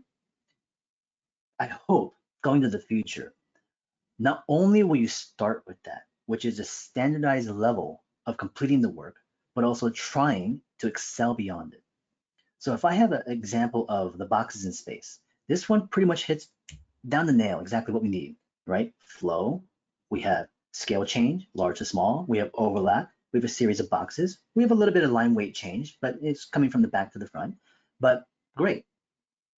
If you were to include a secondary one, which I don't think you did, but if you did, could we have tried things a little bit different? Or would you have done the same? Rachel, before Rachel left, the two box types that she had, I noticed that they were both exactly the same. The second one should also try to excel beyond what you have established as a standard. You know that you can do this. Well, I know I can do it again because I can make it cleaner. Okay, I can understand that. But that mentality again goes into trying to get things, first one was a bit of the same, yeah. So you're trying to get things essentially the quality level better. Oh, my lines, the control things. But that's the idea of like rendering again. You're just trying to get to the finish. Instead, I would want to see, okay, you can do this. I know you can do this. And I know you can probably do it better. But I also want to see how your mind explores things. Could you have explored this and like how you compose it differently? Could you have also expanded on things like scale? Could you have expanded on things like line weight? Let's go into an uncomfortable area. Well, how big can I make these boxes before I get really uncomfortable? How heavy the lines can I push them before I get uncomfortable, right? That's the area of territory you should start to explore. Right here, that thumbnail is awesome. I'm sure you felt the same way. That's a really good one. I wish that one was explored. I'm glad we have this, but I wish also we tried something like this. In the thumbnail, it's easy because it doesn't have weight expectation. It's just a practice. But as you go into the final kind of pages, do try that next time as well too. As I have these pages set up for week 2 for you guys, most of you will try to follow the rules. Okay, I'm expecting to have these standard approaches, and you'll do them. The standard approach is excellent because you completed everything that was required. The downside to the approach is that it doesn't necessarily take you to the next plateaus because you're always going to stay within those nominal areas, neutral areas. So I used to follow that. I was always by the person, by the rule. Whatever someone said, I did it exactly like that way. I didn't question it. I didn't also try to push it. I just followed it. I was very much that type of person. I think I would have done really well in the military. And that's just the kind of person I was. My parents were kind of the same way, do this, and I just go did it, right? But eventually I learned that that's not going to help me elevate my skill set. I got to try things, and everybody says this, right? Do things that are challenging, do things that are uncomfortable. But this doesn't mean that you have to take things to such far extreme levels. Sometimes even just seeing how much just a slight altering of things like speed, quality of line or difference in material, or even trying things about what I just mentioned might be helpful. For the thumbnail, start back to front, but not really a clean result. I had a bit more difficulty to draw from the front to back in the line flow. That's fine. The process is how you do it. It doesn't matter to me. And that's great. If that's something you saw, continue using it, please. But anyways, this one in particular, I think was not too bad. I wouldn't mind seeing many more boxes. That's really the only big criteria here. And the scale change could have been much larger. But again, the additional iteration that you may have done, wanted to have done, I think could show that. Regardless, everything feels good. It does. It is very good, but also very standard. And we'll see how you can continue to further push it further, especially in these kind of examples, as you vary them, as you experiment. Okay. Good job, Andrew. Thank you, Andre. Thank you. Logan. Let's go to Logan. I don't see a Logan on the Discord. Logan, if you're still here, can you give me your Discord name, please, if you are still present? Again, some people have to ask for it because I don't know your guys' Discord by memory. I can just see your guys' name on the roll sheet and your name in the Zoom list. So you'll have to kind of update me to that. And if you're not there, I will then skip it over. We'll go to the next person. We'll come back to Logan if Logan will message us. Okay, there you go. Thank you. Appreciate that. Let's go to the top. Let's take a look at some of the lines. We have arcs, boxes. Okay, and things are kind of disorganized again, but again, Discord tends to do that. Number the page next time as usual. Lines are looking pretty well, established in terms of where they're going. Short, medium, long is all there. Spacing is not too bad. I think it could have been just a bit better in terms of its, really trying to explore the range and how close you can make the lines and also more distant than they can be. So the groupings of them, right? The groupings and the clusters of the blocks, some could be tighter, some more expanded. Spacing, again, like I said, within what you have is relatively accurate for the first page, but let's take a look at some of the other ones. Some cleaner lines, you have a bit of a slight angle and degree change. So this could be just, getting comfortable to the tool set, but keep establishing these kind of strong grid lines you have around with a ruler. So you can always try to follow that as best as possible. This is really more based on time, time and experience. And this seems to be a case where you're still just kind of trying to pick things up with the tool set and getting comfortable with the pen. The thinness of the tool is okay. I might even try to experiment with a slightly thicker tool set. This looks like it's maybe like a 0.3. And if it is a 0.3, I'll go for like a 0.5. Okay, if you don't have one, I might want to get one of those. This is reason why is because a thinner line can be just really hard to overlap. It's just not the most ideal tool sometimes for some people. By going slightly heavier, it doesn't make it easier, but it does have some benefits of being able to align and see where you're going better because the line is more visible. You did, okay, good, perfect. Now, again, there's a bit of variation in distance here, but again, that could also be very intentional. There's a bit of a stronger parallel in the short to the medium. The vertical lines aren't bad also too, actually. They feel a bit better in terms of your layouts. Let's go up a little bit. Here's some of the arcs. Yeah, a bit rushed. Got to slow down slightly with the turn. This could be happening just due to either a couple of things of impatience or because you're just trying to experiment or move possibly. That's a good thing. Or it could just because, that's the way the line came out. For sure, I would think going slightly slower for you will be a big benefit. Okay, so it's not a huge shift in speed, but just enough to make a slight difference. So going slightly slower, I think would be a good call. The lines, I would stay at that pace. Don't change it. But the arcs, slightly, and there's actually a bit of a change here. The quality improved on this particular one. This could be based on that, maybe from a slight speed change, but also just getting more comfortable when this exercise.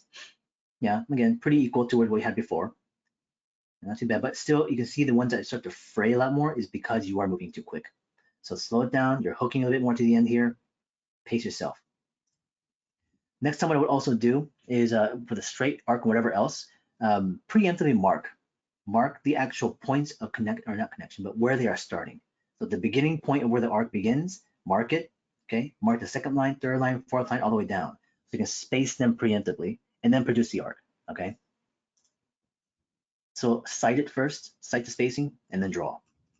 Let's go to the waves, there's one here. Yeah, pretty good on the short ones. Stick to the short to the medium. Longer ones, I'm not concerned about. Again, like I said, we just wanted to make sure you go through the motion of it, but that's not going to be the emphasis and focus. Stick to the short, get to the medium, and these are pretty good.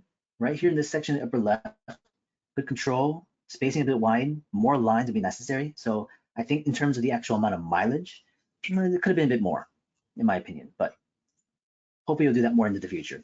This might have been your first page. There's a lot less control here. It feels like your movement and control of growth happens to be more linear again, which is starts off rough and gets stronger towards the end. Yeah. So let's go with some of the circles too. Let's go to the top and work our way down if we have any. Here, circular lines, pretty thin of the pen. I'm not sure if you're using just a 0.3 again. I would still maybe try to bump up the pen size. If anything else, stick to the 5 going to the future. You can see a lot of the hook lines again at this point. So these tails hopefully based on my explanation will help you insist as to where you should begin. The amount of rotations are fine, and I think the amount of rotations you have are pretty good. The speed is actually okay. I would keep it the same speed. Try to rotate less towards the end of the bars. I would try to begin to establish a box to give yourself a nice symmetry to the circle because they're getting pretty oblong. The scale changing is really nice to have. So I think these are actually one of the big benefits of what you're going for, which is you're changing the sizing quite dramatically. And some people don't really go that territory enough. So here are some of the ellipses as well too. This is on page 2, looks like. Good turn, nice rotation, nice speed. Continue to really rotate to solidify. Maybe alter speed as you get to the end. So keep up the same rotation of speed of fast, and then go a little bit slower towards the end of it to refine the actual line work. So fast to slow, fast to slow, fast to slow in multiple rotations. Yeah, because as you move quickly all the way through to from beginning to end, your lines get scattered quite a bit. Here's some additional circles. Yeah, those tails are still there. Good scale change again. Pretty consistent in sizing, which is awesome. That is actually one of the benefits here too. It is slightly slanted, but the sizing top to bottom, left to right, are pretty consistently done. Yeah, still oblong. So draw those shapes in there as a box or a vertical line or horizontal line. Give yourself a line to have as used as a symmetry basis, what I just showed earlier for the demo. And hopefully that can help correct a few things. But also, this is just based on, again, mileage aspect of this. Because, there are some parts of the circles that work pretty well. Ellipses naturally have a good turn. Yeah, a couple of variations of small to large, but slow it down towards the end, please. It's pretty consistent throughout everything else. So there isn't any kind of growth change happening right now. It seems like you've stuck to a pretty consistent level on the circle and ellipses, but make a couple of physical changes in movement on speed, and that should hopefully do it. Here's some of the boxes, which has an okay start. I do wish the scale was pushed more, which is funny because you push your scale really well on the circles. But here, I mean, there's obviously a size change, but I want to see more of it, bigger to smaller.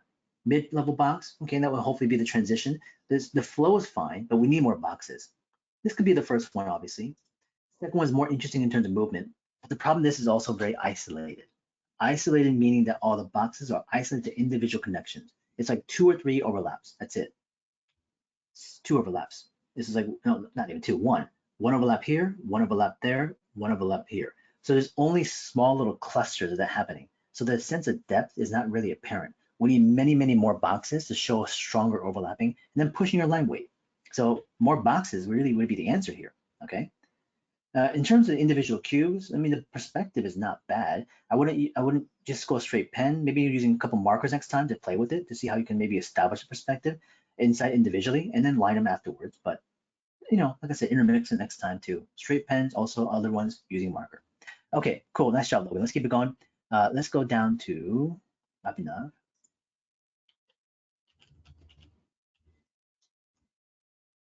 And Ronnie. Okay, let me change your name on this part too. I'm going to incorporate that here for your Discord. Ronnie, and then for Logan, it was L. LaRoe. Okay, cool. So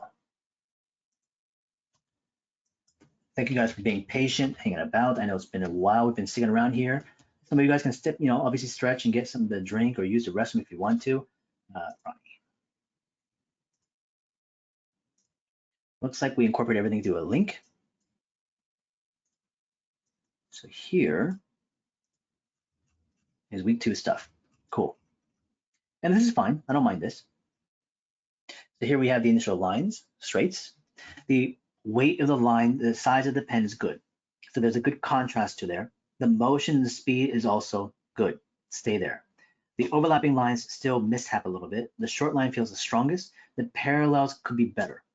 So same kind of deal what I mentioned to Logan was to point and pinpoint the actual starting, dots in the beginning to kind of space them better and vary them. Some that are tighter, some that are more open. But actually, I do like the lines. The weakest section is at the end. So the way you end the line is not as strong as how you start the line. And this could be because, of course, of how we move the hand down the page. What can remedy this a little bit? Based on potentially of where you're going, of how you're seeing it. Because sometimes you can't see where you're going, so your hand tends to shift a little bit. So you might want to rotate the page a bit more, okay? So page rotation, Be careful of where you're holding the pen. If it's too close to the edge, you might also cover the line. So you got to be able to see where you're actually directing to. And so it's mostly at the ending points where you're messing up. Here on the secondary page, speed is relatively similar to then a little bit more fast. So at the bottom, you see a lot of strain and also a lot of hooking. So at the beginning also too, longer lines, phrase a lot, hooks a bit more to even the short line. So the speed was faster here, which was okay to experiment with, and I might even stick with that, but I think your initial line already was at a good pace. I wouldn't actually even go faster. I would probably stay at your normal speed. Lines of 2. I like the way things are organized. The short lines are getting stronger. Mid-level lines and longer lines still fraying quite a bit, but this could be just based on comfort, discomfort, but also just time. Time meaning that you start to get a bit more tired and exhausted from doing it, so it's hard to keep it up. I'm also noticing that the presentation aspect to it is affecting a little bit of how the lines feel, because the paper is arcing, because you're using paper that's actually bound, it seems like.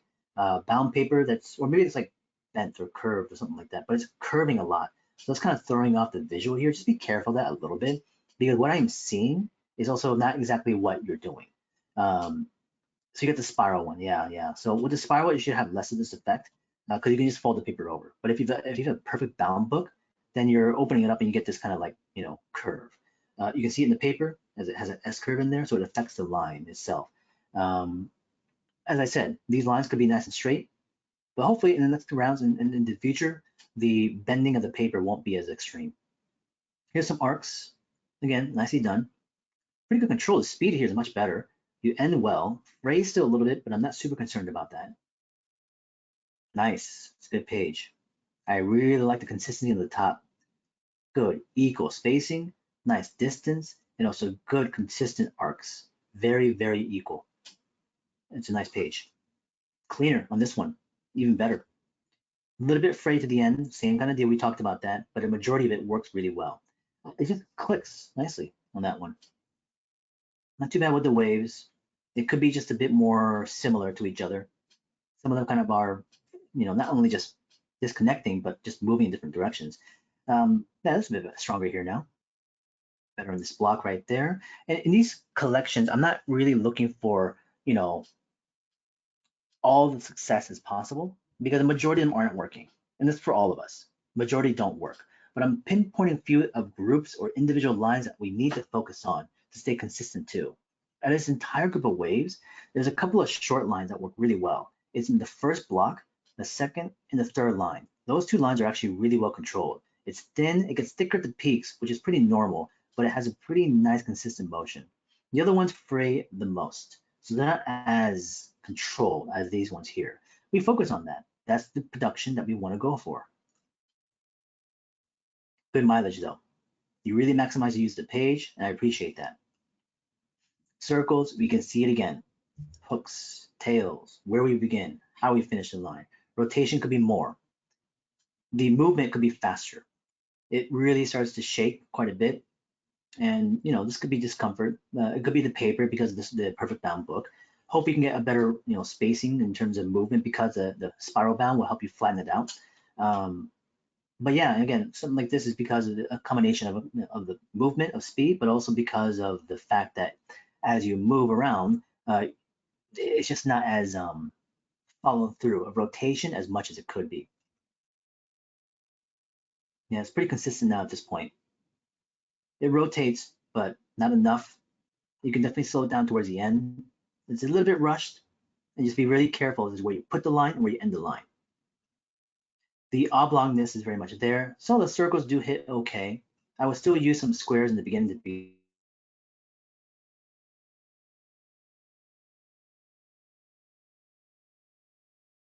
start with to get warmed up towards it. Creating some kind of template would be even helpful in the future for a lot of you guys too. So if you guys have Photoshop, you guys can create a bunch of bars, use a marquee tool to make it shape like a circle, then print it out, and then photocopy it and use those sheets as workout pages. Yeah, ellipses are not as bad, but they still have a lot of erraticness. They don't have enough of refinement and truing up. What that means is, again, it comes down to the rotation of it. You do rotate, but I'd like to see you rotate further to go fast, then to slow, as I mentioned, to even what I said previously. Fast to slow to also then push the line weight heavier to really refine it. So the idea in the motion is to go quick in the beginning and then slow it down to really push that line to really control the density of it. It's a bit messy right there, but quick to then slow to rotate and also then control. Fast to slow, rotate through, right? Fast to slow, fast to slow. And hopefully you can start to kind of define the line and get something a bit more solid instead of, it feels very airy and very light because of the lines feeling so open and not enough follow through to it. All the variations are nice though, especially in the exercise. There we go, that's a good section right there, right in between. There's a good rotation on these ones. And you see the ones at the bottom, these were hard to draw because you're at the end of the page and the way the sketchbook is laid out is probably very uncomfortable to move. There's no rotation, very oblong. Here's some of the boxes. A couple good thumbnails, spiraling right there, good exercise of the boxes. In the thumbnails, I would have maybe pushed those sizing a bit more. I'm sure this will now also pop up in the final. The marker use was smart. The flow is there, spacing is there, not spacing, but the overlap is there, but the scale is not. I would like to have seen you push those sizings much more. I would have also experimented with really breaking apart the placement of the boxes. So instead of being so centered, some that are more open out, and like maybe in this direction over here, some over to the left, kind of breaking off in different directions overall. But the boxes in perspective look pretty good. A lot of them spin and rotate and move in better directions, and the line weight is a bit too equal. I would have gone much heavier in the beginning, much lighter to the background. We can see the marker used for value, which is not, like I said, distracting. But again, like I said, be careful next time. We don't have to use it for that. Really focus most of your time on really developing more of these constructions again. But same kind of deal with this one too. Bigger, larger forms, really pushing into the background. Overlaps are nice. Line weight is better over here. And the perspective is pretty good. Yeah, not bad. Nice job. Do you prefer Ronnie or do you prefer something else? You prefer enough? Tell me what you prefer in terms of name. I can make sure to call you by that. Just double checking, making sure. Ronnie, okay, cool. All right, thank you so much. Well done. Let's go down to our next person. Kyle, is Kyle here? I don't see a Kyle right now. We'll come back to Kyle. Yuri is here. And also if you prefer, well, let me know what your Discord name is. Why Rooster?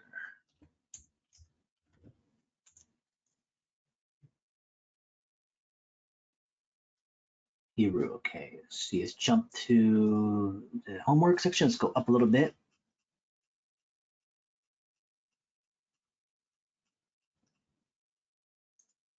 Looks like we have, oh, there's Alex. Here's your stuff here. Nice. Yeah. First impression gives me a lot of good process of thought. The kind of way you're indicating the stuff onto the page shows some good things. Not just because of the line. What I like about this is it shows a lot of good organization of thought. You're placing things down to really, try to approach it in a manner that gives you a lot of data. Some people don't like to work that way where it's so logical, but organization can be helpful even to a certain degree. It doesn't have to be always so proper, but the consideration of things like putting down mental thoughts, giving yourself a little indication as to like what's working, what's not working, as what's happening over here. For a lot of other people, I would hope that influence can be maybe applied in the same way, because I think this has a lot of benefit focusing on that way. Because as you look at this kind of homework, you give yourself a couple months, you look back on this, you're not gonna have memory of like what happened, But if you can write that information down, it can remind you as to like what was happening in the present. So I think it's a good action and also discipline to also write as much as you're drawing. All right. Treat these sketchbooks and drawings as not only as sketchbooks to draw with, but also to write thoughts, observations, notes, functions, whatever the case is. It's a journal. All right. Good exercise over here. The spacing is pretty awesome. The line quality, short line feels the best so far. Mid-level lines are a couple of good ones, but a lot of them fray still. So you're definitely on the pathways. I'm not concerned about long again. Gets a bit better on this one. Again, good parallel, no arc in the line, good shift. A natural groove is in place. You start to see it being pushed to the other side of the paper, but that's, like I said, pretty natural because of the paper that you're using being a bit thinner. It's going to happen that way. This is a Strathmore, so Strathmore is a bit thin. Yeah, not bad with the short. Medium is better than the second page compared to the first. Yeah, there you go. Very clean. Also, a linear growth up, third page hit beautifully. All lines feel like they're hitting pretty strong. End points are nice. We have a couple of pole lines over here. Spacing is very equal. Good parallels. Nice ones. Here's the fourth page. Going a bit longer with the pole line, but again, pretty consistent all the way through. Focusing on the short to the medium. Well done. Started off pretty good in terms of thought, but definitely a lot more improvements. They're subtle, they can be small, but they're noticeable.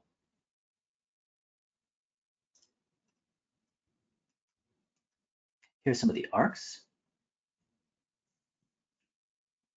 5 years ago. Okay, it's a while back. Glad you're here. Here's some of the arcs going down, up, a little bit fast, tight grip, gripping too tightly. So it seems like when you're actually forcing it and gripping too tight is when you're shaking the most and not really completing it. Loosen the grip, loosen the grip. I know it's uncomfortable, it's hard to do. As you draw, your mind automatically goes to the standard ways that you kind of do things. So your hand gets tighter and tighter, but recognize it and loosen that grip as much as possible. Let your hand and your fingers essentially like cradle the pen, right? Not forcing it, not tightening it. I still fall into that category. I'll draw loosely at first, lightly, and then my hand slightly gets tighter. I start to kind of grip it more, but I recognize it fast. First page though, second page cleaner. This is an up and over arc. Stronger, a lot tighter. Good movement, very consistent arcs. Spacing is not bad. So far, we have good quality of work here. And in the line exercises, again, there's not a huge discrepancy of like whether or not you're doing a standard version or a super excellent version. It's hitting well. What's good about this is that we're seeing a perpetual growth within one page to the other one. The mileage is good, okay, and the consistency is there. The question of whether or not this is just basic and standard as to what we're doing will reveal itself within the circles, but also within the boxes. But at the moment, the lines do seem to be working pretty much what we need to have it as. Not as a standard, but as a growth increasing. Waves are a little bit tougher, but it shows, again, like I said, good iterations. You know, the only other thing in the future, if you do some of the lines, sometimes fixate your focus towards even a certain length throughout most of the exercise. Like you could choose one page to do short lines only. And every single row would have been short line, short line, short line, short line. Really excelling that one main muscle memory motion. And then you could do one where it's just only mid-level lines, halfway point all the way through to the bottom. So instead of doing like 4 to 5 chunks of lines, of blocks, treat some pages where you go much further of extension, okay? Here's some of the circles. Nice rotation. For some reason, your pages are all organized. They're actually in the order in which they should maybe present. I wonder how you do that in Discord. Actually, I don't even know what the solution is. Maybe somebody can look that up on Google. Here's some of the circles. It's a little bit slower. The speed, I think, could be a bit faster in terms of pace. Do you upload individually, like one file after the other? Or do you mass download? Or like, oh, okay, you do. That's why. Because I dump it. I just grab all the images and dump it at once. So that's probably why it disorganizes it. Good though. Here with the circles, the shape is not bad. I do like the scale change. The presentation is clear enough, but the lines do feel a bit too jittery and shaky. And it's not a bad thing, but I wouldn't mind seeing that kind of being experimented with by altering the speed and rotation. So more speed would be highly recommended. Yeah, you're going a little bit too slow on some of these. This is why you're getting very kind of egg-like shapes and oblong forms and shapes, that is. The pressure is nice. I can see a very light touch. You have a good pressure. So in that, it's a benefit because you can rotate more and it doesn't become quite messy enough, or not as messy as you want it, as it could be. So keep that rotation up. I wouldn't mind seeing you play with different sizing of pens also in this situation, because that really thin pen sometimes also potentially creates a hard line to overlap and you're trying to match it. Another part of this is that you're really trying to control it. And that's one of the problems. I think we should really focus on the idea of trying to capture emotion, not just a singular line or a clean line. But this is also seems to be revealing more of your nature. Like you probably like to control the clarity and the basically the cleanliness of the thing. You want this to be real clean, well controlled, really well precise. And that can be hard to let go.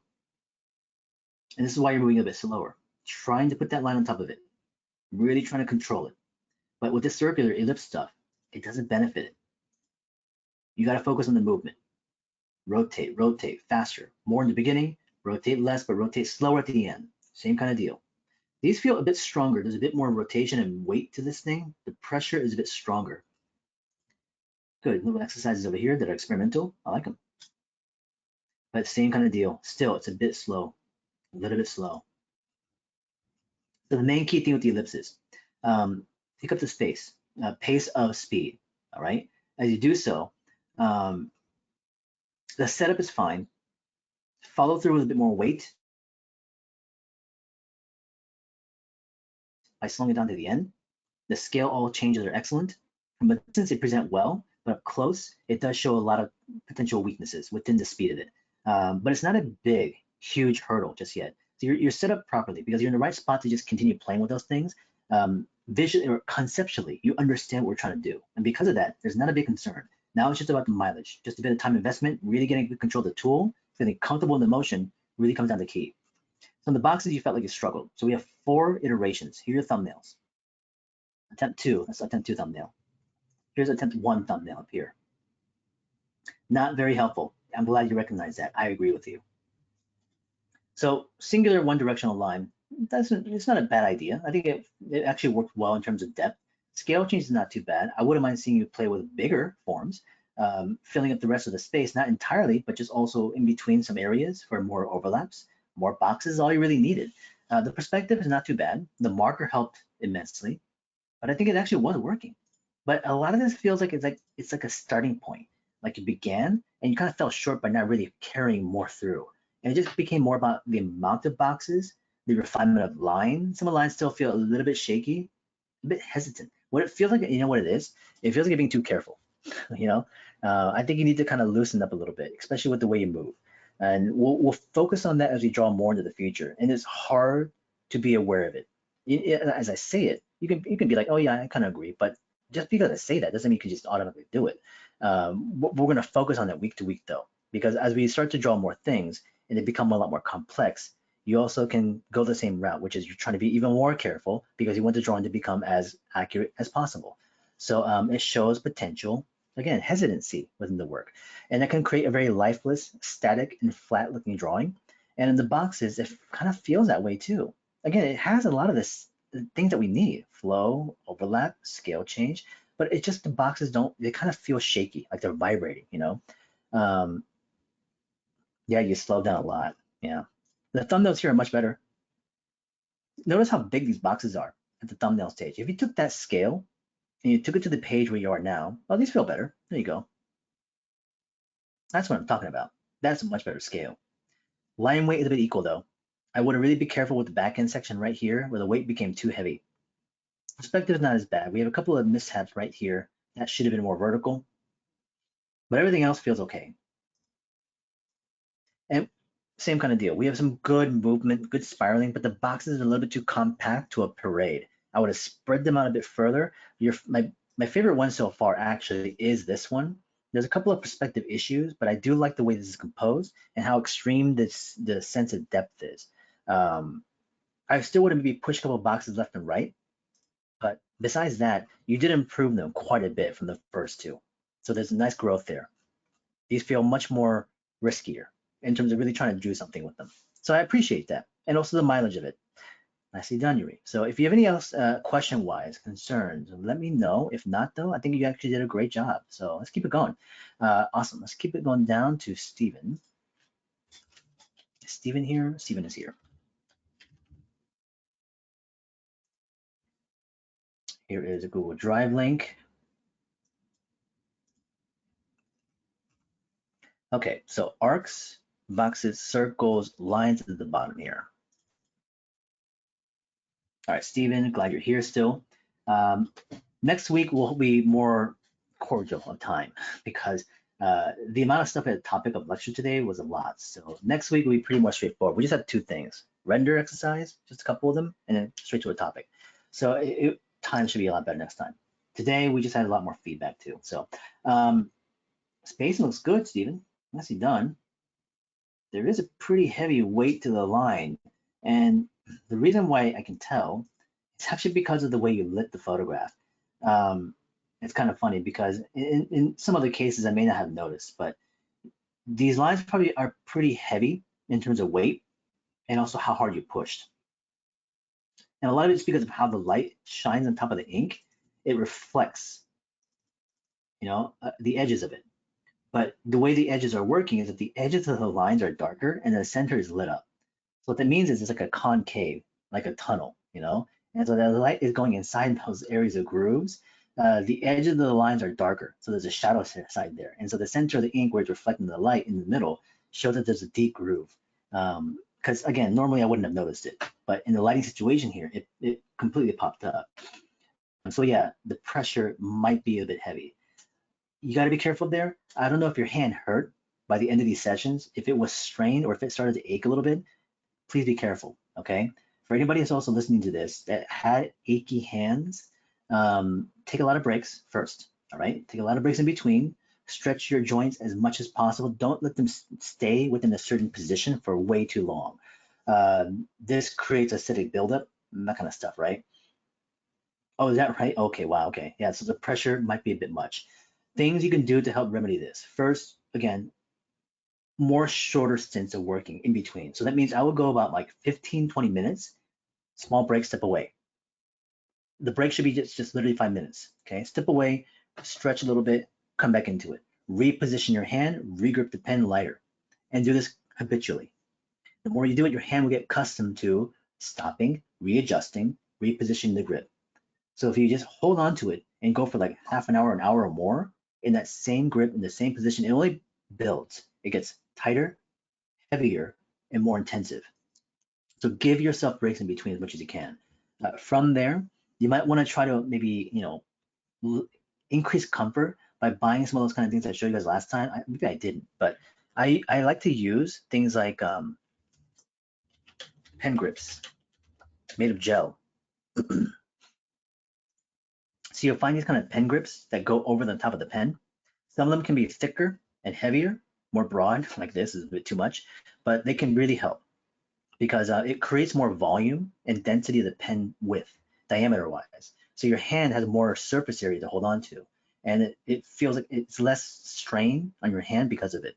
Because if your hand's too tight because of the really thin diameter, it can be kind of uncomfortable. So you can try a couple of variations of these and it can actually potentially help you. Think about it a little bit, and some people like to use them, but again, like I said, you do have a pen cushion also. That's good. Excellent, excellent. This is a 0.5 millimeter, so that's a good size. Stick with that. Like I said, parallels are good. The finishing lines are excellent. The speed is okay. It's definitely on the more kind of normal side. Nothing too quick, nothing too slow. Pressure is the only big thing to be careful of, all right? Good, nice job with the different angles over here. Great lines. A lot of control. It's because of all that pressure. Slightly slower on some of these ones over here. Here's some of the, let's go to the arcs and the waves. Arcs, page 1. Again, not too bad. A little bit shaky, again, slightly on the slower side. The arcs are relatively consistent, not as precision-based as some of the others. Your straight lines are better. More than likely, again, same kind of deal. Your natural positioning is definitely more to the idea of creating straight lines to boxes. Organic shapes might be a little bit difficult for you this week, potentially. So if you have that same kind of pressure and grip going into the organic forms, it'll be a tough time.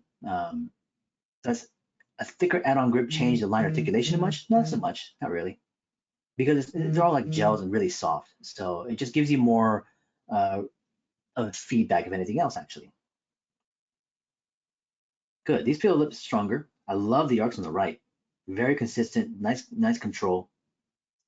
Speed, I would like to be able to see you move faster, but not at the weight you're at.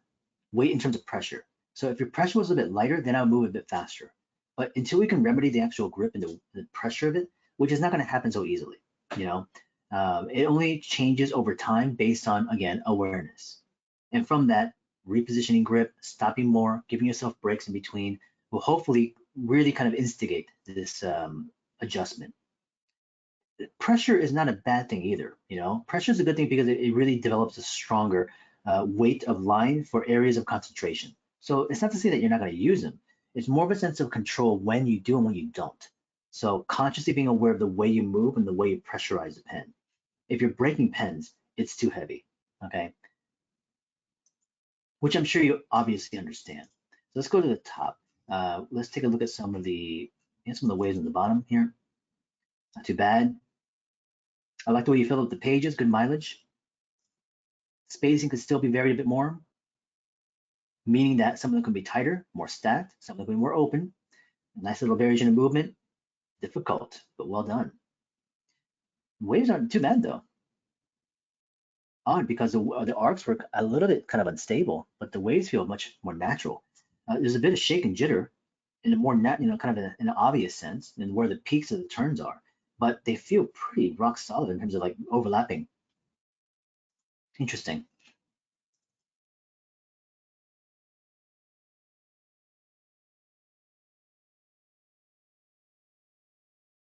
Kind of threw another curveball in there where it shows that you actually do have pretty good control of the curves.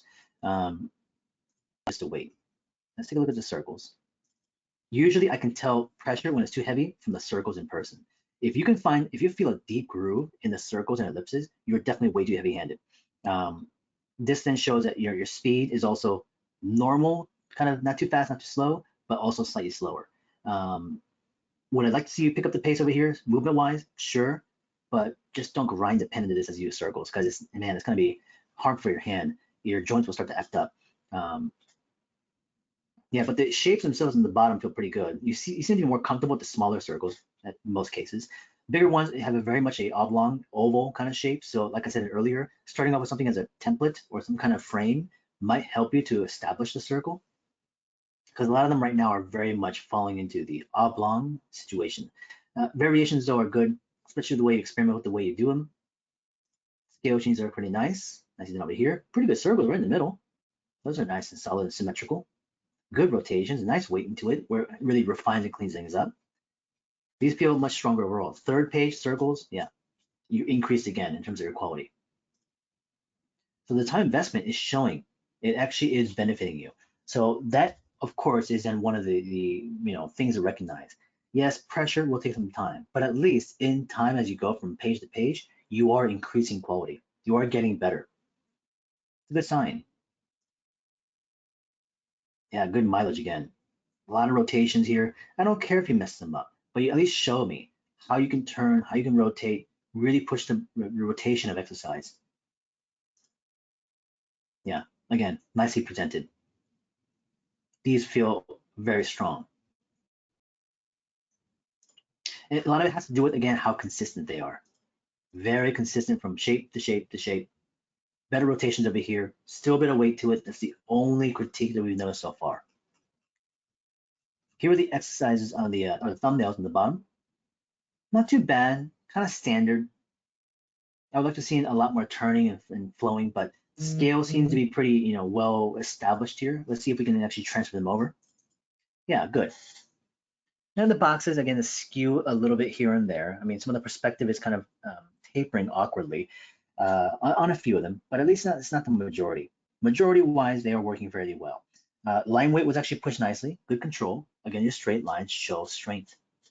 You do have a much better straighter line. Good. Nice little kind of density of line weight into the bottom left. Good scale change in this one. Interesting overlaps. But I do like the way you expanded on your forms, where some of them were kind of like longer or shorter or thinner and broader on the bottom left. And a couple of weird ones over here. The kind of a split to 3 different directions. It's kind of cool. The line weight still could have been better controlled in terms of like how it recedes away from the space. Again, the boxes still skew and taper kind of awkwardly from a distance or from certain positions and angles. The majority still work fairly well. This is a situation where I think a bit more thumbnailing of individual boxes, off to the side, I think would have been kind of nice to have. As you then explored them and then brought them in, I think would have been good to see.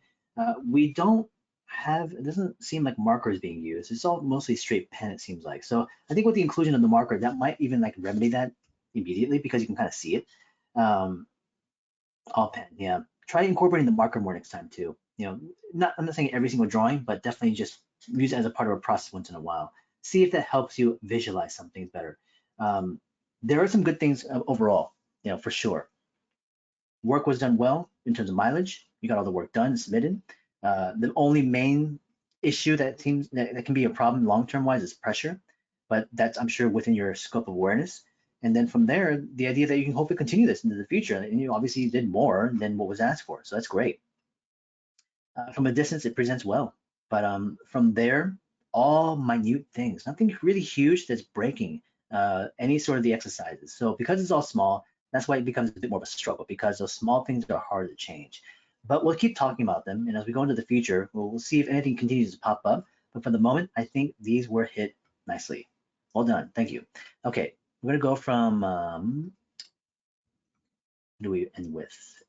Stephen to then Jamie. Let's go to Jamie. Jamie's still here. Jamie Fan. All assignments in the following drive. Okay, so I'm assuming we should look at the drive then, Jamie, not the individual posts.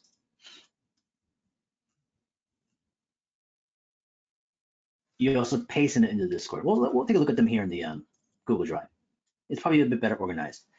Basic lines established. It looks like you're using a thin pen here, probably a 0.3 as usual to what most people are doing. Again, diversify the tool. This thin line right now at the moment might be just a bit too thin for you because your pressure is relatively light. The overlapping lines are actually pretty close, but because the thin lines are so thin, it's really hard to match up to them. You have a couple that hit really well. Some of the short, some of the medium, not so much in the long.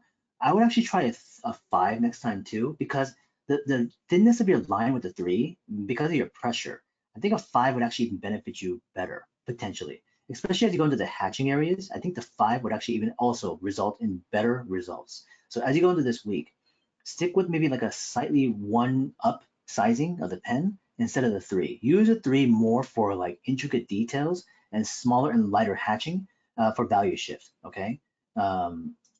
Try that for me. Yeah, because again, pressure seems to be pretty light. Getting a bit stronger line weight though here, which is not bad. Pretty good spacing, better control overall, much better consistency compared to the first page. And it seems like you were able to keep it pretty consistent throughout all the pages. There's not too much fluctuation in terms of it like increasing or decreasing. You found something in the beginning already and you kind of kept to that. It did get stronger in some elements, like the straightness of the line and the parallel, but generally in terms of quality of the like overlapping of the lines, they all feel kind of the same. It's a good thing because again, we found a relative comfort within the tool set, whether you agree or not, but still it shows some pretty good control. Hopefully we'll see further growths, but a lot of this will, I think, of course, it needs to come into the time and the mileage of it, mileage of actually doing this day to day. And hopefully by the next couple of weeks, months, we'll see some more increase of control of the drawing. Spacing was pretty good in some of the short waves are a little bit shakier, definitely slower here, but the straight line was better. This is a pull action from a different motion, so definitely much more uncomfortable. But definitely the push motion was much better for you. A little bit of hooking here and there at the end points. So you start off a bit slow and you kind of pick the speed a bit too fast at the end.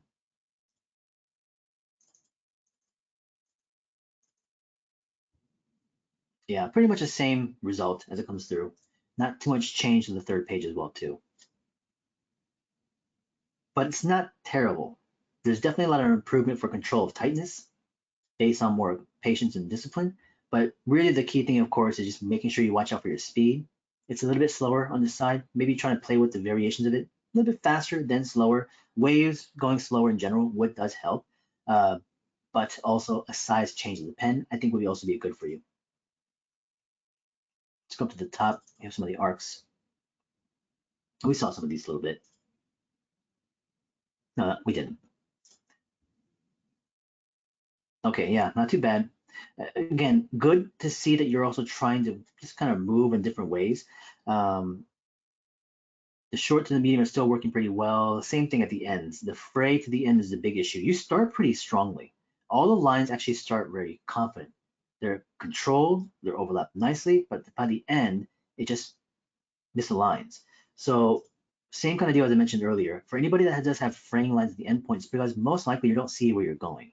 If you do, it's not a very proper angle. So maybe like the slight experimentation of rotating the page in different ways might be good. Yeah, turn the page more, rotate it, okay? At circles. Circles are, again, it's a nice shape. It's good symmetry, actually. You do have a nice circular movement. Rotation-wise, it could be more. This is pretty much what I mentioned to everybody else, but also your pressure is very light. So as you turn, your lines are skipping a little bit. They kind of break in between some sections. So there needs to be more of a steady pressure. Not heavy, but steady, meaning it starts off at a certain lightness, but you start to increase pressure as you rotate more. So rotate heavily and you rotate fast, light, and then also slow it down and press more, okay? Try that if you can. Vary your experimentation. You might prefer just more of a lighter pressure overall, but you do have a light hand overall too. But that's why you can afford yourself to move more rotations. Good scale change. Yeah, not too bad on these. That's because your circle still feels pretty good in terms of its symmetry. You do have a nice circle. I just wish the lines were just a bit more committed to and more rotated for just building more muscle memory. A couple of tails here and there, and we kind of talked about that with other people. The ellipses have a bit more speed, so the rotation feels more comfortable here for you. So again, it turns much better, more crisper. But you also then use like 1 or 2 lines. There's not enough rotation. Commit to it further. More movement, more ink. Again, scale changes, excellent. I like some here that are just kind of more randomized to different angles of views, angle of positionings. But same thing, the pressure becoming so light, you break your lines too much. So commit to it, follow through, close off the shape, rotate more. Yeah, Sam, everything here, single line, single line. So the amount of actual growth in terms of muscle memory development is going to be somewhat minimal on these ones. Imagine it like this. Someone who rotated around like 10 times, right? Just building it, building it, building it, building it all the way through is more movement than what you produced here. Because we could say there's 1, 2, 3, 4, 5, 6, upwards of like 20, 30 circles on one bar. That means you have 20 to 30 movements. But someone who takes like even 5 rotations can triple the amount of motion and movement based on a single row of line because they're moving more. So the actual muscle memory increases further because you're continuing to exercise that rotation. This is why we don't want to do just a single line. Okay, saw these. Let's go to the boxes real fast. We do have the exercise in the thumbnail. Definitely develop your thumbnails on a separate page next time. The perspective is really interesting because it is well organized. All the boxes are situated to a singular horizon line and on space. So it actually looks pretty nice. The perspective is actually relatively strong. The boxes amount that you have are okay. I think the overlapping is very apparent. The line width could have been very much used to help separate what's front to back. But this is an interesting example where it is a very strong 2-point perspective exercise. So it's boxes in space, but definitely much more controlled. Now, of course, I was expecting to see the open version, which we have over here. So with this one, again, the box scale change is actually pretty good. I do wish we had more forms, more boxes to incorporate the spaces in between because you overlap in the beginning, but then everything else is all independently spaced. So it loses the effect of depth and also interaction of that space itself. So what you need to do at this point is just increase more boxes. The perspective itself is not too bad. There are a couple that distort, skew a little bit differently in ways that is just a bit strong. So what's a skew? Right here in the bottom right box, you notice the skew of the corner. It stretches a bit too far. And because of the degree of the angle of the actual corner of the box is too extreme. So I would open it up a little bit further. It would have lessened the amount of distortion or skewing effect. And there's nothing wrong with skewed boxes. It's just that it doesn't match up to the actual cone of vision and also how things should feel in perspective when you have too much skewing happening. Why does skewing happen is because when you get to the edge of a lens or the edge of your sight, things get pulled and stretched to different directions. So we want to be hopefully avoid that a little bit. Still, overall, not too bad. That's the main issue though. The amount of boxes is really the key thing. Line weight also becomes an important factor once you place in more forms. The thumbnail, because it's so small, you incorporate a number of boxes to occupy that space, and it looked okay. But once you got to the bigger version, you all of a sudden you realize you need to increase many more boxes to make that same kind of occupied feel. So next time I would use more marker, maybe plan out more thumbnails on the separate page, and do them a bit bigger, okay? A little bit larger thumbnails, please. Okay, nice job, Jamie, thank you. All right, let's go down. We're gonna finish off here with Vanya. Vanya's still here. And of course, as you guys are here, you guys can probably just hang out and keep drawing, sketching on your homework, possibly. Here's a Google Drive again from Vanya. From Vanya, we just have Cynthia, who's not here, which I didn't see a list for Cynthia, or Discord, that is. Alex is still here. Jason is still here. Yep, Brad is still here. Okay, thank you guys for waiting. As we go down to Vanya's work, we see some of the lines. I like the spacing. It looks good. The control of the lines are really well placed. It has a couple of degree changes, and some of them are going up and down subtly, which is all right, but be careful of the way you move. Again, we start to see a bit of the gentle curve on the longer line. In the very beginning, we talked about that, so just be very mindful of it, Vanya.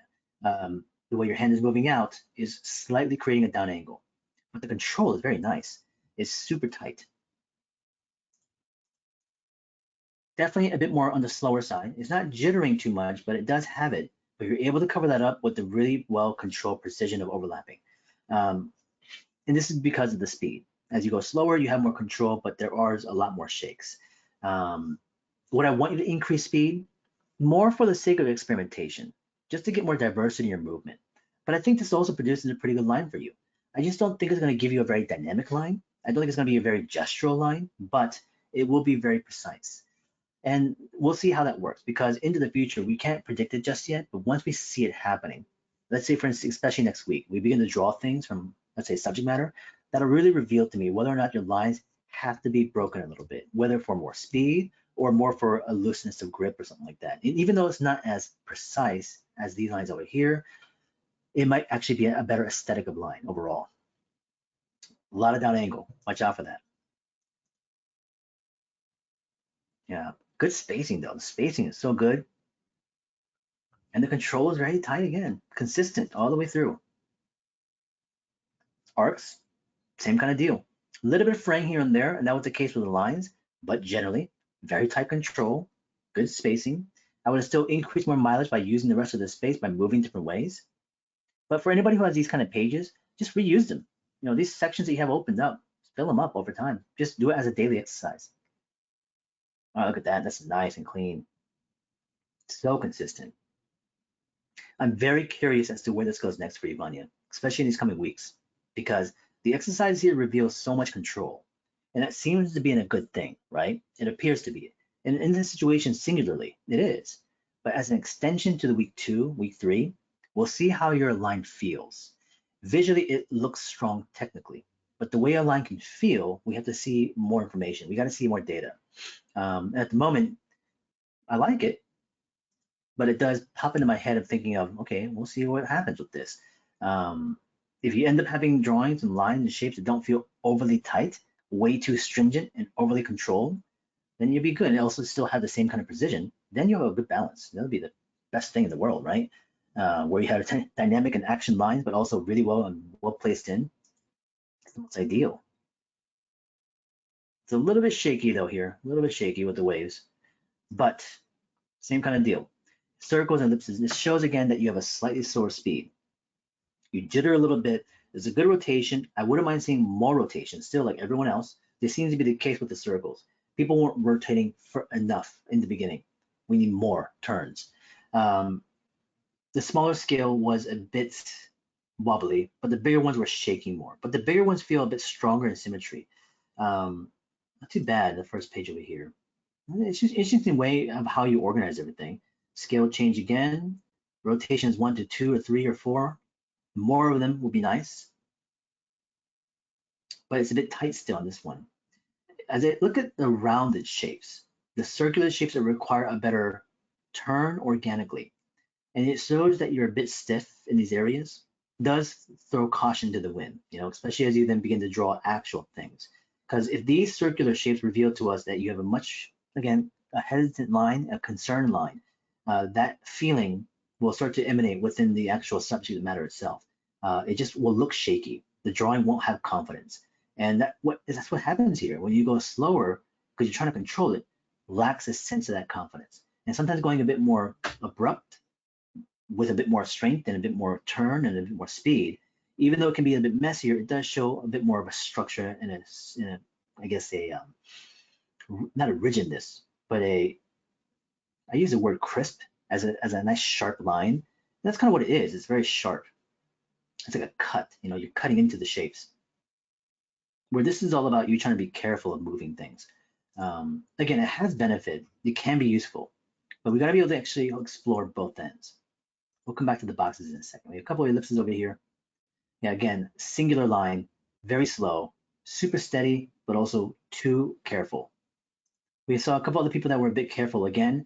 And again, at the moment, if it was just a singular thing of this week, it might be okay. But as a progressive thing into the future, this may not benefit you as much as you'd like to. So we got to, again, loosen up a little bit, loosen the grip, further rotation and movements, and train your hand more. As we get to the boxes, in the thumbnail, we're good to see, and this is a very standard approach. This kind of S curve going into this from the front to back. Scale change is very strong because we have a nice large box at the beginning, but also you go really small to the background. So the depth is there. The line weight could have been better incorporated. I think the line weight being pushed to the interior and not really using a lot more to the exterior is not really helping a lot. That's just my opinion though. But the line and construction of it, the building of the boxes all feel still a little bit shaky. Some of them are not really overlapping very well. You have a couple weird angles here and there. And you try to correct it, but it still wasn't working in your favor. This is where maybe a marker can be beneficial, but also moving with more intention, but also having a bit of a sharper line with more lines also, more lines. I know that we're concerned about how it comes out in clarity and cleanliness and trying to control things tightly, but we got to overcome that first. Loosen up, draw with more energy, and we can actually tighten it as we continue on. The way I like to work is I go looser, and then I start to refine. Looser, energy, then tighten the drawing up. I used to be more about control in the very beginning, control to the end. So it's more the idea of the opposite direction. Because I want to maintain the energy and movement, but I also want to make sure it's clear. But this one right now is a bit too careful. Hopefully we can be attentive to it.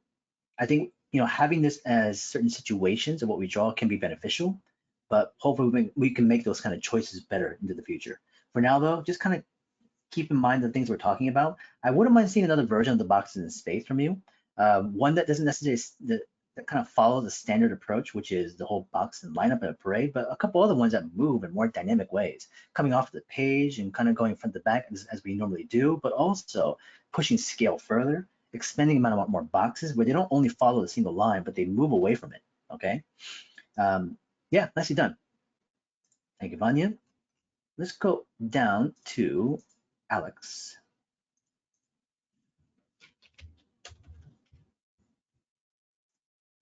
Alex Shepard, we have your pages over here. Let's go up a little bit.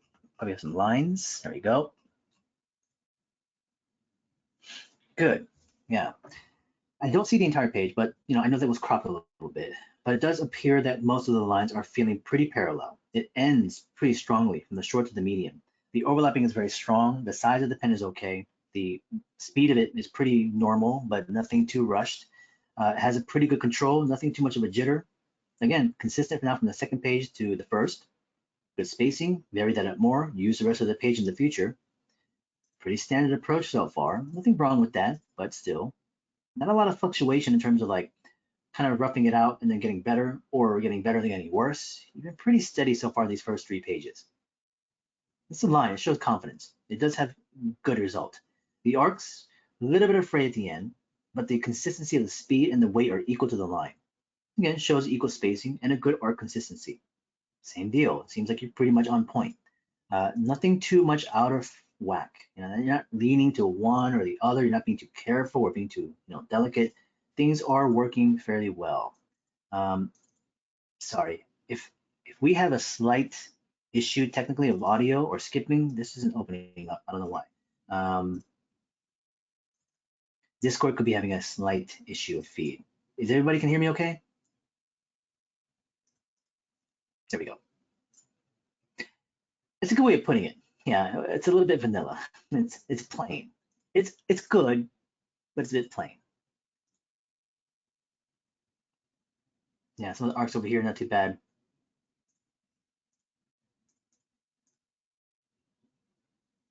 Nice. Yeah, nothing's really popping up for me to be like, watch out for this or watch out for that. It's like some of the more normal areas of awareness need to be there in terms of like how the line cleans up at the end and how the move and the speed, but everything else is like, yeah, it's okay. Okay, thank you, Bansky. You keep feeding me some information as to how the experience is. I hope, I mean, there's nothing I can really do, but um, hopefully we can be aware of it. So that way I can also stop for a moment to like let everybody catch up. Try more adventures next time. Yeah, I think that could be good to diversify that. I'm not saying that you should always just kind of go that way entirely and go off the road, but it's good to kind of stay on road to make sure we are on track to understand what's going on. But from that understanding, to elevate that a little bit further as other examples in combination as a package to all of it, right? So that's the idea. That's the idea. But of course, it's not always appropriate because, to be quite honest with you, just by having what you have right now could be more than enough to elevate your process and skills. It very much can be.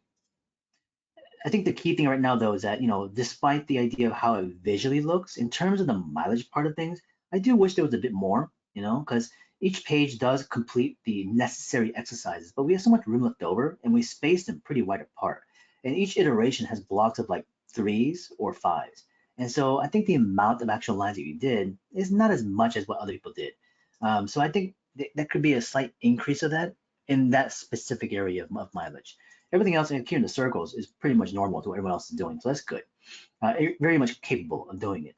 So the circular rotation here is nice. Again, a good speed, good heavy rotation. So far, I feel like your example here, it actually does show the best example of heavy rotation to light rotation. Most everybody's results have become kind of standard as a similar approach throughout the entire bar. From the beginning to the end, the circles have either been heavy rotations or one rotation throughout most of it. But that transition of control and to adapt actually is pretty present here in this first page. Could your first few lines be just a bit quicker? I think so, but it does show a more conscious effort to really consider the way you're rotating from the beginning to the end. And I think that's actually good because again, it shows us that you're trying to keep a consistent circle of shape from the beginning to the end, but you're achieving it with less rotation, but achieving it by rotating it more in the beginning. It's good.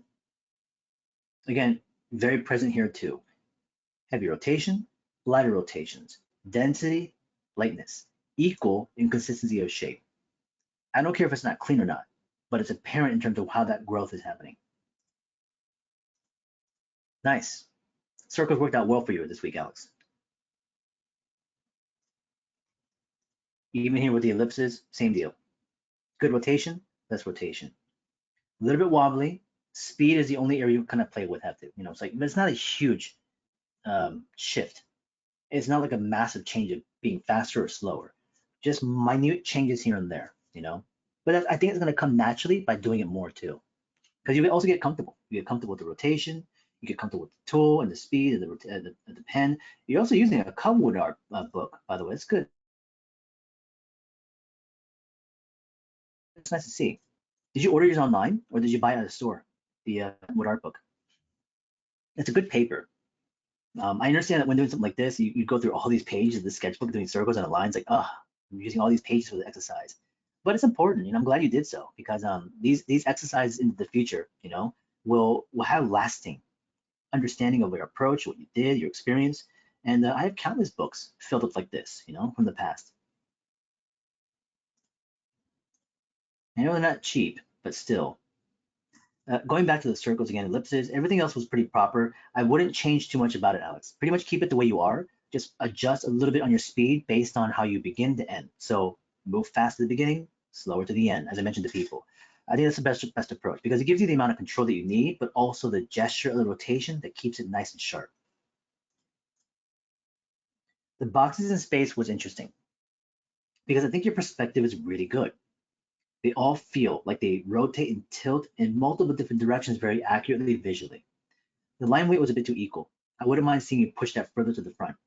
The scale change is okay, but it does kind of feel static to the middle, and I think it could have been larger to the front, right? There's enough boxes, and I think, again, like I said, there is an interesting good quality about this. The boxes themselves feel like they were just, like I said, produced with a good sense of space. I like it. I like it a lot, actually. So a couple of small adjustments would also improve upon that. If you did another iteration in the future, whether sooner or much later, show it again, please. But diversify the way you kind of move it and compose it. So whether the flow line, the scale, and definitely the line weight, push that more. But for now, this is a pretty good example. I like it. Well done. Good, with results. I know that you only got one page of the boxes, but hopefully we can do more into the future. For the moment, if you have any questions or concerns, let me know. But you're working at a good pace. Keep in mind everything we talked about though, okay? All right, excellent. Let's go down. We have Jason and then Brad. Here's Jason's work. Nice. Yeah, very clean. I'm not sure if it's the photograph, but it looks really low in contrast. But that's most likely the photo. Lighting situation, possibly. Parallels are good. A little bit of angling, but the spacing is really nice. Very nice. A couple of variations here. Tighter in the beginning, a little more open to the middle. The second page, we pull the line better on this one, a bit faster motion. So the variation of speed is now there. A little bit slower, a little bit faster. Good. And again, nice results. I like it. Very consistent. Good spacing again, even pressure. Speed, I think going slightly faster was better for you. Learning from that to get tighter and stronger, I think would be better in general. Variation of different directions. Here's some of the arcs. Again, tight control. Not as consistent, but I think the line itself is really well placed in. A little bit more mileage in between some of the areas of space still would have been also good to see, but you're definitely increasing the amount of lines from these blocks. So it's not like just like 2 or 3 of them. It's a good amount.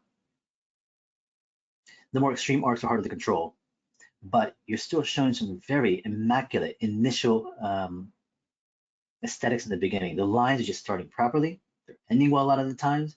The few that can mess up here and there are very low in percentage. So your hit ratio looks pretty good so far. Nice.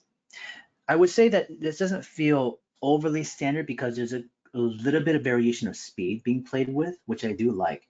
And because of it, it does show consciousness to the idea of what you're trying to do here, getting different kind of results and honing in on what works for you. And if you did that consciously, then definitely, good on you. And I will continue really doing that into the future. Now, again, good waves. It's the ending points. Yeah, you can, Jason, go ahead. You can test it, see if it works. Hey, can you hear me? Yep, you're good. Yeah, so I was definitely really focusing on trying to change my grip, like Yeah. you were saying in the previous video, like how you grip the pen further up Yeah. on it, because I tend to like really choke, the actual nib of it. So I Right. was trying to focus on getting a higher grip on it, because definitely Okay. with some of the lines, like it was difficult to see where I was going when I was like really choked up on it. As you adjusted your grip, did it, I mean, I'm sure it might have been uncomfortable and hard to control at first, but did it help a couple things? Certainly. Yeah. I mean, Yeah. I definitely felt myself reverting back to the previous way, but then I would try to Yeah. kick myself out of it. But That's pretty normal. And I think that's a good thing that you're mentioning right now is that you're not necessarily forcing it. You're just being aware and catching yourself once in a while. And as I said with anything else, whether it's speed, grip, position, angling, all these things, the more you kind of range out and explore the different possibilities, you have to kind of eventually hone in on what works for you. But you don't know until you put the time into it. But right now, again, the work itself is speaking in terms of quality level. So it's good to hear that you actually were trying those areas. So again, that conscious effort of choice is really the big aspect of showing me that you're really problem solving the things you're trying to go for. It's not only just about the end result, but about how you're also trying to begin. Great. Circle wise, good rotation. I wouldn't mind seeing that kind of we saw earlier with Jason's stuff. I'm sorry, no, Jason, but Alex stuff, how we had the rotation and we had a little bit less rotation at the end. And it kind of shows that here too. There's a good amount of it. It does seem like the speed of it is on the slight normal to slower pace. You might want to experiment. Maybe you thought you were going fast enough, but I actually would like to see maybe go a bit quicker because we might hopefully see some of the less shakier lines in between. But maybe it's because it's coming up after you slow it down. Possibility. So there's a lot of different possible things that are happening. Until I actually would, physically see it, I would be able to know, but only you can watch it right now. I'm definitely seeing a lot more shakiness in some of the smaller ones that show a slower speed movement within the rotations. From there, scale change is excellent. So going large to small, better rotation on this one. Doesn't seem like you're kind of uneven on pressure. So definitely right here, more rotation, less rotation. That's good. Speed-wise, again, uptick. A little bit quicker and faster would be ideal in my consideration. But like I said, if you're able to kind of iron out the turn and also the symmetry of the circle, be great. But it's so hard to do that on a smaller turn or a shorter turn, that is, slower turn. But for now, again, like I said, the exercise is properly done. I do like the way things were kind of considered. Here we see some different rotations. We see counterclockwise and clockwise. We see shoulder to elbow. We see just wrist. Interesting. I like the way you're really presenting this, Jason, especially with the way you're really trying to explain, the things that you're trying to do here, the grip situation, the turn situation, where you're putting the pressure and where you're actually moving. You're getting a lot of different results. Now, I can't necessarily tell you which one is the best for you. We can just go by visual execution, but sometimes that alone is not the best choice because you also have to kind of feel it. And I think sometimes when you feel it, you can instinctually tell, like that seems to work well for you. So as you continue on, try to make those continual mental notes and not only just write down what it is you were doing, but also maybe, put a couple of check marks or little thoughts of like, this is the one I want to try to do again more. And that way you can kind of lock in on that. And I'm sure mentally right now you're already thinking of it, but like I said, get into the habit of writing it further into the future. But these are great. Yeah, the process of thought, the method of approach, ellipses are moving much better here, much quicker, much sharper. And I mean, of course, it's a change of the shape. The circular one is much more difficult to control because it's so symmetrical. And with the ellipse, it's more of a natural turn because there's also only two areas of peaks. It's the top and the bottom. And so because of that, those are the only areas where it's tend to people slow down. The sides of it are more elongated. It's more like the gentle arc. So the speed of it is easier to control. Well, the circle is equal throughout all sides. So it's much more difficult to maintain an evenness of rotation. But here we have it. So it looks nice. Good rotation, nice speed, pretty consistent. Maybe more rotation, much like the circle one, and then less rotation at the other ones too. But at the moment in time, it seems like your, general sense of its movement is there. Mileage is good. A lot of different orientations of angles. Good scale change. Yeah, nicely placed in. Good job, Jason. We have a couple of thumbnails down over here. These are the thumbnails of notes of the exercises of week 1. Give it a minute to load.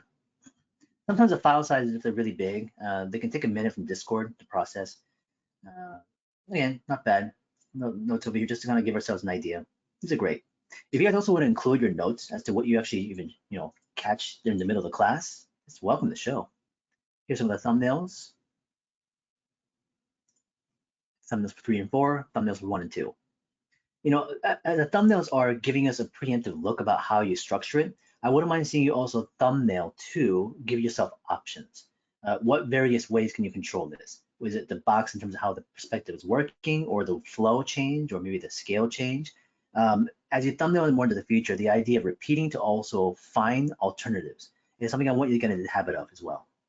Now, these aren't necessarily situated in orientation the way I would like it to. So next time, just rotate it horizontally. I know the presentation doesn't fit to your vertical all the time, but still, I might create a secondary template, which is more for horizontal because that's the way that was initially placed in.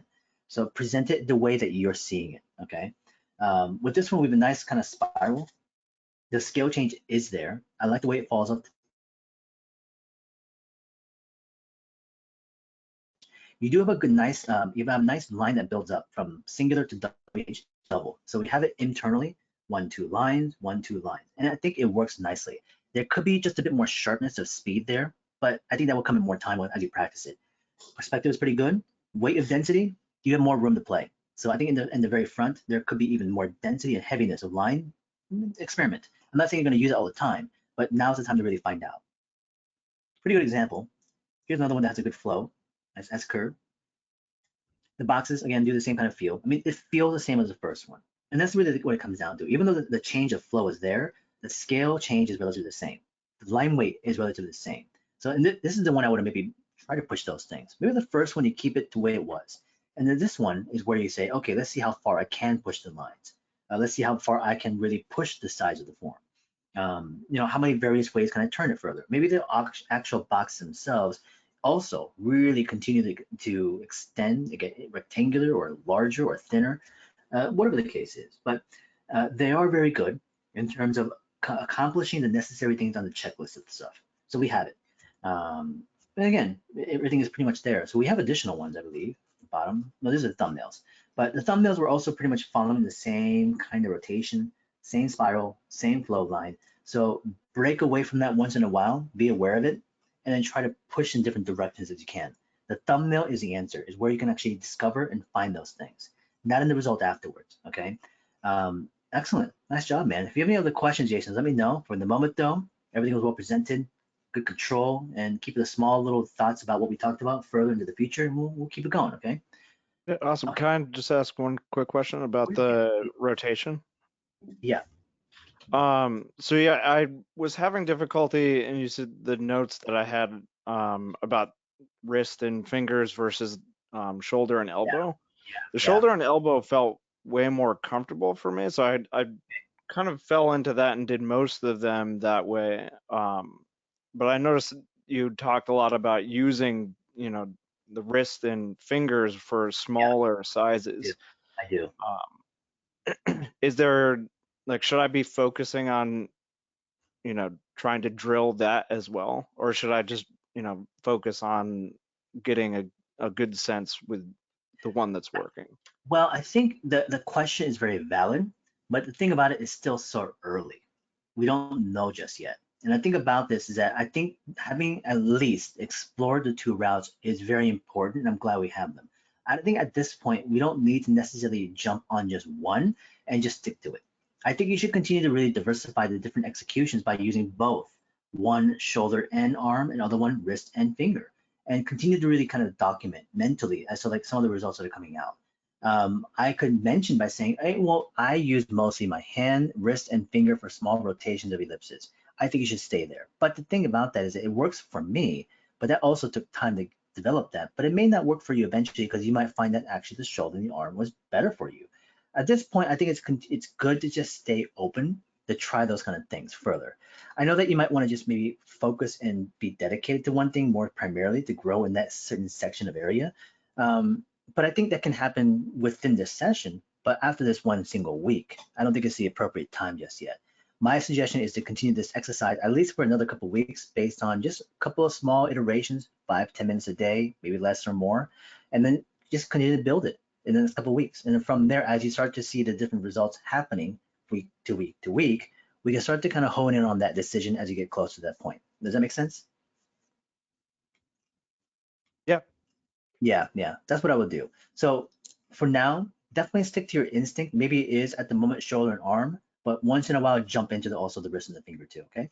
And that's in all things, from the rotation of the ellipses and the scale changes from those. Speed changes also, slower and faster. Right now you might have a certain speed that you like, but also try various amounts in between them. Collect that data over time, a couple of weeks, if not more so potentially, and then we'll start to come conclusions. And I think that's the best way to approach it. Don't make too much of a fast decision just yet. I think people are so, not rushed, but they're looking for such a strong decision early on because they're worried about wasting time. They don't want to spend time on things they don't need to do because they're looking for the right way of doing it. But what I'm saying is we don't really have a right or wrong way. We're trying to find your way. And the only way to find that is by you doing the action of it, which you are, and we can make that choice later on. So, and as you don't overthink it and you don't get overly concerned, then you'll just continue to do this because you know there's a growth period now, and you are growing. So that's great. And again, the way you're thinking, the way you're processing it, very good stuff. But just be careful that we don't overthink. Okay. All right. Nice job. Brad is our last person. Brad, this is your stuff here. Trash wave. Okay. Here's our lines. After Brad, what I'm gonna do is scroll through the entire section to see if there's anybody else I may have missed. I am looking for the Cynthia is one person, and then we also had a Kyle, I believe, but we'll see if that person's there. I don't know why it's not loading. There could be a slight instability of the network, so apologies if there's a bit of a skip audio-wise. If anybody has to leave though, you're welcome to. So I know it's really late. Baselines, yeah, pretty good parallels, nice and straight. Longer lines does show a bit of an arc, a little bit of an arc, but it's not really present to the middle ones. Overlaps are not too bad. The short lines are the best so far, but this is the first page. Let's see what else we got here. Second page, cleaner. Yeah, already improvement in quality. Your lines are drying up a little bit. And now this is just due to the pen. So I'm sure this is now after, just practice and practice and practice, your lines begin to kind of dry out. I did read earlier some of the topics about the pen of the, what was that one? The Copic, that Copic multi-liner. I think somebody was mentioning that they have bought that and was already starting to dry out. This particular example, I'm not saying Brad may have gotten those kind of pens, but I am noticing the dryness of the tool here. So you can see the skipping of it. A lot of the lines in between are skipping. There can be a benefit of having a dry pen because it gives you the ability to lightly place things in to build more density and also then clarity of the line. But I would be careful when the line becomes so dry that you have to press harder. As soon as you have to press harder and grip tighter, you're gonna run into a lot of problems of pressure. So be careful there. Sometimes I usually kept like 2 sets of pens. The pens that began to start to get dry and die, I would keep it separated from the ones that were fresh because I knew I could use those ones first to just establish an early underlay drawing, right? And I would use the fresher pens to kind of help basically clean up the lines a bit more. But how about angle against the paper? Yeah, so the thing about that with the drier pens, it requires you to have more of a perpendicular, straight down 90-degree angle because the ink is drying up. And to get an even flow, you need more contact of the pen to the page. But that can be uncomfortable to draw with. You have to be careful though, because when you're running out of ink, there could be a couple of situations. One, when Brad is getting these kind of drier lines, it could be a situation where the pen is just being used up, okay? But the other part is meaning that the ink is drying low. The other part is where the ink is fine, but the nib has been affected. And so if you hold the pen at certain angles, but you also are a bit heavy-handed, you're gonna grind that pen into the paper and it starts to basically, it polishes the end, polishes it. I think that might be a bad thing, but as you polish the surface, it makes it smooth. There's less porous fibers for the ink to get through. It's like now you've glassed the surface. And so there's no ink flow coming through it. That can be a bit of an issue. It's because you're rubbing the pencil with so much repetitiveness, but also with so much weight and pressure that it continues to sand and polish that surface down. So pressure becomes a huge issue, not only because it destroys pen and hurts your hand, but also it can also do things like this, where the pen eventually begins to slow down. It doesn't produce enough ink and it dries out. So how do we remedy that? Well, like I said, having a multi-set of pens actually can be really beneficial because you don't just end up sticking with one pen, using it through the entire lifespan of it. If anything else, using that one pen only can shorten the lifespan. By having, let's say, 2 or 3 pens and rotate through them, a lot of them are having less strain put onto them, and that they actually can last potentially longer. So the angle doesn't really matter, but as the angle only matters if the pen begins to dry out. In the very beginning, the pen you should be able to draw at whatever angle you want to, generally. If it doesn't, you got a bad pen. So sometimes testing pens in store can be good because you can find fresh ones. People are using them up in store sometimes, so be careful of those. But as they dry out, you can kind of put them off to the side. So into the future, as we draw more things, you can use them as a way to dry pen something or dry line, something's in there. But if it becomes of a pressure issue, throw them out, okay? The lines are getting better here though, very well controlled, excellent parallels, good spacing. Well done here, Brad, with the 3rd page. Linear growth, that's good. We're getting a bit of a network issue here. I'm getting that sign now, so I apologize. Just warning you guys. So if there's any delay in audio to video, I'll try to kind of watch the thumbnail, and so that as I'm speaking, that's the image you're seeing. Arcs are pretty good. A little bit of fraying at the end. And the fraying happens usually, where it's hard to see where you're going. So again, as I said, The rotation of the paper can be good here. And then from there, really focusing on just the motion as much as possible. Repeat the motion, that's just time. The short lines are better, but you're still ending a bit too off at this point in time. So what can also be beneficial as you have these points of quarter, half, and all the way through is as you put a dot in the beginning, a line, sometimes putting a dot on the opposite side can also be good. So using a ruler, put one dot and then use a ruler to line up the other side of the dot. Don't draw a line, but just draw a dot. Actually, you know what? That's also maybe potentially a good tip, where sometimes for the arcs or the waves, having a straight line in there and having 2 points can be kind of nice because you can also then really focus on the distance between that line from the arc. And then from that, you can kind of hone in on that. You just only focus on just the space in between. With the wave lines, with a straight, focusing on where it crisscrosses. So it crisscrosses at the center point right there, right? So you can use that to help judge where it hits, where it turns, where it hits, where it turns. So that might also be another way to potentially accommodate for things like roughness of arcs and waves, which I've used before, but I haven't used it a lot. So sometimes I forget about it, but that can be a good one to go for too. So think about that a little bit, but again, not too bad overall. Let's get stronger, a little bit stronger towards the end over here. One on the right-hand side, tighter control, good spacing, good contrast. Yeah, so far, Brad, again, good growth. Linear, a bit more mileage would be nice to have in between some spaces, so more lines, more exercises, but for the moment, it's pretty standard. Again, it's pretty common if we see it in the first week. The standard approach is normal because people are just doing what I'm asking for. Not too bad. A little bit more turn of an arc, which is a bit extreme on these variations. So we see a lot more mishap, but of course, this kind of experimentation is good to see too. You just try it. Here's some of the waves coming up. Not too bad. The waves are very extreme, so we have a lot of mishap over here, but again, relative good control. You start well, ends roughly, rotate the page. Another one coming up real soon. Page 3. Yeah, the waves are much more difficult for you, it seems like. Here, the speed is not too fast. You're definitely going a bit slower, which I think is appropriate for the control of the tool.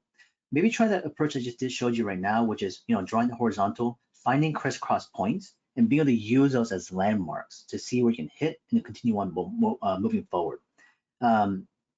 You start well. The beginning point as you move establishes a very crisp and overlap line. It's the ending points, and as you establish the ending transition is where you're kind of misaligning it. So this could be, again, like I said earlier, not seeing where you're going, potentially rushing and moving too quickly, or not really feeling the actual motion itself. So that could be just a factor of just exercise and practice. But the other ones could be remedy based on like being able to see better where you're going. Another part maybe like changing out sizing of pens. You're also using a relatively thin pen, and the pressure is not too bad. It's a very thin line that you put down. So the lightness of hand seems to be there to a degree. Maybe switching up pen sizing can also be a good thing too. So you can actually follow a much more denser line of thickness, so you can always even it out. So as we go to like the circles, it shows again that slight dry line, but also a very thin line. You have a light touch here. So as you rotate heavily, it's mess. There's a lot of line. It can be somewhat messy, but again, like I said, it's not like completely erratic. So I think even increasing the sizing of pen here too could be beneficial for you. If you're using a 3, I'd probably go to a 5. The rotations are nice. Same deal. I wouldn't mind seeing less rotation towards the end. The boxes being used is a good thing. We have a horizontal line that you showed for symmetry. You're close, but it just needs a bit more kind of like, time in the oven to get that better control. And we'll get there, but for the moment, the rotation is nice to see. The rotations here as well, same kind of deal. A little bit oblong, we start to see a thinness of the circle. It's so hard to control that. Sometimes maybe having a template might be good. I know that maybe some of you guys don't have ellipse guides or compass and stuff like this, but either way, if you can set up a better, box grid or something like that to really hit those points, it might help. altering a sense of speed might be a good thing too, because you're definitely moving a bit quicker and more, rotational. But like I said, that's what I naturally prefer. But you might also want to experiment and see what might happen if you did move slower. Maybe that might result in a better turn or better symmetry in the shape because you have more control of the actual, size of things. Maybe not, but either way, I mean, we got to see it. Now the scale seems to be relatively similar throughout most of the objects. So I wouldn't mind seeing more what you're doing over here on the bottom left-hand side, which is more variation of sizing. Ellipses turn pretty good too. We're obviously tilting and rotating these quite often, but that's fine. Your line got a bit stronger by this secondary page of ellipses, which is still loading right now. And I think, that slight density of line, which seems to show you that you're either putting more pressure or a bit of a slowness in movement, does help. Apologies, sometimes Discord, today seems to be a little bit slow. But it could also be the file size. I think the file size should be within, I would say 5 megabytes or less. I think the max is like 8 to 9 megabytes. So just watch out for those. Sometimes submitting them as a link to like other sites might be helpful because again, Discord servers are a little bit slow. Not Discord, I'm sorry, the Discord servers. Yeah, not too bad over here. Again, there's a better push towards the weight and line around this one. So a lot more strength now put into it. So it shows more confidence and better rotation. Good. I guess these buttons have been a little bit large.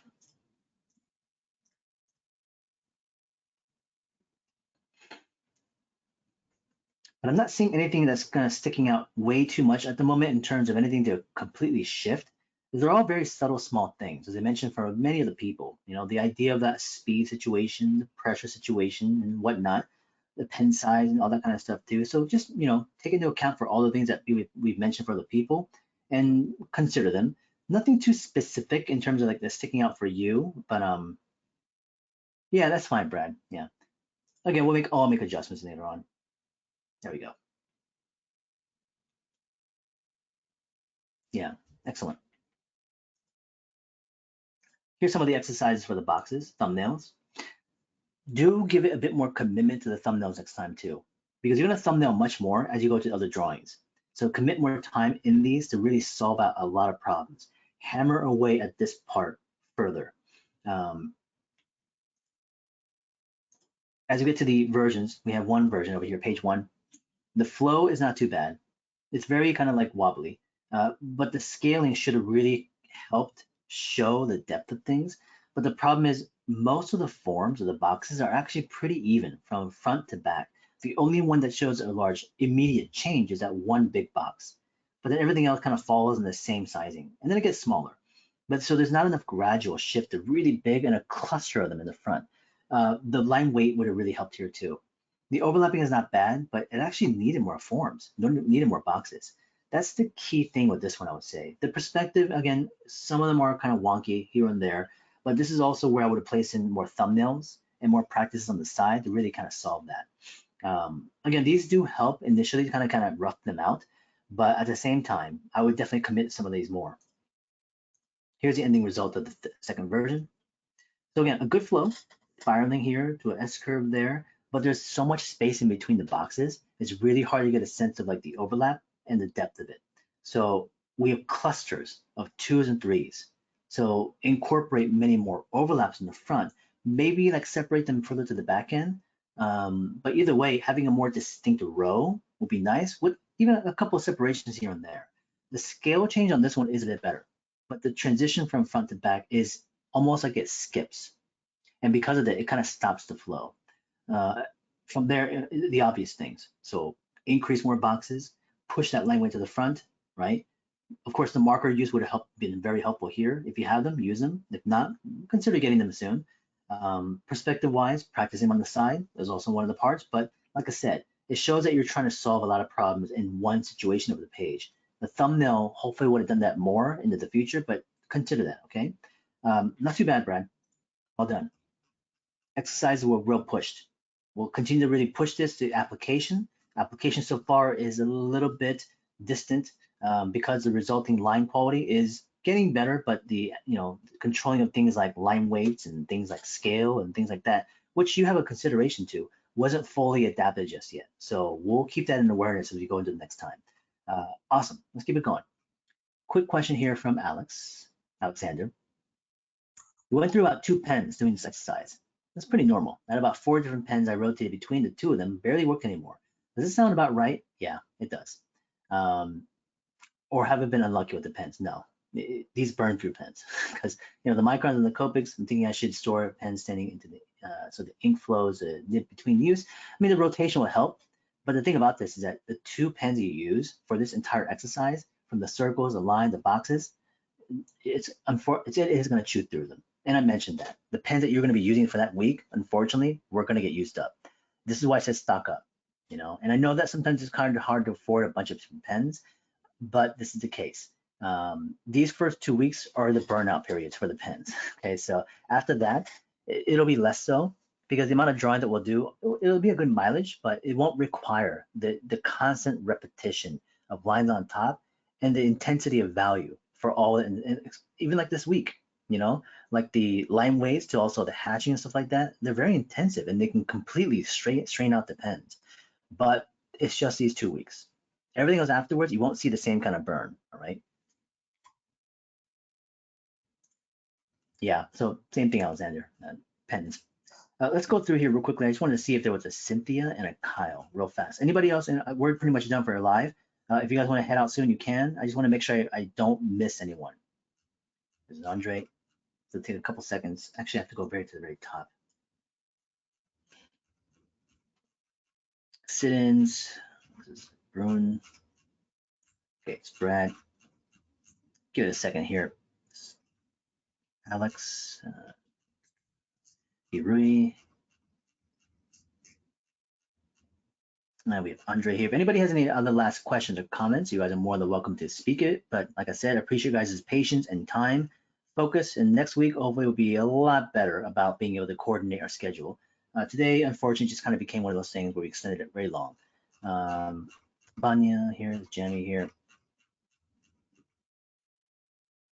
This is Betsky, Rachel.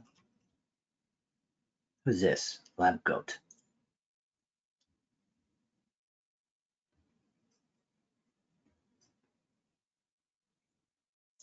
Oh, here's a PDF. I just need to see what this is. This is Jared. Okay, sit in position. And we got Ronnie here. This is Logan. Kyle or Cynthia? Kyle or Cynthia? Is Alex?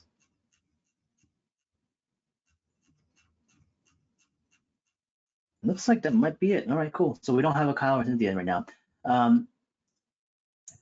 Well, again, I appreciate you guys' adaptation and also enthusiasm for being here. I always feed off of that very much so. It's very well a part of the energy of the class. When people are in here and they're quiet and not doing anything, not speaking, it's just me, it's kind of hard to move forward. So if you guys are present and very attentive, again, like I said, it makes the class move along a lot better. Anyways, great work this week. I think everybody did well in terms of excelling. Good luck for the rest of this week. I know some things will be a bit more challenging, but do the best you can. We'll have a lot more drawovers next week with the time affordance towards feedback. We'll be much more structural to time about lectures, but for now, let's keep it going for the moment. I will upload these videos probably later tonight or probably in the morning tomorrow in my beginning of my class. So expect it by then. Okay, cool. Well, if there's no other questions, again, thank you guys for your attentiveness, and we'll keep it going to next week on Wednesday. All right, good luck, you guys.